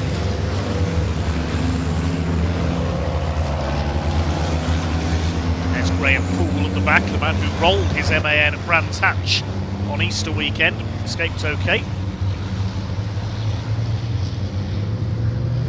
Right to Alex Bellaby, who says big up GT tyres. Must be a Team Oliver Racing fan. Non-starters in this one, I'm afraid. And it means that number 86, Tom O'Rourke, who retired from the race earlier on, is not able to start. The pot of gold for that rainbow must just be behind the grandstand there. Nicely caught by our cameras. Again, full credit to all our camera operators this weekend out there around the circuit for braving the conditions.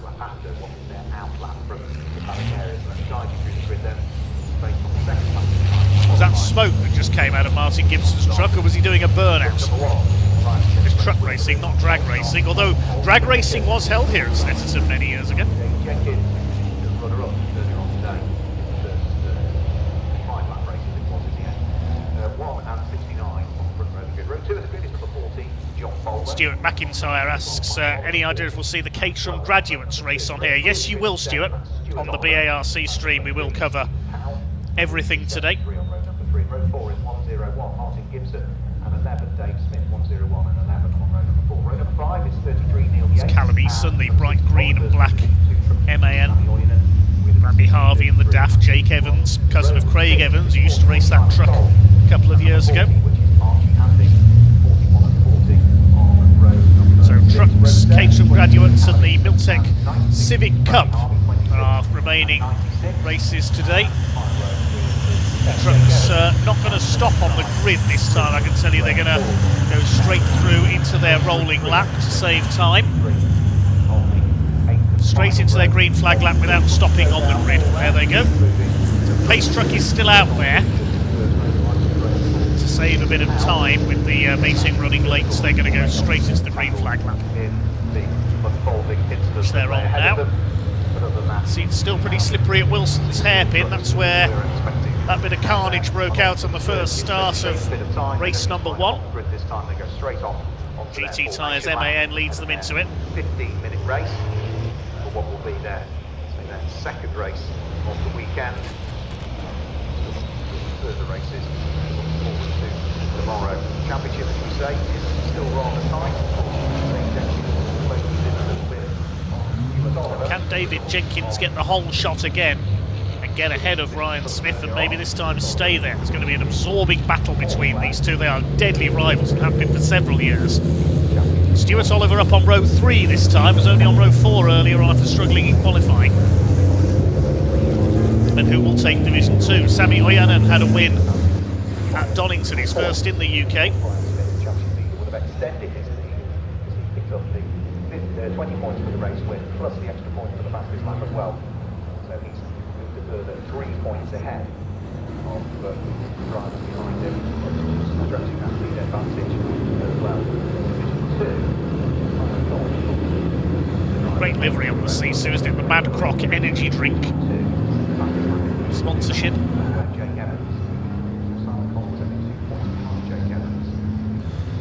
Remarkably, we have had 9 different winners in Division 1 so far this year. Stephen Powell has yet to win.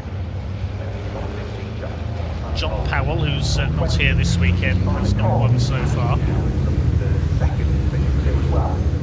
John Bowler had a win at Thruxton. Neil Yates has yet to break his duck. His best was 3rd at Brands Hatch on his home circuit. Ricky Collins has not won yet either. Everybody else, I think. No, Martin Gibson hasn't either. 9 different winners in Division 1 so far this year. Ryan Smith, Adam Bintz, Stuart Oliver, David Smith, Michael Oliver, John Bowler, David Jenkins, Tom O'Rourke and Adam Bintz. Most competitive Division 1 has been in years. Division 2 on the up as well after a thin year last year.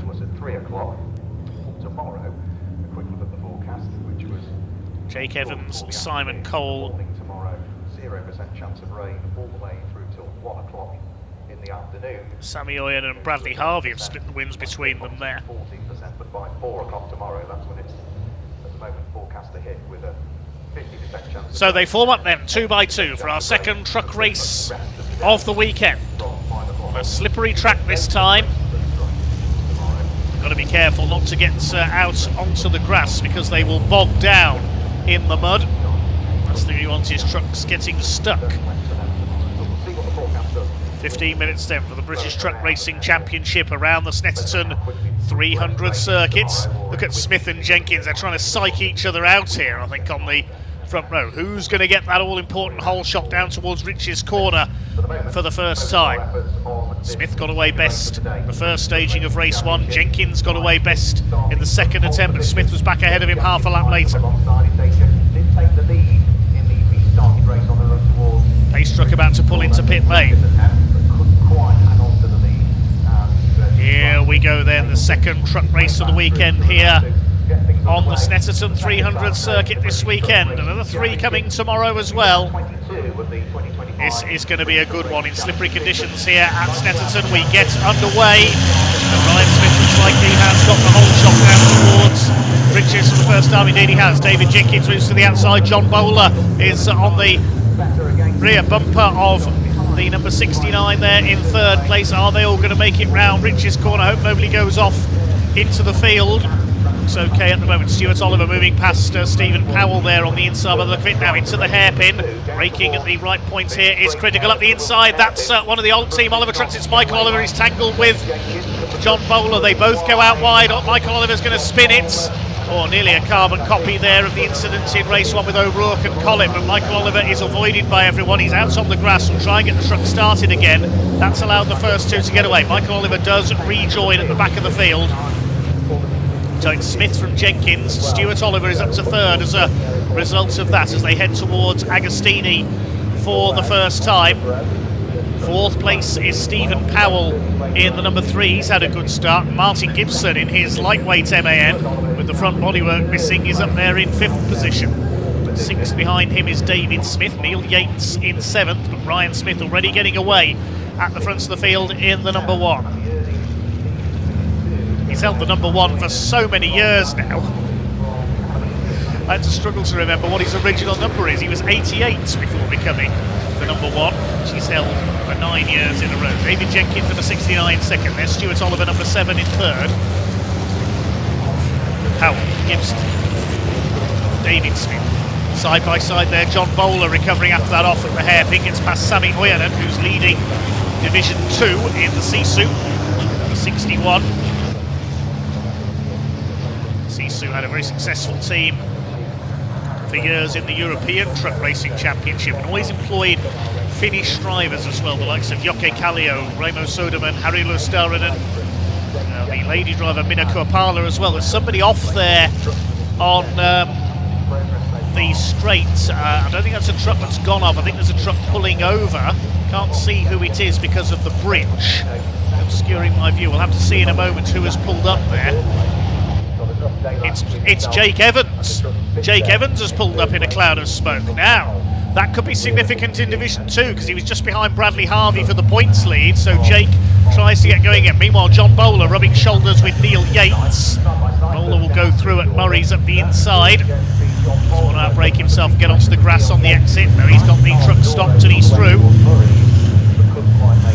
They come through to complete lap number 1. Ryan Smith is already leading by over 4 seconds from David Jenkins. My goodness. He has checked out in front. Already going into Wilson's hairpin. David Jenkins in second place with a steam coming off his truck. Oliver in third position. Fourth place Stephen Powell. A better run from him this time. Failed to finish the opening race. It's Martin Gibson fifth. David Smith in sixth position. Bowler's back up to seventh after that off earlier on. Now where is Michael Oliver at the moment? He's in 12th place. So Jake Evans hasn't come through and nor has Archie Handy on the opening lap. So we've lost the number 40 as well. Did they tangle at the back of the field, I wonder, coming through Williams' corner?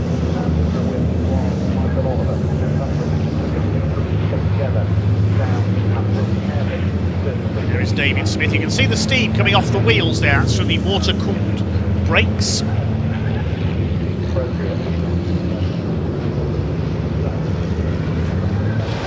Ryan Smith continues to pull away in front. I somehow don't think he's going to be caught here. Jenkins on his own in second place ahead of Stuart Oliver.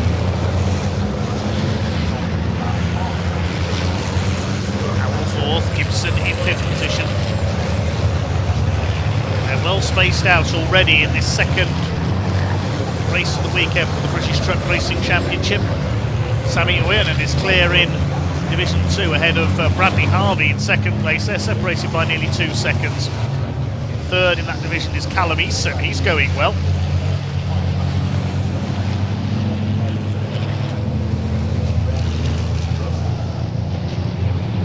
Archie Handy didn't come through on the first lap, and I don't think Simon Cole started this one. He's not appeared on the timing screen, so I don't think Simon Cole was there on the grid. I missed that. So Division 2 a little bit thin on the ground in this one. There's Bradley Harvey. There's Graham Poole further back in the order than Treble 3. Debutant this season. An incident-packed season so far. Callum Eason. He runs third in Division 2. Gets to take his first win in the category. Ryan Smith has just done a 2:28.037. He's 6.3 seconds up on David Jenkins now, with Stuart Oliver in third place. It's already only just over a third into this race. It's already looking a foregone conclusion. There's Michael Oliver on a recovery drive through the field after that spin at the hairpin on the first lap. He's closing on Bradley Harvey, so he's got through most of the Division 2 runners. Around the outside of Harvey he goes. Sami Ojanen will be his next target. There's a black and white flag being displayed to number 11. That's David Smith. So he's transgressed in some way. It's a warning, possibly for exceeding track limits.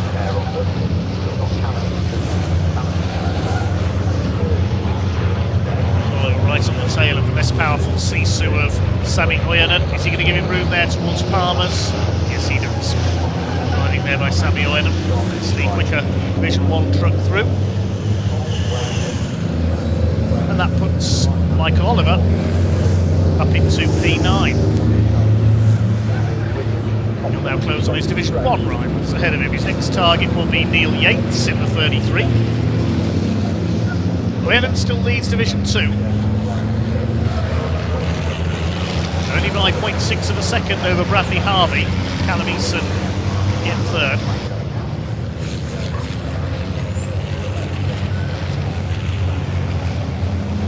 So Ryan Smith out on his own, as we've seen so many times before, getting his title bid back on track perfectly so far this weekend.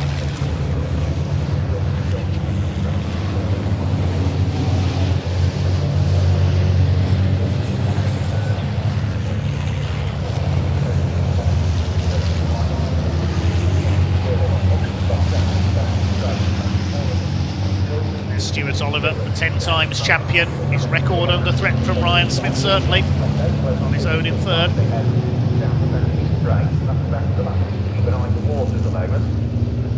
Graham Poole, back of the field at the moment, so that's fourth in Division 2. Ryan Smith just going through to complete his third lap. He's over 7 seconds clear of David Jenkins now. The gap between second and third is 2.85 seconds now.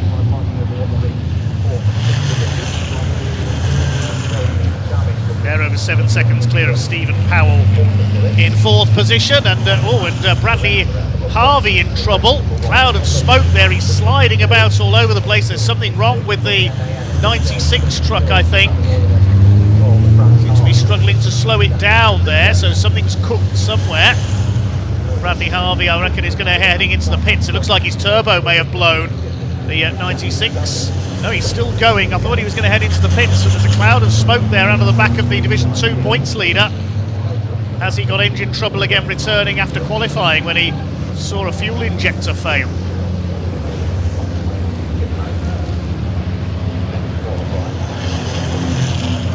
So we'll keep an eye on Bradley Harvey. This is a bit of a race of attrition for Division 2. Yeah, there's definitely smoke coming from that engine. He's sideways through there. Is he sliding on his own oil, I wonder? The last thing we want is a truck dropping fluid all around the circuit, especially with a couple more races to run today. I don't think it is. That doesn't look like oil smoke to me, but he's sliding it all over the place. He's driving it like James Ibbotson drives that Hillman Imp in pre-66 touring cars. It must be leaking something onto the rear wheels. Bradley Harvey doesn't normally drive the DAF like this. He's driving it in a style that will put Kurt Göransson to shame at the moment.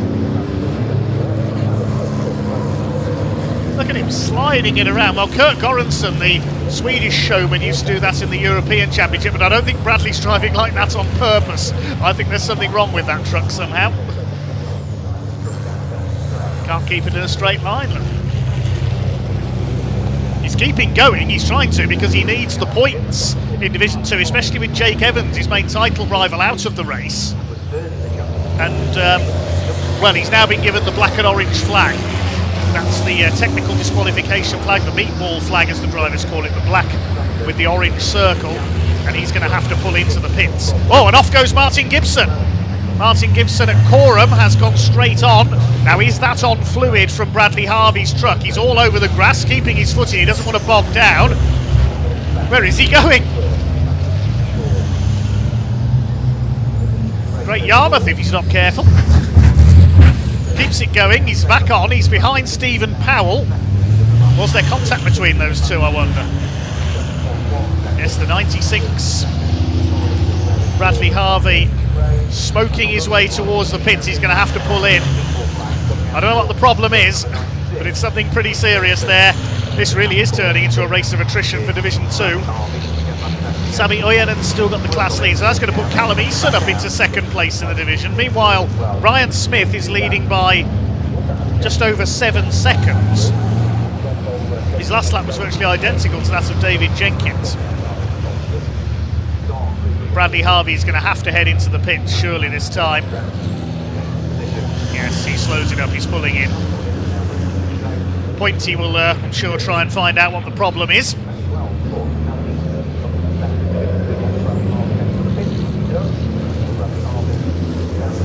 Martin Gibson still going. One of our commenters is asking where is Adam been this weekend. Adam, due to budget constraints and also work commitments, has had to sit this round out, unfortunately. I know Adam Binns is a great fan favourite, but not able to race here at Snetterton this weekend. Hopefully we'll see him back for Brands Hatch in November.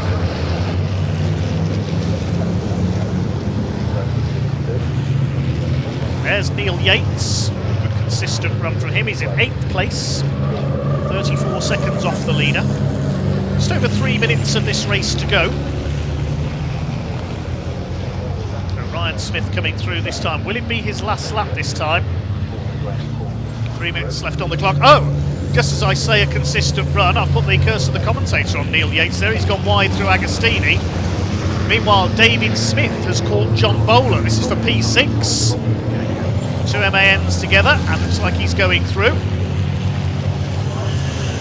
Here's the battle between Stephen Powell and Martin Gibson. Gibson, after his grass tracking excursion through Caterham, is catching back up to the rear of Stephen Powell. This is the fight for 4th place. Stuart Oliver in 3rd position, rather on his own. And out on his own, in front is Ryan Smith. He completes his 5th lap. I think he's on his last lap now. We don't see the signal go out from the Marshal's rostrum on the start-finish line, of course, because the Marshal's not in there for safety reasons while the trucks are out. Meanwhile, David Smith has got past John Bowler, sliding his way through Caterham there, up into P6. So a lively race here, the second of the weekend for the trucks. The conditions certainly livening things up. Bowler's not finished yet either, he's fighting back. The lead gap has increased by 3 seconds on that last lap. Smith ahead of Jenkins. Stuart Oliver is catching David Jenkins. Now Jenkins' last lap was a 2:36, his fastest at 2:28. All the lap times have dropped off. I think there is fluid on the circuit from Bradley Harvey's truck. But Jenkins, 2:36 was his last lap. That's 8 seconds off his best lap of the race. And Jenkins could drop to 3rd here. Stuart Oliver plays his cards right. Still this fight going on as well between David Smith and John Bowler. John Bowler trying to take P6 back again. No room there coming out of the hairpin. This is great stuff. Has David Jenkins got a problem here? Well, he's got a problem in that Stuart Oliver is trying to take 2nd place from him. Ryan Smith is heading for win number 2 this weekend.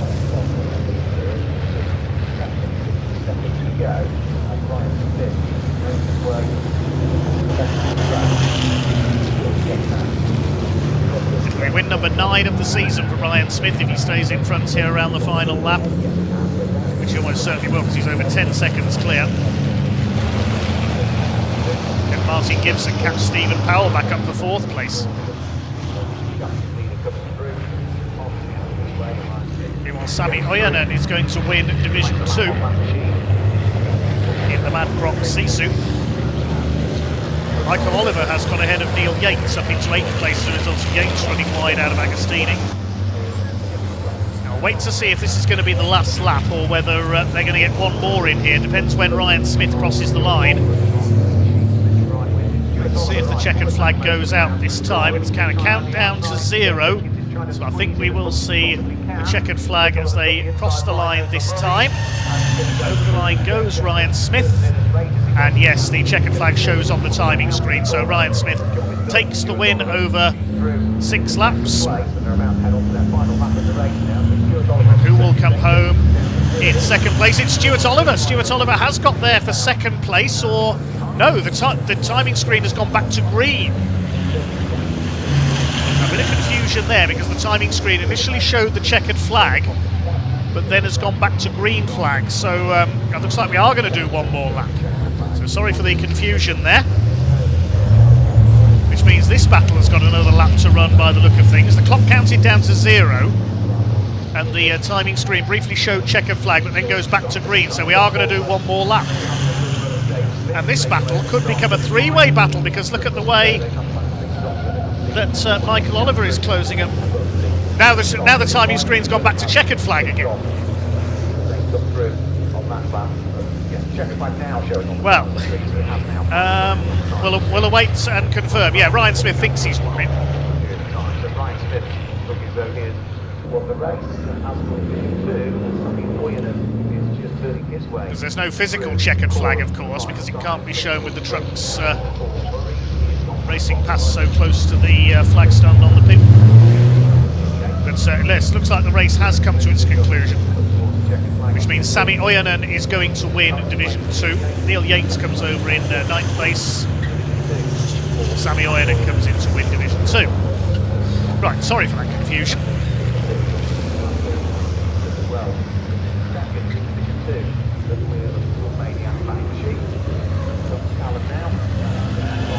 Provisional results of that one then. Ryan Smith wins by over 14 seconds and Stuart Oliver gets past David Jenkins. That's significant for the battle in the championship top 3. Stephen Powell a good 4th ahead of Martin Gibson, then David Smith in 6th position.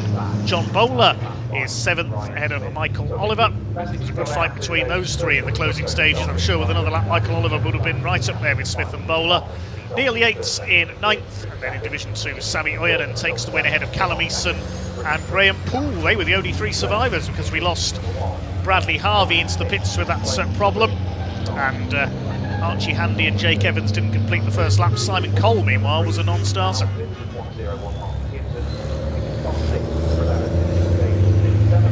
So a slightly confusing end to our second truck race of the weekend, but it is Ryan Smith who takes his 9th win of the season, his 2nd of the day.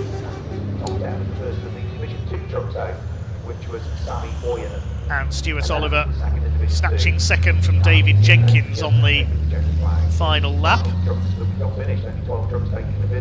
With non-starters and retirements, and this is number 333, which is going to come through to finish in 12th position overall, which is the truck in the hands of Graham Poole.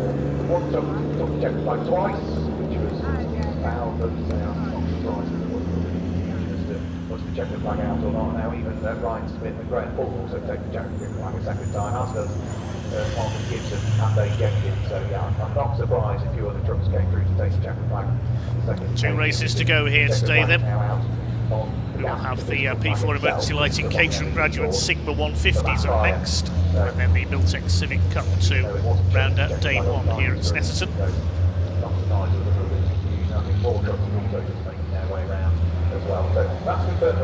And then we'll be back tomorrow starting at 9:05. Nice early start tomorrow morning. We begin with the Caterhams, the other class of Caterhams that is here this weekend, the Sigma 135s. We're also joined by the Junior Saloon Car Championship. They have a pair of races tomorrow for their identical Citroën Saxo VTRs. And of course 3 races for the Mini Challenge Club Sport with Airtech Motorsport as well. Not forgetting 2 races for TCR UK. If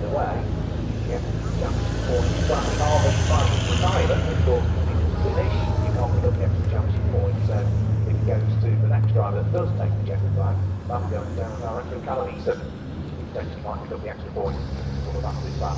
So if they got that extra championship point, 1 point is awarded to the fastest lap in each class, in each race, provided the competitor is classified as a finisher. So Bradley Harvey will have to wait and see if he's classified as a finisher, and if he is, he's picking the point. If he isn't, we'll wait and see. So that's it for the trucks. They're all going to make their way. Okay, the trucks are just about to head into Parc Ferme then, and Pointy will be down there to greet them in just a minute.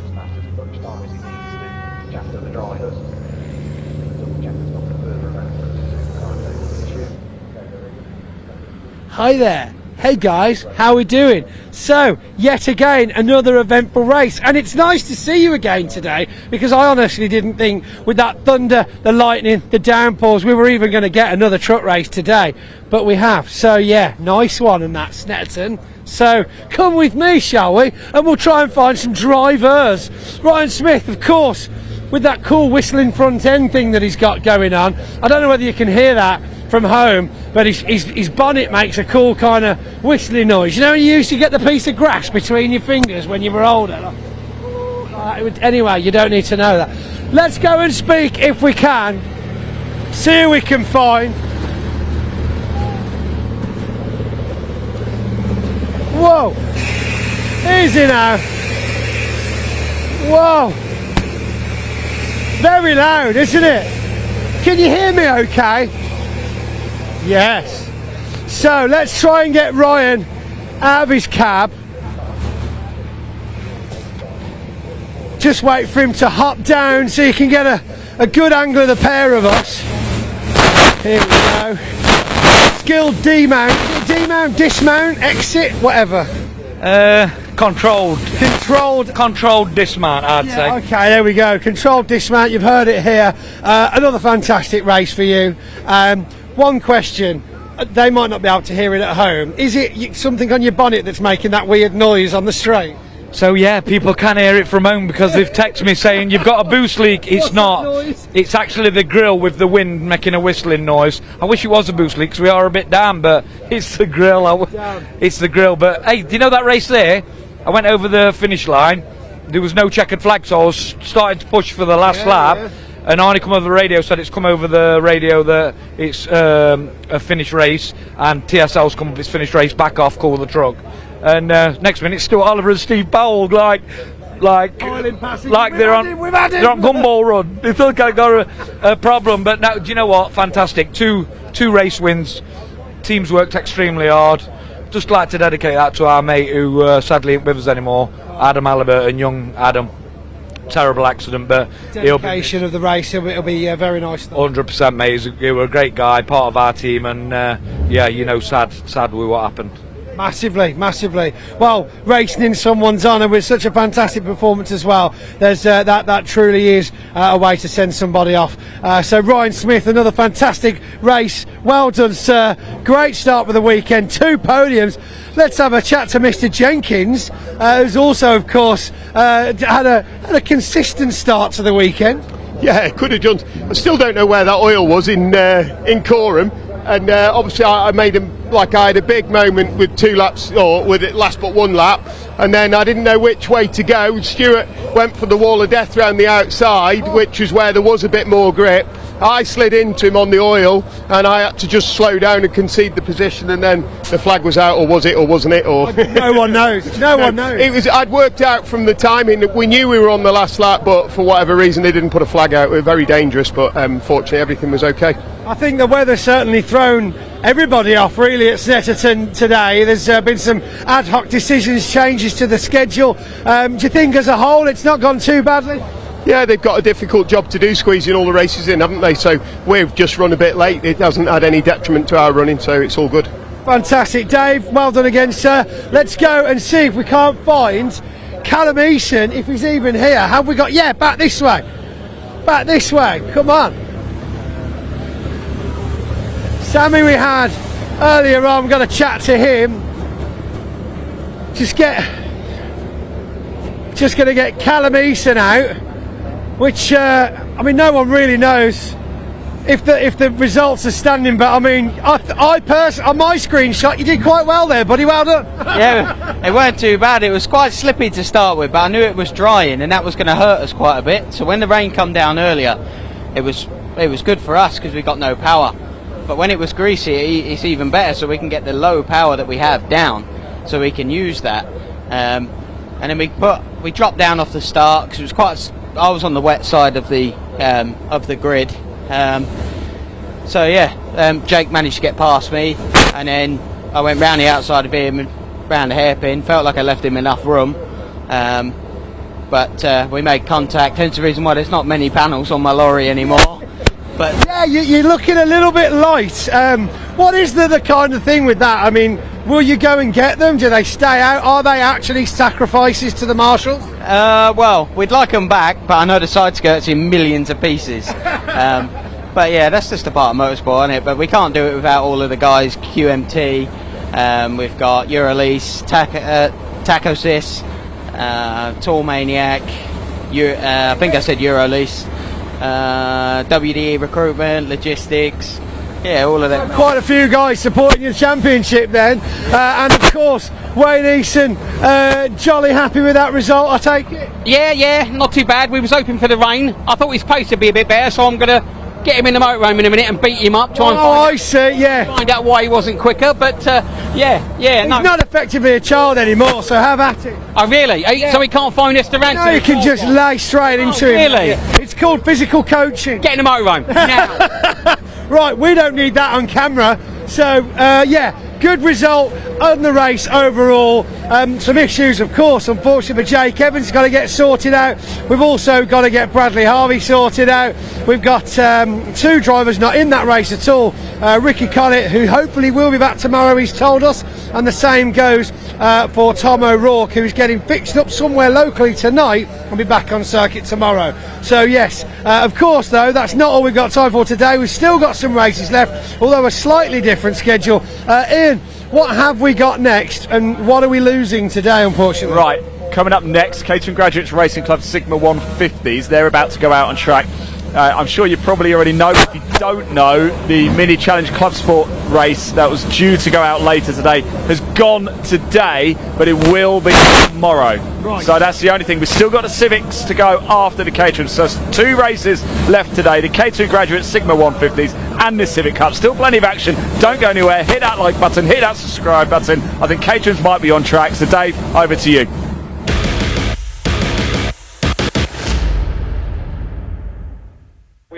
Really a good run, but hopefully, fingers crossed, we're on top of it. So great to hear from Ian and Pointy then. It is now time for our first Caterham race of the weekend. The P4 Emergency Lighting Caterham Graduates Racing Club Sigma 150 Championship. These are effectively Caterham 7 310R spec cars. It's their final weekend of the championship. So let's have a look at the grid then. We'll give you the championship standings who have been through the grid.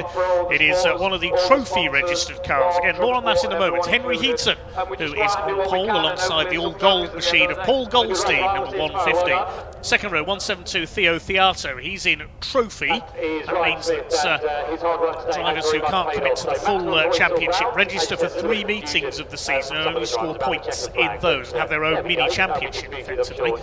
So we'll have a look at the points of those in a moment as well. Theo Theato on the second row alongside Harry Kramer, number 121. Row 3, 13, Miles Clarkson, and number 148, Tommy Eustace, who's racing as a guest this weekend, not scoring points. Row 4, 83, Jonathan Evans with 82, Matthew Willoughby. It's his last weekend of racing for a while. This is, I believe he said, it is his 99th motor race. It'll be his 100th tomorrow.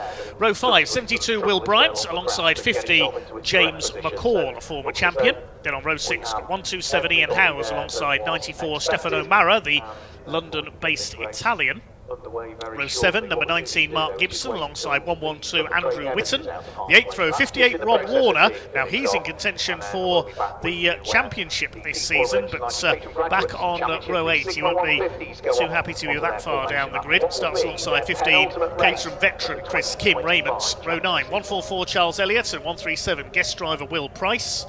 On row 10, Soma Indiana Boyd Gibbons, which I think has to be the longest name I've ever seen racing Caterhams. That's alongside 181 Ed Benson. I think that's the ex-Thomas Horton car that he's driving, completing the top 20 on the grid. Row 11 is 158 Stephen Scarlett and number 9 Martin Gleich. 12th row, 119 Andrew Sagar and 37 Graham Ewings, and number 2 Rob Appleton and 169 Paul Vokes, who's racing in both classes of the Caterham Graduates this weekend, rounds out the grid. It is the final weekend of the championship. They have 2 races, one today, one tomorrow. And now let's have a look at the championship situation. So, on dropped scores, Harry Kramer, who's 4th on the grid in the red car, number 121, leads the championship, 351 points. They've still got 2 scores to drop from the remainder of the season there because they haven't had their full quota of races. I'm going to need to do some mathematics over the course of this weekend to work out who can still win the title. So Kramer leads on 351 with 1 score dropped out of the possible 3. Rob Warner is second, number 58. He's further back on the grid. He's the championship sponsor, the man behind P4 Emergency Lighting. He's on 337, but he's had to drop 17 points from early this season. That's his lowest score so far. You drop your 3 worst scores from across the season. Points table I've got only drops 1 so far because there's 2 races that's not been held this weekend. Paul Goldstein, meanwhile, had a no score at Anglesey earlier this season, so he currently doesn't have to drop anything. He's on 326. On gross scores before anything was dropped, Rob Warner was actually a point ahead of Harry Kramer in the points table. 4th is Andrew Whitten, number 112, in the strawberry liveried car. He's a bit further back on the grid for this one, in 14th.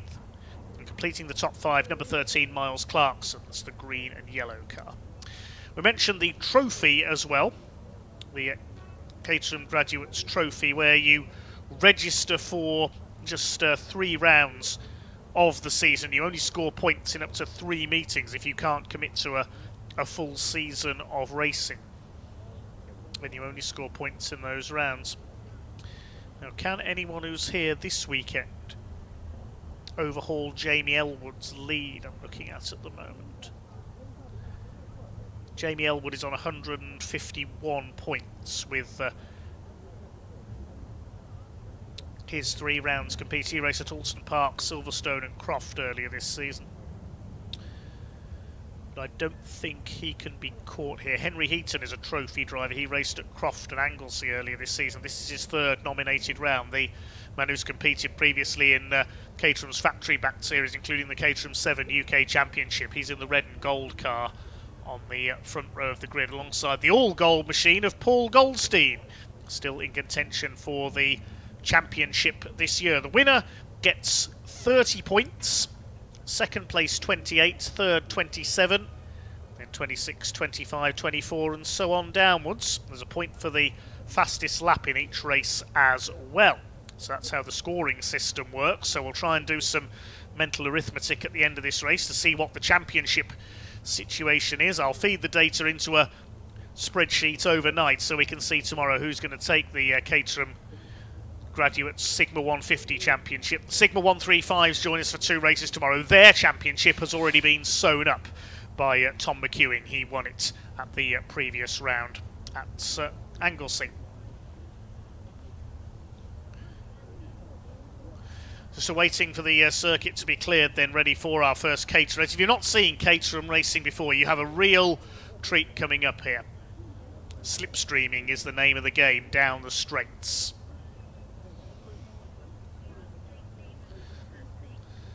Seen Harry Kramer win here before at Snetterton, the man from Cheshire.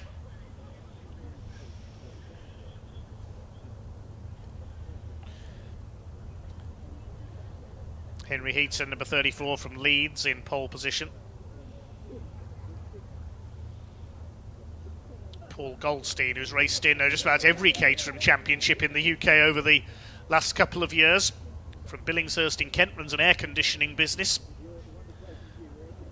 Theo Theato, 3rd on the grid. He's a trophy registered driver as well. Now, where else has he raced this year? Just looking at the points charts. Theato raced at Silverstone and Anglesey. He's on 96 points.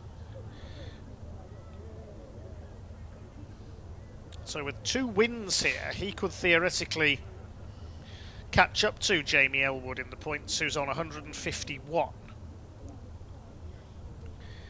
Yes, if Theo Theato takes a double win, he'll go to 156, so Elwood could still be caught here. What about Henry Heaton? Well, Henry Heaton only picked up 2 points at Anglesey in the 2nd race there. He's on 77, so he cannot now win the title. So Theo Theato really needs to win both races this weekend to take the trophy title in Sigma 150. While Sigma 150 Championship is still between, I would say, Kramer, Warner and Goldstein, but it all depends on dropped scores as well. I'll need to do some mathematics overnight to work that out, I think, and we'll see what they need to do in the 2nd race tomorrow. I don't think the title is going to be decided in this 1st race.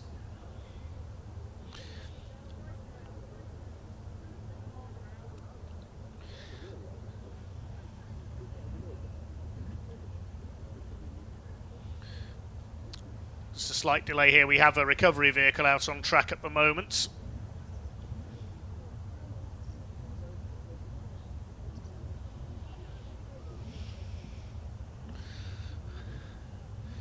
This will be a 15-minute race. Originally scheduled to be 20, but with the programme running a bit late, we've cut to 15 minutes.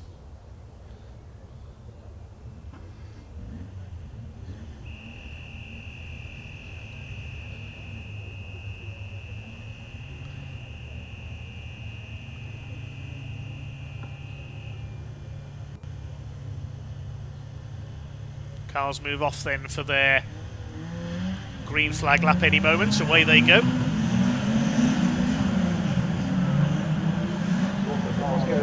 So a good grid of some 25 cars out there for this one.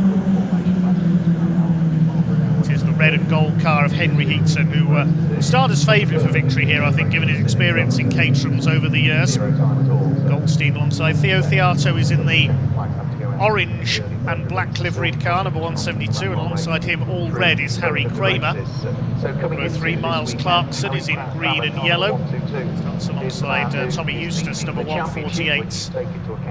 He's in yellow and black. 83 Jonathan Ems on row 4 is in orange, alongside 82 Matt Willoughby, former chairman of the Caterham Graduates Racing Club. He's in red and white.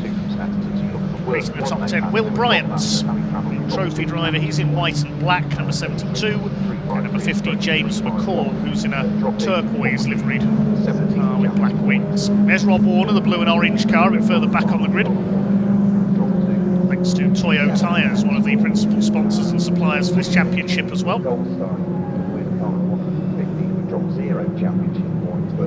Goldstein has already had 4 finishes at Alty Park and at Croft, so if he can have some good wins here, all of a sudden he comes back into the mix again once more, which you drop your 3 worst scores. So looking at the 3 worst scores for the drivers so far, Harry Kramer, but he's definitely going to drop 2 points. His lowest scores besides that are an 18 from Donington Park's first race, and then a 23 from Zandvoort in the Netherlands. Rob Warner has to drop 17 points, we know that. Beyond that, his worst scores, yes, a couple of 24s. So they're going to lose potentially a big chunk of points, but it all depends on what happens here at Snetterton first of all. Of course, Rob Warner is going to have to drop a significant amount of points, I think. As for Paul Goldstein, yes, he's got scores of 0, 2 and 2 from earlier this season, his worst scores to drop, so I think it could well be advantage Goldstein for the championship once all the maths is done. Currently, and they'll be starting to make their way around the track. Where are they at the moment? I can see them just coming around through Coram now, the front runners, and then they'll get themselves lined up on the grid as we hit 1 minute past 6 o'clock. So we're not going to get the full 15 minutes out of both of these races, that is absolutely for sure. So whether we can hopefully get the Civic Cup cars out, which I did hear being called to the assembly area. So we'll come to the grid very shortly then, this 25 strong field for the P4 Emergency Lighting Caterham Graduates Racing Club. 26 strong field, I miscounted there. Tomorrow we should see 39 in the Sigma 135 category. So Henry Heaton leads them up to the grid then in the number 34 car. Paul Goldstein alongside him. He knows he's got those 3 lower scores to drop in his hand to play this weekend. Theo Theato and Harry Kramer on row 2. Rob Warner a bit further back on the grid in 14th, the blue and orange car. Watch for him coming through. He's had a strong season, but he'll have to drop higher scores if he continues to have success here. Watch out for the light blue and orange car for Rob Warner, who was qualified out of position, the man who lies second in the championship. Only the last few cars pulling into line at the back then. Of his light blue and orange machine of what will be the 8th row of the grid. The final 3-4 rows just coming into position now. It still shows as being 15 minutes on the clock for the P4 Emergency Lighting Caterham Graduates Championship, the Sigma 150s. And we're about to get there. So it looks like we are just about in position then for our first of the 4 Caterham races across the weekend. The red lights are on for the P4 Emergency Lighting Caterham Graduates Sigma 150 category. We are underway. Not a great start by Harry Kramer from the outside of the second row, who has got the whole shot down towards the first goal. It looks like Henry Heaton's got the lead. Miles Clarkson has got away well. There's one car slow on the outside. There's lost quite a few places as they head into the sunset, into Bridges Corner, up towards the hairpin. We'll pick up who's leading through there. A bit hard to see in the low sun at this time of day. Paul Goldstein is in second place, but it looks like it is Heaton who has got the early lead. They've made it round the first couple of corners. Okay, it was Stefano Mara who was slow away, the number 94. He's dropped right to the back of the field, the Italian. Clarkson now losing out to Tommy Eustace, the yellow and black car there, one of our guest drivers this weekend. So as they head into Agostini, it looks like it is Heaton leading. Change for second place there. Goldstein lost out. I couldn't tell who to. Unfortunately, the conditions today playing a bit of havoc with our camera lenses. We do apologise. So Henry Heaton already clear in the lead. Who's that that's come through into second place? Looks like it's Theo Theato who's gone into second. Goldstein is third. Harry Kramer in fourth, and Tommy Eustace rounds out the top five with the red and white of Matt Willoughby in sixth position. Toyo tyres squealing as they go into the Bentley straight for the first start. The number 50 under fire there. That's James McCall with Jonathan Ems, number 83, on his tail. Now we'll see them start to slipstream each other down the Bentley straight. They'll start to weave around to try and break the toe a little. Bit of a lock up there from our second place man. That's Goldstein, I think, has got through on the inside there at Brundle into P2 ahead of Theo Theato. So battle is joined for second place. This is all playing into Henry Heaton's hands because he's able to pull away at the front, or is he? No, he's not, because they're starting to fight back up onto his tail now. Goldstein, here comes Eustace in the 148, the yellow car, going for P3, bangs wheels there almost with Theo Theato, has to go wide through Murray's. Harry Kramer behind him, there's Matt Willoughby, he'd love a win this weekend. He is selling that car this weekend and is taking a break from motor racing, he tells us. We'll see how long that lasts. We know motor racing drivers never really retire. So over the line, Henry Heaton leads by just under 4/10 of a second ahead of Goldstein. Eustace in third, Theato is fourth. Rob Warner is up to ninth, I can tell you, having started back in 15th on the grid. Stefano Mara was at the back of the field. He had a terrible start. He lost 13 places. I'm not sure he's yet come through on that first lap, so whether he's got a problem, we're not sure. Here they come through the setting sun at Palmer's. Goldstein, the sunlight glinting off his gold-wrapped car as he tries to chase down Henry Heaton for the lead. Heaton not entered for the full championship. He's only a trophy-registered driver, as we said. Eustace under fire from Matt Willoughby, who's having a strong start in this one. They swing their way out of Agostini up towards Hamilton and Oggies. Henry Heaton starts to increase his lead very slightly.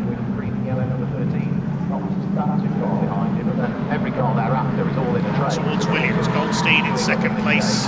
Theato in the orange car is third, then Eustace in fourth. Willoughby rounds out the top five. Miles Clarkson next behind Harry Kramer. Things settling in then. We'll see them slipstream each other down the straights. Stefano Mara, I can tell he has pulled into the pits, so he did have a problem off the line. Because he was unusually slow away. Willoughby challenging Tommy Eustace in the yellow car there. Kramer and Clarkson behind them. Then it's Jonathan Ems, Rob Warner into the top 10 in the number 58. He needs to get a little closer up towards the front of the field to try and keep that championship challenge alive.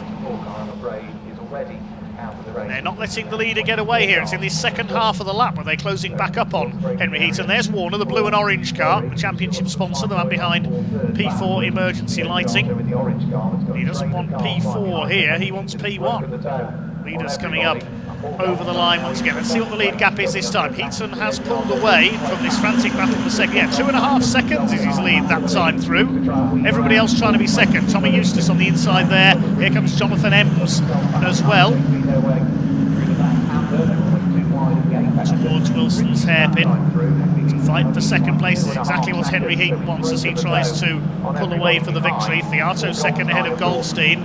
Slip and slide there. Rob Warner gets a bit crossed up, gets sideways, taking Miles Clarkson out wide of the number 13 machine.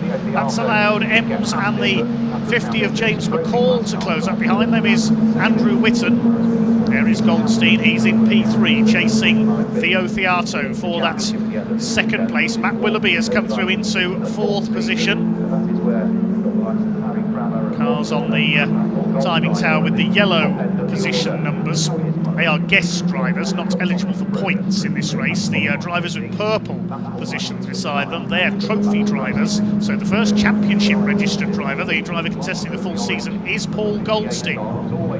Stays ahead of Harry Kramer, Miles Clarkson next. So Warner is currently 5th. Points are awarded to all eligible drivers, both championship and trophy. There's no separate class points awarded. Henry Heaton is currently on for 30 points. Theato for 28. Who's got the fastest lap? It is Henry Heaton, 2:13.475. Pull away throughout this race. He is quicker through the first sector. Just over 8.5 minutes of this race to go here on the Snetterton 300 circuit for the Caterham Graduates Racing Club, the Sigma 150 category. Made for their Ford Sigma 150 brake horsepower engines, effectively 310R spec cars. He's absolutely on his own. Henry Heaton has checked out at the front of the field now as everybody else fights for second and third. Paul Goldstein is down into 5th position, I think. Paul Goldstein has been relegated back there going down the back straights. Over the line they come. Theato is second, Eustace in third. Going for the inside is Theato on Matt Willoughby there. Willoughby was ahead at the line. Willoughby in third place, I should have said, not Tommy Eustace there. He's in 4th position ahead of Goldstein. He's got Harry Kramer on his tail now. So they're the main championship battlers in this one. There's Goldstein. Clarkson now behind him. I think Kramer has got ahead there actually of Paul Goldstein, who's dropping back in this one.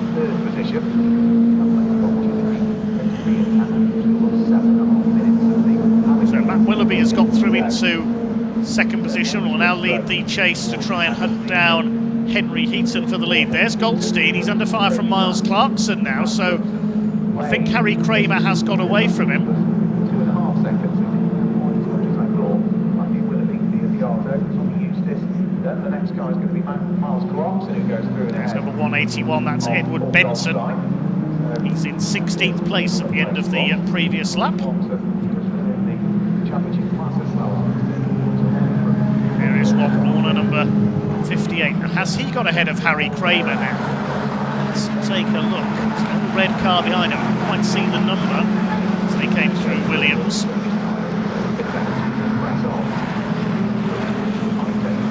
Back in the order there is Kim Raymond being reeled in by Edward Benson. It's battle for 15th position. Here they come into Brundle and Nelson at the end of the Bentley straights. Theo Theato under intense pressure now. I think that's Tommy Eustace on his tail. Then we've got Clarkson in the 13. Goldstein is next to Rob Warner, is on his tail as well. So all those championship protagonists are in there in that sort of lower reaches of the top 10. And Warner goes around the outside at Caterham ahead of Paul Goldstein. That's a move you don't see very often. You don't see many overtakes at Caterham at all, never mind around the outside. So Warner now ahead of Paul Goldstein. With so many guest and trophy drivers in there this weekend, this could play into the hands of those looking to drop a score perhaps. Theato up the inside, Eustace rockets down the inside, tries to take Matt Willoughby and can't do it. Heaton from Willoughby and Theato was the order at the line, but by the time I've read that out to you, they've all changed again going into Richards. Look at this for 2nd place. Somebody's gone out way wide there. Didn't see who that was.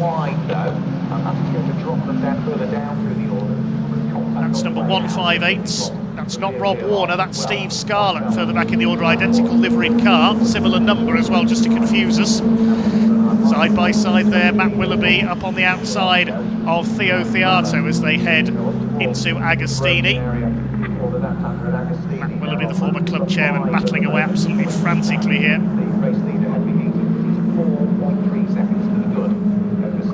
Their tails is Miles Clarkson.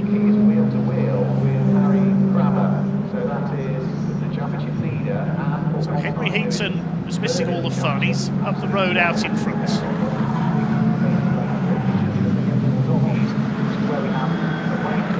Where is Tommy Eustace? It must have been him who ran wide down at the hairpin. There's Goldstein. He's dropped behind Harry Kramer in the number 121, who I think Kramer's the first to have lost a wing in this race. You lose about a dozen in every Caterham race.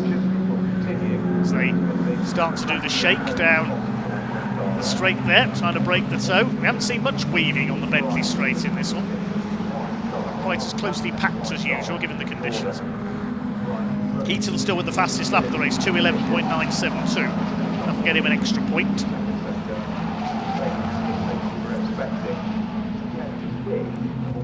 4 minutes still to run. A couple more laps to go.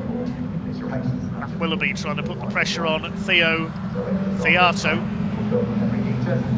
Many of these drivers have come through the likes of the Caterham Academy over the last few years, the series run by Caterham Cars for novice drivers. I think we have lost Tommy Eustace. He's not come through on that last lap, the yellow machine. Thought he dropped out of that battle. Second place battle goes through Richard. Let's see what order they go into the hairpin this time. It's Willoughby who has second place at the moment ahead of Theato, but he gets way sideways there. Oh, power sliding from Matt Willoughby, and in masterful recovery. He's only lost 1 place. This can allow Miles Clarkson to attack, and look who's on their tails. It's Rob Warner. This is all playing into the hands of the championship sponsor here in that pseudo Gulf liveried car. It isn't a British club race meeting without at least one car in Gulf colours. There's a couple of them in the Caterhams this weekend. At the inside on Matt Willoughby, yes, he's through up into P3. Rob Warner now, he qualified down in 15th. He's carved through the field. Now here comes Willoughby back again, comes out of the slipstream on the run towards Hamilton. He goes back ahead. Now this is more like it, proper Caterham racing for the minor placings here, but it's all about getting those points for the championship, of course. Won't make any definite moves towards who's going to take the title after this race. It will go down to the wire in tomorrow's race when drop scores are taken into account. Here's a battle further back. Andrew Sagar, a Caterham veteran, battling with Edward Benson in the 181 car. They're further down towards the lower reaches of the top 20, but it's anybody's race for second place. Well, Heaton's up the road, he's 5 seconds clear. There he is heading into the bomb hole as everybody else heads out of Nelson trying to be second. Theato, there's Willoughby. Then Warner, then Clarkson in the green and yellow. Then Jonathan Ems keeping on their coattails. Then Harry Kramer's a bit further back. Then Paul Goldstein, a quiet race by his usual standards. Way down through the order in 15th overall, and what would have put him 8th of the championship. So coming round to start, so I think will be their final lap this time for the first Caterham Graduates race of the weekend. So you watch briefly a battle further back in the order.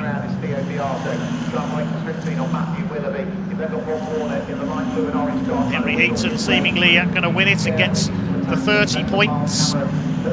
Racing in the trophy category this weekend, as is Theo Theato in second. So who's going to get maximum points in the championship? Matt Willoughby is a trophy driver as well. So Rob Warner is now your highest placed championship driver, and he'll get 26 points for fourth. Here's a battle further back in the order, including Charles Elliott in the Rothmans Williams lookalike number 144 car.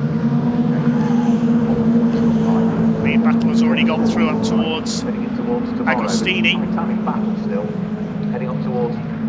It's Kim Raymond who fronts this battle with Elliott, and the number 19 in there as well, that's Mark Gibson. Number 9, the Braun GP lookalike almost, that's Martin Bleach. Hugely impressive. He's going to come home surely the winner of the training class. Second. The car is now up to second overall in the race. One more second overall. Good drop from Matt Willoughby. Comes on towards Richie's corner. Good drop here at Garfield as well.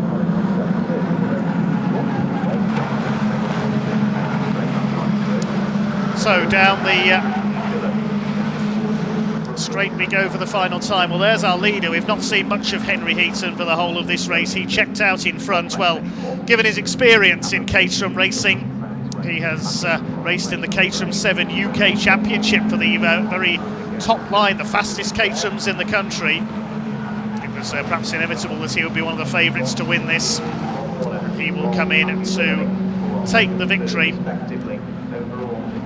But who's going to take the points behind him? Will it be a lockout to the podium for the trophy drivers? We'll find out when our frantic battle the second makes it up to the line. They're further back down the order at the moment, so we see some of the midfielders battling. As the checkered flag is at the ready, it drops on Henry Heaton, but who is going to be second over the line?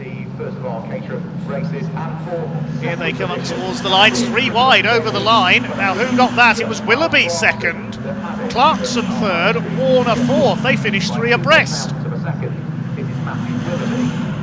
My goodness. And then a further 30,000 to the second on that is Ron Warner.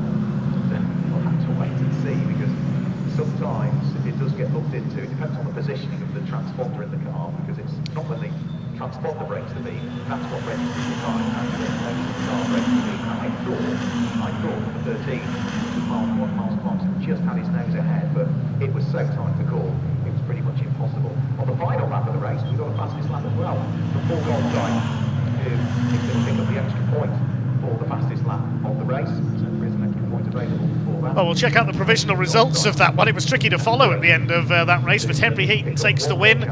And look at that, almost a dead heat for second. Matthew Willoughby beats Miles Clarkson by 2 1,000ths of a second, with Rob Warner a further 300ths of a second back. So Clarkson is the leading scorer of the championship drivers. What about our other contenders? Well, Harry Kramer was 6th. Paul Goldstein was 8th. So, what will that do when it comes to dropped scores? I'll have to feed those into the laptop a little bit later on and see what we can work out. It's a bit tricky to work out on the mental arithmetic front there. Those who follow my speedway commentaries will know that my mental mathematics is not very good. Okay, so Henry Heaton it is who takes the win ahead of Willoughby, Clarkson, Warner as quickly as that. Jonathan Ems completed the top 5, then Kramer Fiato dropped down to 7th. Paul Goldstein does get the point for fastest lap though, he set a 2:11.266 on the last lap. McCall and Witten round out the top 10. Jonathan Ems, number 83, was in 5th place. 6th place was 121, which was Harry Kramer. I think we can head down to Parc Fermé with Ian Waterhouse. For Paul Goldstein, who did get the extra championship point for the fastest lap. 9th place went the way of car number 550, and that was James McCall, who completed the top 10. Yes, hello everybody, welcome down to Parc Fermé. Big congratulations, Henry Heaton taking the win. Just driven past us actually. Listen, a little bit of breaking news for you as well as we make our way down. Curfew is very strict here at Snetterton. It is 6:30. That does mean the Civic Cup race will not be happening today. They are trying to work out the timetable so we can get it in tomorrow, but confirmation, we know the Mini Club Sport race went a little bit earlier. Confirmation, this Civic Cup race will not be happening today. So this is now the final race of the day. So that does round out the on-track action. And it is this man down here, Henry Heaton, who...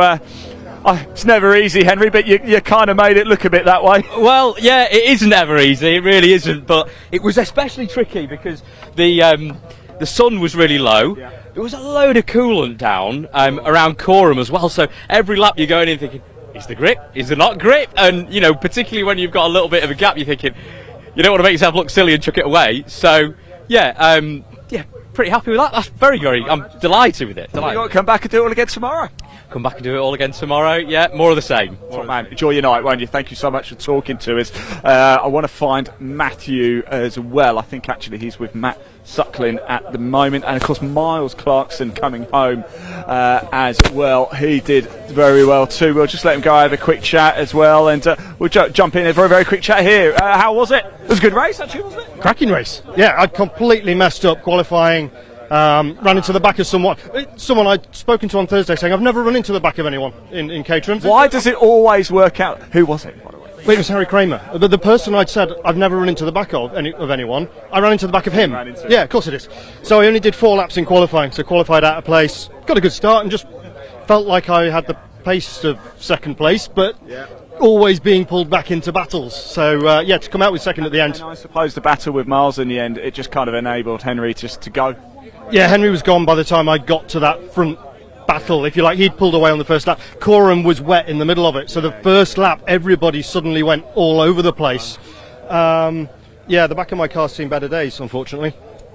Okay. Well, look, anyway, it was a good race. Congratulations, P2. I just want to go over here and say hello to John Curry because I think, look, here he is. Look, John, come on. Oh no! Yes, I am talking to you. I was chatting to Henry earlier. We want to see you back out. When are we going to see you in one of these? Crikey, I don't know. It's probably 2 years since I raced one.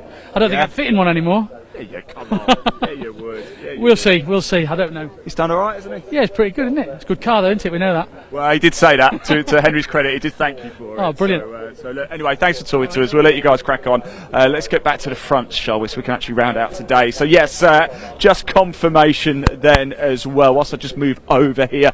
Wow, it's been a stop-start day, hasn't it? The weather has certainly played its part. It's really hampered the timetable as well. Confirmation. The Mini Challenge Club Sport race, we tune in for that. That is going to be tomorrow. We knew that a fair few hours ago. Just had confirmation that the Miltech Civic Cup race that was due to take place straight after this race they're going to try and fit it in tomorrow as well. There was a little bit of extra time on the timetable tomorrow, so fingers crossed we'll get both of those races in. But that does round out the action here today. Day one at Snetterton. Of course, we've had great racing for the British Truck Racing Championship, the British Endurance Championship, and of course the Caterham Graduates. More to come tomorrow. Junior Saloons are in action. We will see Mini Club Sport. We will see Civic Cup. TCR are in town. More British Truck Racing races as well. That's it from me. We'll see you tomorrow. Remember, hit that like button and subscribe button at the BARC, the TCR YouTube channel, or if you're watching it at British Truck Racing Championship, just to make sure you don't miss any of the action. We're live early tomorrow, about 8:45 in the morning. So get up nice and early, get a nice hot chocolate or a coffee, and we'll be live bright and early. I'll see you tomorrow. Dave Goddard for the final word. Back to you. Yeah, thanks so much, Ian, and thanks to Pointy as well down in Parc Fermé in the pit lane today. Well, yes, that does bring us to the end of the action here on day one. Unfortunately, not quite enough time to run the Miltech Civic Cup. We'll see them out for their races tomorrow, all being well, though. So apologies if you were waiting for the Civic Cup. We'll be joined by Andy McEwen to cover them tomorrow. Well, that does wrap up the action here on day one at Snetterton.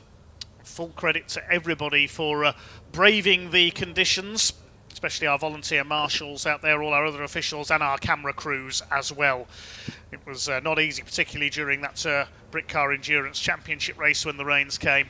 But we got through it as best we could. Yes, we lost a couple of races at the end of the programme, but hopefully they'll be rescheduled for tomorrow. So I will see you bright and early at around 8:45 a.m. tomorrow morning. A full programme of racing through the day. British Truck Racing Championship, the Caterham Graduates 2 classes, the Junior Saloon cars join us, the Mini Challenge Club Sport, the Miltech Civic Cup, and of course TCR UK on the same bill as the trucks for the first time in their history. I can't wait to see the TCR UK Championship in action tomorrow as well. So I'll join you tomorrow morning then.